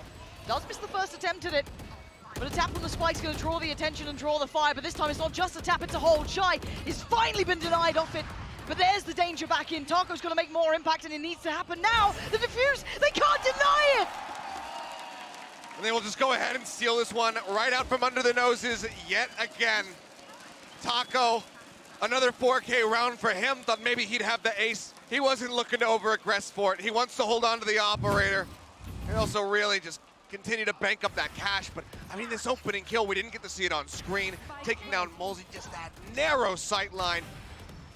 And he's just playing like a man possessed up in his hands on the Jet. It seems like there's nothing that can be done to slow him down. I mean, caged away on the first map, not feeling comfortable on the agent he was playing, finally gets that release, finally gets the go-ahead and says, hey, have at it, do what you want, and he's absolutely doing that. The support systems are great as well. It's all there for him. And a little bit of a switch up again this time. Look at this new adjustment. We're going to have King sitting towards ARP this time. You're going to have the Sky combination trying with Shy maybe. I don't know how I feel about it, but right now it's looking good. Destrian gets just thrown to the wolves. Just charging in, just trying to break something open over at doors. Ends up dying. Sender with a nice kill, of course, with the Sheriff.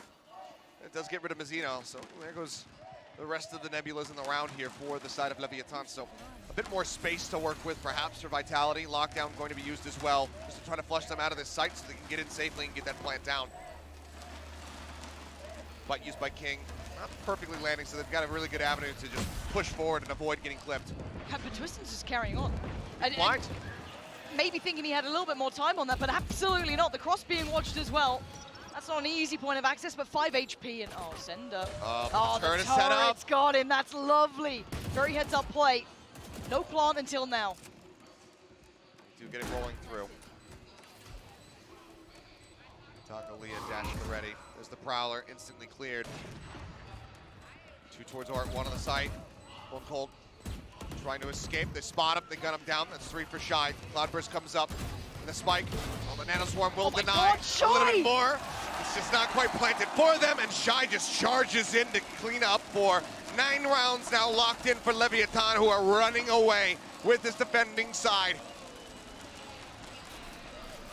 Maybe Vitality burning the candle at both ends on map 1, giving it everything they had, and now sadly into map 2.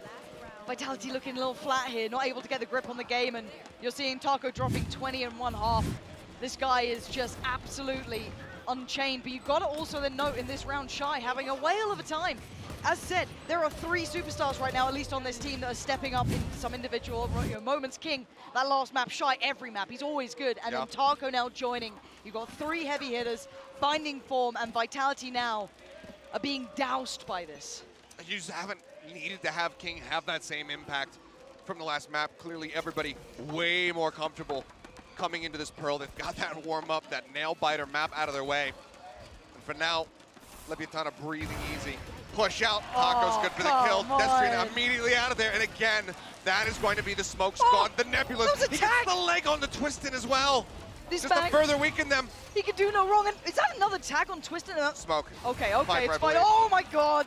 They are just now holding on to things. They've just about got stability on the site for maybe getting a plant here. Twistin does go down to 3 here. Send a Molzy Bone Cold.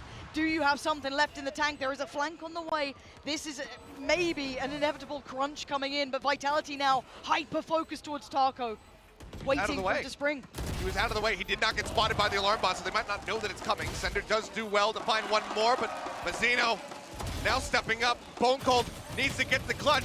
The Knives whipping. He gets the kill. There's the bite to try to push him out, and it's just burning him down. He's so He didn't know where he was! He was so confused!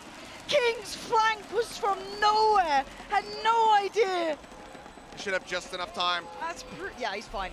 He should be fine. Down to the wire, couple seconds remaining. But you can see that right now, the comms, they're getting shaken up. That alarm bot not triggering on that flank adds to the confusion of where that snake bite comes from. I have to say, long story short, Leviathan, there were rumors, there were whispers, the scrimbucks about this side were at an all-time high. And I think we're seeing exactly as to why Taco on 21 kills on the half here. This is a performance he's putting on a show, so don't go anywhere. Wow, what a show it is, Pansy and Achilles, thank you very much. Rossi, it feels like everything is going Leviathan's way. They just can't lose anything. It's Taco's world, we're just living in it. The way he played the first game, he was very quiet. And after that overtime, he just started feeling himself, started getting some kills. And now it's just, he's just popping off. He's just getting every kill. Every time the first kill goes for Taco. It is crazy. When he played against Zeta Division, he got shut down. He went 3-6 on the defense side. And now he's got 21 kills on the defense side. Right? Yeah. And it loops back to what we were talking about prior as well. Not only about this Jet head-to-head, but about, the kind of level of experience that's needed to be able to come back after that map 1 when you know you should have won it. Again, when he played against Zeta on defense, he had 81 ACS. Taco's performance is making all of the difference between why Pearl now looks unbeatable, because you can't get past Taco. And we were singing the praises of players like King and Shy being the difference makers for them to pull it through on Haven. They're not even needed on this map. They haven't been needed because Taco has just been taking charge of the situation. He's been dominating from top to bottom. And Rossi, it feels like after what happened in the last map, Vitality, they just can't get out of that mental state. Yeah, it still haunts, right? It was your map. It was very close, and Vitality could have won it, and they know it. And when the pressure starts building up, when they start losing the Pearl map, they realize that we could have won the first map and the momentum could have gone our way, but it's not anymore. Yeah, and everybody on Leviathan is pumped up. Everyone's playing off the crowd. The crowd is going nuts to it too. And I think all of this is going to be weighing onto Vitality. Remember that Vitality can see what you're seeing here. They can see King going nuts and standing up. They can see the crowd chanting in their ears and supporting the opposing team. And this is something that you'll never really be prepared for without just that event experience, something that Vitality are only just getting now. Well, Vitality, they need a miracle here, but Pansy and Kilios, we've seen it before. Will we see it here?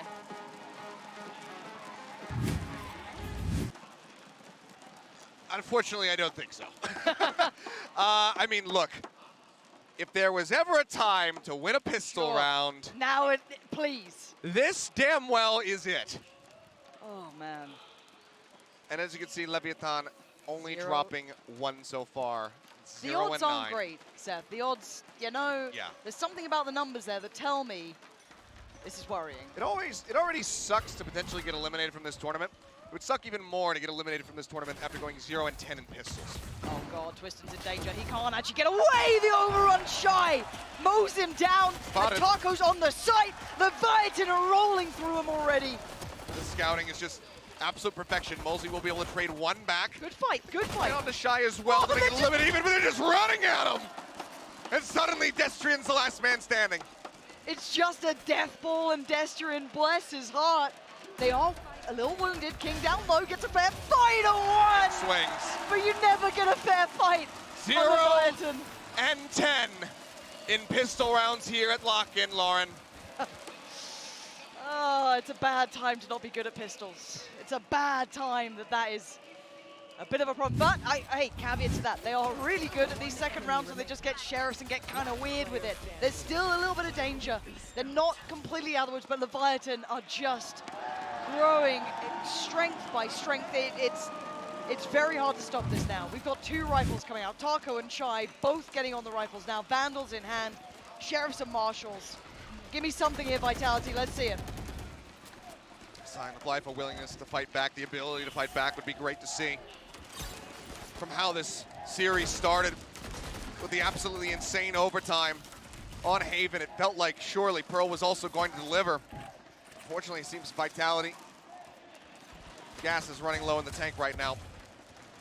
Util around the back, spots out Bone Cold. He's gonna have to reroute through shops, join in through that B link. There's no subtlety to this now.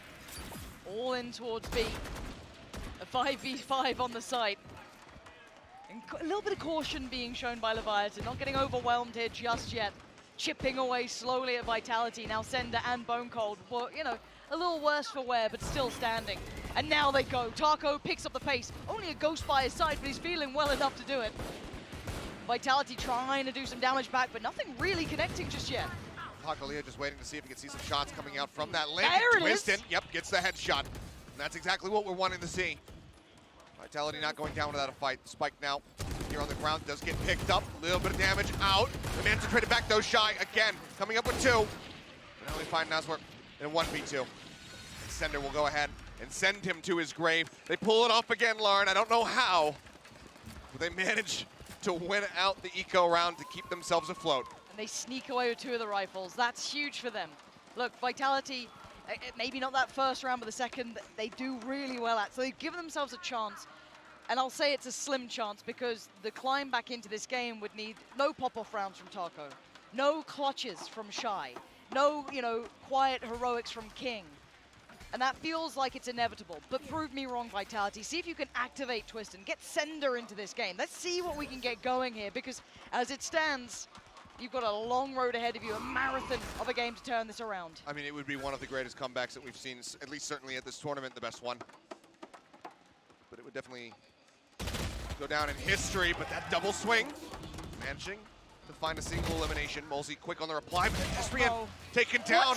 Molsey's doing his damnedest, but he's only able to find 1. Now that's gonna be a weapon here in the hands of Spike King, down. but Spike is down, as you say. Okay, trying to buy a little bit of time, but Mazzino's got a little bit of room to work here. Sender expects it, but seems nervous, looks worried, backs away, and rightly so. He's on his own here. Twiston's over by Pit. He is not able to help him yet. Spike is recovered, and Twiston trying to creep a little closer. They're wary of this, but the wall bang looking good. They take him down so low, but Shy just swings the corner. He takes him out of the fight, and this would be a tragedy if they convert this. 1v1, a lockdown at the ready. Does he decide to use it? Oh my God, Shy! He doesn't even need it. Anything Vitality can do, Leviathan can do better right now. 12-3, they turn it right back around. And it's no longer just map point, it's match point. And Vitality now are clutching at straws. They get 2 rifles on. They have 1 away from the ult on Sender, 1 away from Moldy, but none ready to be played into such a pivotal round. Leviathan on the verge of crushing them now. And that should just be the breath ripped away, rather, from Vitality. 2 rifles, a Ghost, a Sheriff, a Spectre. They're trying to keep themselves in this. Molesy does manage to grab the ult orb over by A. Null Command is at the ready. Sender just one off having that lockdown. But instead, he's going to be staring into the face of the attacking lockdown. Shy slaps it on the ground as they continue to inch their way up towards the B site. The full rotation coming across. Null Command out from Molesy. And a nice opening kill from Sender, but it's quickly traded back. Yeah, good trades, but look at the weaponry again. Still Sheriff, still bits and pieces. Moldy's gone down. It's a 4v3 standing. Bone Cold, Twister, and Destrian. Where's your way in here? What is going to get you back into this round to try and get away from this? The spike's still not planted yet. They haven't found full safety on this. Now allowing enough time for the rest to come back up. We're at a 4v4. They res him, he's instantly tagged back down to 22, and they finally get the spike planted within the pit. Flash goes across. Cosmic Divide going to be invested as well. Mazzino just really looking to end this right here, right now. They still have to dig them out along, and Twiston is desperate for it, but Leviathan not falling for their games, not sweating on the plant just yet. But now the spam comes out, it's found the first. And there's the Nano Swarm to take down Bone Cold. It seems like Lev should be able to end things right here, right now. Destrian desperately trying to flush them out, trying to hunt them down. But there is nothing to be found other than death and demise. Vitality fall. 13-3, Leviathan can hold their heads high in front of the crowd as they knock out the MEA representation.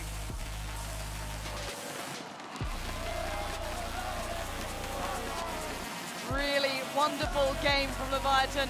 Glad we got to see that side of Taco, but for me, again, have to say Shy is marvelous. Absolutely incredible in his form. Across both maps, performing at an incredibly high level. Yes, Taco, this was his map by all means. He ran this lobby, but Shy was right there, also leading the charge this whole way throughout. Through all of those overtime rounds, that 16-14 Haven, and then this absolute decimation of Vitality at the 13-3. But roll your minds back to map 1. Vitality put up a marvelous game. Absolutely. There. Truly a team to be looked out for, and you know, I call them the gunslingers of EMEA because I genuinely think they are one of the most dangerous teams to come up against. This time around, they met their match. A team that can burn even brighter than them, Leviathan. They did the damnedest. I think they surprised all of us by pushing them to the limit, but it felt like after suffering that loss on that map, it was just a bit too much to recover from. But that's something that comes with experience, that comes with time. It's a lot of these players' first time on a stage like this, especially with a crowd that is against you. And as long as you can utilize this experience and put it towards growth in your competitive career, then it's nothing but upward. So Vitality, I'm looking forward to seeing them in the future at more events because they clearly have what it takes. Oh, they absolutely do. Wondrous potential within that squad. Twist and a superstar in the making, but Taco confirming what we were alluding to in those first couple of glimpses of this man in prior tournaments. He is a superstar, and now he's got his crowd around him. King, what an absolute captain's performance as well on map 1. Stepping up when their superstar was not having a big game. They had players there to take that mantle and run it forward. I cannot wait to see how far Leviathan goes because they truly are a dark horse for this tournament now. And I'll harken back to what SK Rossi said on the desk earlier. You have that performance from your IGL and rallies the rest of the team. And it felt like that rallying really came to the forefront here on Pearl. Everybody playing out of their minds. King did not have to be the star. He did not have to drag the team over the finish line, getting those clutches. They were very much reinvigorated by that map 1 performance. Just beautiful Valorant coming through from them. Really quite beautiful to watch. It's just clean stuff. And now this means that we get an incredible series on the horizon of this Leviathan going up against NAVI. And what contrasting styles of Valorant you get. Hyper explosive against some of the most considered and articulate ways of playing. A beautiful contrast there, as you said, on the horizon. I cannot wait for that game, but long story short, I think we've had a fabulous series here. It's been an absolute pleasure getting to cast this with you, and it would be a miss to not highlight an MVP as well, right? Yes. But this is a hard vote, because this obviously includes map 1, map 2. Where would you call this? You could have put anybody up here. For me, it's still King, because he was the one who kept them in that haven. He was the one that guided them through both of these maps. I think that going for the IGL here makes a lot of sense, but I'm not going to be surprised if people go for Taco Leah because, oh, flashy jet plays, knives in the faces. I love that stuff, but for me, it would be the IGL. I'd say Shy as well is in for a shout. Sure. Safe from both maps. Maybe not the most flashy player, but he kept them just as relevant as Taco did in map 2 and King did in map 1. But a wonderful series, long and short, and we'll be passing it back to the desk in just a moment to wrap everything up and put a bow on it.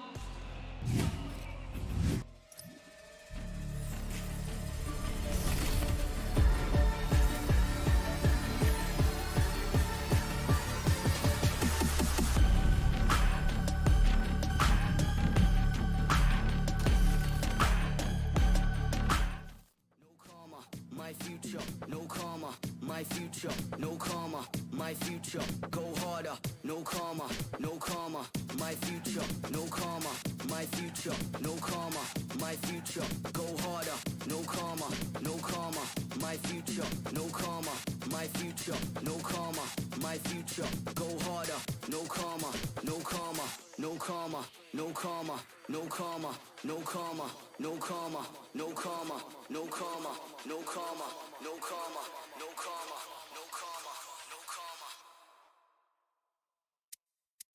You've been on my mind. You've been on my mind.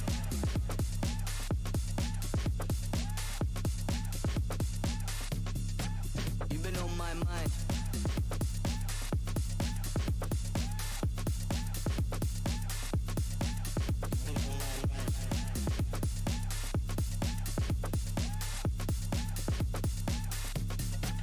You've been on my mind.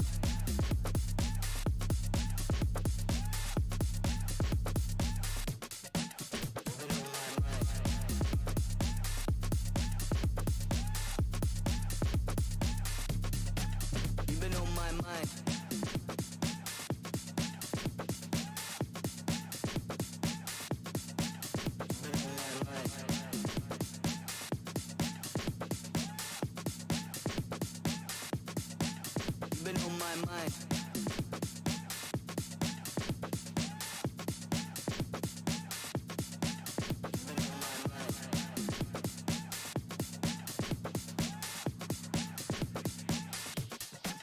You've been on my mind.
Welcome back to VCT Lock-In. I'm here with Taco Leah of Leviathan. Felicitaciones, mano. First question off the bat. Okay, you played out of your mind, right? You played probably one of the best performances we've ever seen on the international stage. And I imagine a player of your caliber, when you're feeling it, you just want to go, right? And you want to keep going. How do you balance between what you want to do and what the team is calling for you in those instances? Bueno, primero que todo el equipo juega una estructura, a una base y fundamentos de juego. Y así como hoy día yo jugué muy bien, va a ser muy normal que de repente vean a King jugar muy bien, o a Chai jugar muy bien, o a No jugar muy bien, o a Masino. Lo que tenemos es que somos 5 players individualmente muy fuertes y tenemos una estructura tan buena y que la respetamos tanto, es que no necesitamos siempre de una individualidad o de un jugador que tenga que como carrear. Entonces cuando a uno se le da el momento, lo agarra, y a mí me pasó que tuve suerte de que le achunté a los lugares donde iba, empecé a agarrar vuelo, a agarrar confianza, me sentí imparable en un momento y así fue. Sentía que no perdía ninguna otra ocasión, y es este espacio cuando tenéis que jugar y demostrar que estáis hecho para competir en las grandes ligas. Al menos a mí en esta partida se me dio, no se me había dado antes, y la verdad tenía esa presión de demostrar o muchas cosas, pero me siento muy conforme con eso. So first off, he says structure is a key part of this team, and the thing is, it just kind of clicked for him today.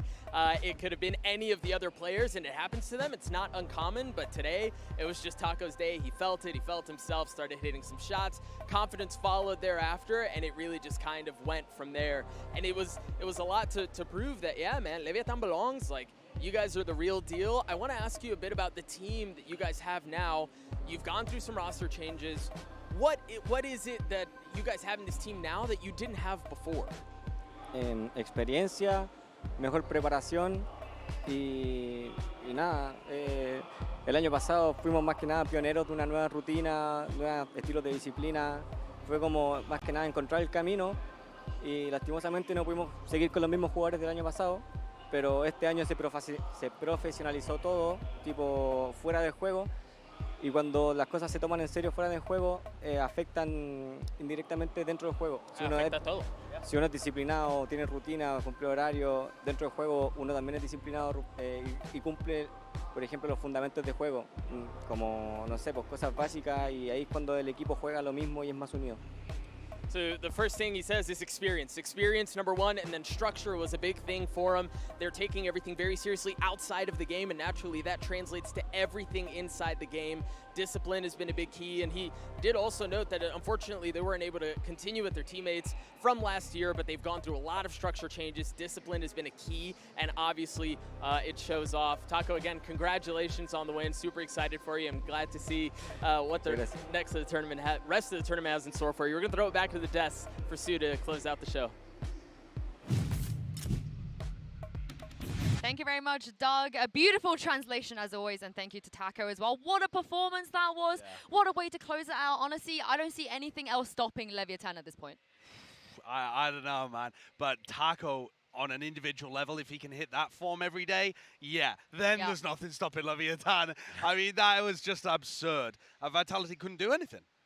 No, I mean, that was just absolutely jaw-dropping, isn't it? Like that last final performance where he's just cleaning them up. But, you know, for Vitality, you look at that team, said it over and over again. Thing that, you know, Takalea was saying in the interview was that experience and structure. He mentioned that multiple times in the interview. And that was the clear difference maker, right? The clear difference maker. Vitality just need a little bit more time to cook. But, you know, real potential, I think, for Leviathan to just carry this one forward. They've got nice momentum. They didn't give away too much, really, I suppose. Well, I mean, listen, we already know that our ascent is good, so they wouldn't have given up too much if we went to map 3. But, yeah, overall, really amazing showing. Yeah, I think what they showcased is that they're never going to be out of any map. It doesn't matter how far down they are. It doesn't matter how good the other team looks. Leviathan are always going to be able to win. I think that's what they demonstrated really on Haven. I mean, they were never out of it here, were they? Yeah, what a map, Rossi. What did you make of that in the end? I mean, on the big stages, all it matters is, like Taco mentioned, it's all about structure and fundamentals. Like, on the big stages, when you're losing, you tend to go back to your old habits of making mistakes and stuff. So I think the basics and the fundamentals, the structure of the team is really important in the big matches on the big stages. Yeah, I think every single member of Leviathan had a great game today, honestly. Every single person stepped up at some point. But let's take a look at the, I feel like, again, sounds unfair because everyone stepped up, but obviously Sideshow King from map 1 and Taco from map 2, which is crazy. Yeah, they were so good. And I think that Taco talking about how it can actually be any of them, depending on the map, depending on the day, is really true. Shy looked amazing at the beginning of Haven. King really took over towards the end. Taco dominated Pearl, of course, but we've seen the other guys turn up in so many occasions. It is a really well-rounded team. How much of that, Rossi, do you feel like it came down to the difference between just how good the players were on the side of Leviathan? I mean, it's pretty scary when you said that. Like, it can be anyone, right? What can the opposite team can expect? Like, anyone can pop off and win the games for them. So it's very scary. I will say, though, the glimpses of talent that we saw from Vitality, like the peaks from Sender, from players like, you know, Twiston, of course, as well, were really, really high. And it looked like it was almost going pound to pound with a team like Leviathan. But obviously, there's just those slight differences, right? Maybe that's down to the role switch-ups that Vitality ended up doing. Like, Destrin's moved away from Initiator and now playing Smokes for them. You know, things are not quite as what they're used to. It could just be a time thing where they just need to, you know, cook a little bit more. I mean, things could have been very different if they just won a pistol round on Haven as well. Like, you literally never know. A pistol round anywhere. One pistol round. Anywhere. But sadly, we've had to say goodbye to Vitality. They did great in this tournament. Obviously, they went past round 1. Rossi, this is an unfair question. Okay. I mean, they beat you, so did you want them to maybe go all the way here? Yeah, I wanted, like, them making all the way will make us look good. So I wanted in the bottom of my heart, I was like, okay, Vitality, do good, go to top 4, you know, that will make us look good. But yeah, like, it doesn't matter. In the end, better teams goes forward and the better teams win. So I'm happy. Not today.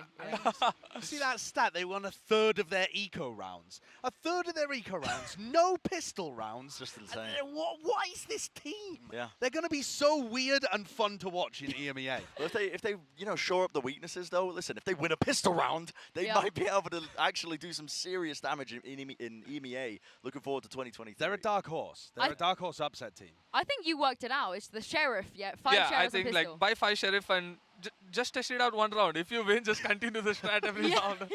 I don't know, like they got so many kills with Sheriff and they won so many rounds with Sheriff, if I recall properly. 27% of their kills on Pearl were with Sheriffs. Yeah. That's insane. There you go then. That is actually insane. Coach Rossi, sub him in. Sub him in. Just check with 1 pistol round 5 Sheriff. If you win, just keep running Then until you're you right. lose. Yeah. That's a great strat. I love that. Now, before the break, we asked you guys at home to vote for the player of the match. I'm super interested to see who you guys voted for. At home, there were some pretty good candidates on this poll, but Takalea has taken it. I feel like that's some recency bias, personally. Yeah, I would have given it to King as an individual. This guy was the final boss for Leviathan that Vitality had to face over and over again. It was his calls, it was his experience that carried them through that first map, and I don't think they would have had as easy as a task if he wasn't able to pull it through and win that map for them. The thing in this game, though... Oh my god, what is this? I need context. God, I mean...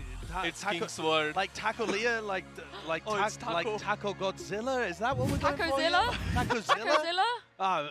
I'm lost in the sauce there. Tacozilla. Oh, Tacozilla. We had to confirm. I get that. I think what I was looking for in this series, though, was that I thought Vitality were going to be dangerous on both of those first 2 maps. And Taco made it so that there was no danger at all on Pearl. So even if they had slipped up map 1, they would have gone to Ascent, and I think Leviathan would have still been able to close it out. So they just have so many different win conditions with this squad. Well, Rossi's been here all day with us today, for the second match, and we've seen a lot of Sheriff stuff. I don't know if you watched map 1, Rossi, but I'm about to show you another Sheriff play. I hope you like this. This is the HyperX Reflex moment of the day. It goes to Envy from Team Secret. Yeah, talk me through this, Rossi. What do you think of this? It's just insane. What else I can say? Like, he took the perfect fights. He didn't pick 2-3 people, you know. It was just like isolating 1v1 duels. Yeah, I mean, just being able to isolate it, pops the util as well, so nobody can get onto into the spike the entire time in this. I thought Navi played this quite well. They were spacing themselves out, you know, but just didn't take the swing at the end, right? I love that reaction Yeah. from CNED. He just, what am I supposed to do? Angel's reaction, look at Yeah. that one. Oh, you have to give it Admiration. to them. You have to give it to them. appreciate that. I mean, with that match, though, we know what the next round is going to be for this side of the bracket. It is going to be Leviathan versus Na'Vi. Saisho, do you feel like one team looked particularly better than the other here? Yeah, I do. And it's going to be unpopular because we've just watched Taco a pound. But I think it was Na'Vi. I think Na'Vi demonstrated that they've got crazy deep map pool. Their player strength is insane. They have CNED, who's good enough to be able to shut down Taco. Taco got boomed by Zeta Division, by a slow team on Pearl. Na'Vi is a slow team on Pearl. He is not going to be allowed to run around and drop 40 kills or whatever the hell just happened there. That's a really good point. Na'Vi perfected the slow game, I feel like. I mean, we've already seen them exploit. When Paper X were in their prime of playing really aggressively, really fast plays, it was FPX back then that just mastered it, being able to slow it down and really just, you know, pry open those weaknesses. I'm thinking Leviathan. What about you? Me too. Like yeah. just like you said, it's not only about Taco. They have King, they have Shy, and there are so many players. Like Taco also mentioned, they're like it can be anyone in their game, and any player can pop off. So I think Leviathan is looking pretty strong, especially on the map 2 and how they came back from the map 1. You know, being so many rounds down and to come back and go to overtime and win it, I think it takes a lot of mental strength, and that map particularly gave them a lot of momentum and confidence. Yeah, no, I mean, Leviathan definitely showcased that they are the real deal when those players can be unlocked, when they perform well. They've got the experience, they've got the structure, they've got the discipline. But the map pool, listen, you know, it seems quite good. It seems quite good. But the thing with the map pool is, I can just imagine Angel just ego picking Ascent because he thinks he's better than them anyway. Yep. Because But then they'll lose. That's what happened with Lotus. Yeah, that team has been really good at Ascent before, and I think he might just be like, yeah, I've watched Guys, the VODs, I know how to beat them. win. Of course we can win on Lotus. Why won't we pick it? Those guys. Oh That's my God, actually a Brent. great impression. I Is like it? that. Is been it around really? him a lot. Well, Been around him a lot. well, the Omega bracket is being filled in a little bit more here. We can see teams have advancing. We're not going to have you with us tomorrow, Rossi, so I kind of want to get your predictions. Let's start with 100 Thieves versus Footballers. Who do you think is taking I think 100 Thieves. Okay. They look pretty solid, yeah. Close one or easy? I think easy 2-0 maybe. Ooh, all right. What about Fnatic versus Furia? I want Boston to win. It's Fnatic. Let's go. Well, you want them to win, but do you think they can? Huh? Do you think they Yeah, can I do think it? they can. Like Durka is on pretty good form, and Alfire also. They were like pretty solid yesterday. They were on fire. I think, yeah, everything going well for Fnatic. I think they're gonna take it. We'll see how strong the curse is tomorrow. Yeah, your bracket's boomed. We need It's already gone, mate. I We mean, need to set it on fire or something. But I did have both of those teams winning, so... Yeah, but Vitality didn't win, so... Okay. You well, have Vitality winning the whole tournament, so Oh, yeah. they're not. yeah. They're out. That are out. That are out. Yeah. Yeah. Anyway, thank you very much, Rossi, for joining us. Oh, It's thank you been for an having me. absolute It was pleasure to fun. have It was you. fun. Aw, thank you very much, I enjoyed Brent. it. You guys never give me that feedback. Come on, What? learn from Rossi. Learn from Rossi. I don't have fun on a desk. Every I could moment's tell. I could torture. tell. I could tell. Thank you very much at home. You guys are home for watching. We're going to be back for more bangers tomorrow, as you guys heard. 100 Thieves versus Footballers and Fnatic versus Furia. Make sure you come back and join us, and we'll see you then.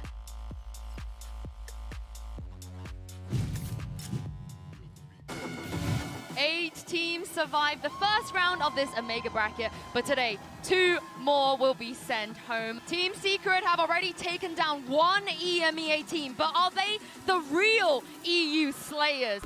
CNED is going to be key here. Yes, Hardy he finds is. the pick, but I'm really concerned if he... Oh, never mind. I'm not concerned anymore. CNED seems to have awoken. Oh, that's a hand! He hits the hand! Go for it! All right, we got this, boys. High energy, remember, high energy. We want this more than enough. I didn't know I could have this much fun watching Icebox. I'm not going to lie. He's been so good, you have to call it out. Shouts, you guys do not, though. Another Prime Gaming Flawless comes through for Navi. A kill in the hand is worth 2 in the bush? Maybe? Something like that? Now 4v2 economy, horrible. Sugetsu's clean as he gets 3. In the face of magic from Secret, Navi take map 1. They've been glad to let him walk into his lap, but Jesse with 2 massive kills. Too far away from the play, but he may have gotten the position. He's making He may noise! have gotten the timing, but his knife was out! What is that? Gonna attempt to get it to happen. Cena, it's gonna be sacrificial. He's gonna go forward. A 1v1 left. Jesse's so weak. Timeout on his side, and Shell pushes it! again and again, man. The flash CNET swings around and just really unfortunate. CNET's just frying. Navi look like an unstoppable force right now. And all led by the evil genius himself, Angel. What a performance. Neither of these teams have ever faced each other before, and today they're playing for their tournament lives and a shot at Navi. Pushed into the corner. King Good gets swing, got good covered swing. fire. Needs still so much more. And King is looking to deliver! A 4K from King with the Guardian shuts him down. They're trying to get that orb. King able to grab it, but then he's cut down to size as Twisted finds 3. They're making a damn good go! Oh, try as he might! King reigns supreme! When they need him the most, King is consistently there. Moldy picks up 2, but there's King. If he taps the spike, let's see if he can dodge it. He just takes the fight, and King wins it out! The IGL drags them across the finish line once more in a 16-14 victory. But gets to be recovered though, and yeah, they're running out of time. They gotta get this down now. Shy gets from above. This guy.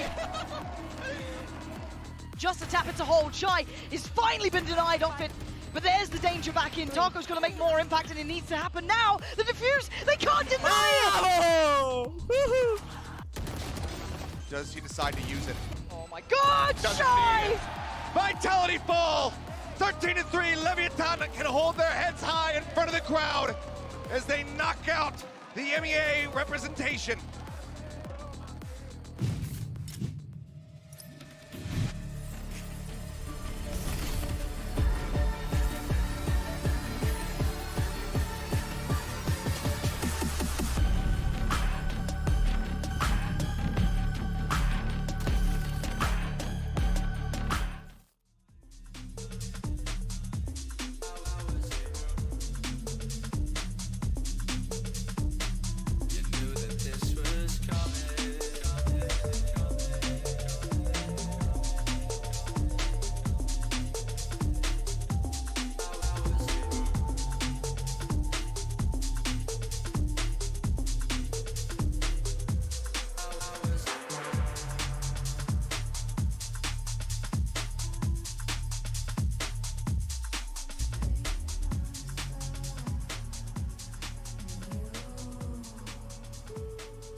What you fretting for?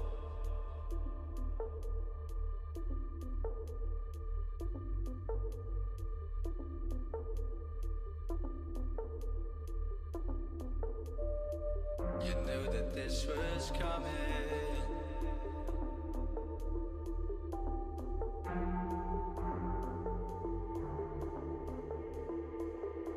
Tried to fight it, but you denied it.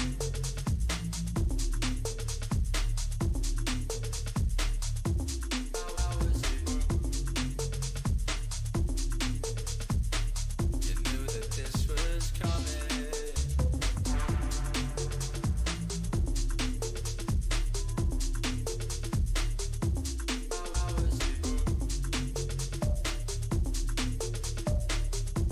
Tried to fight it, but you denied it.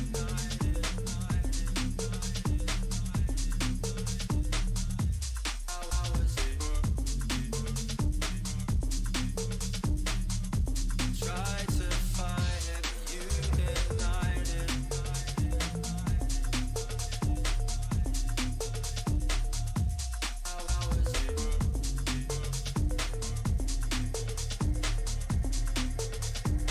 I could have been the answer.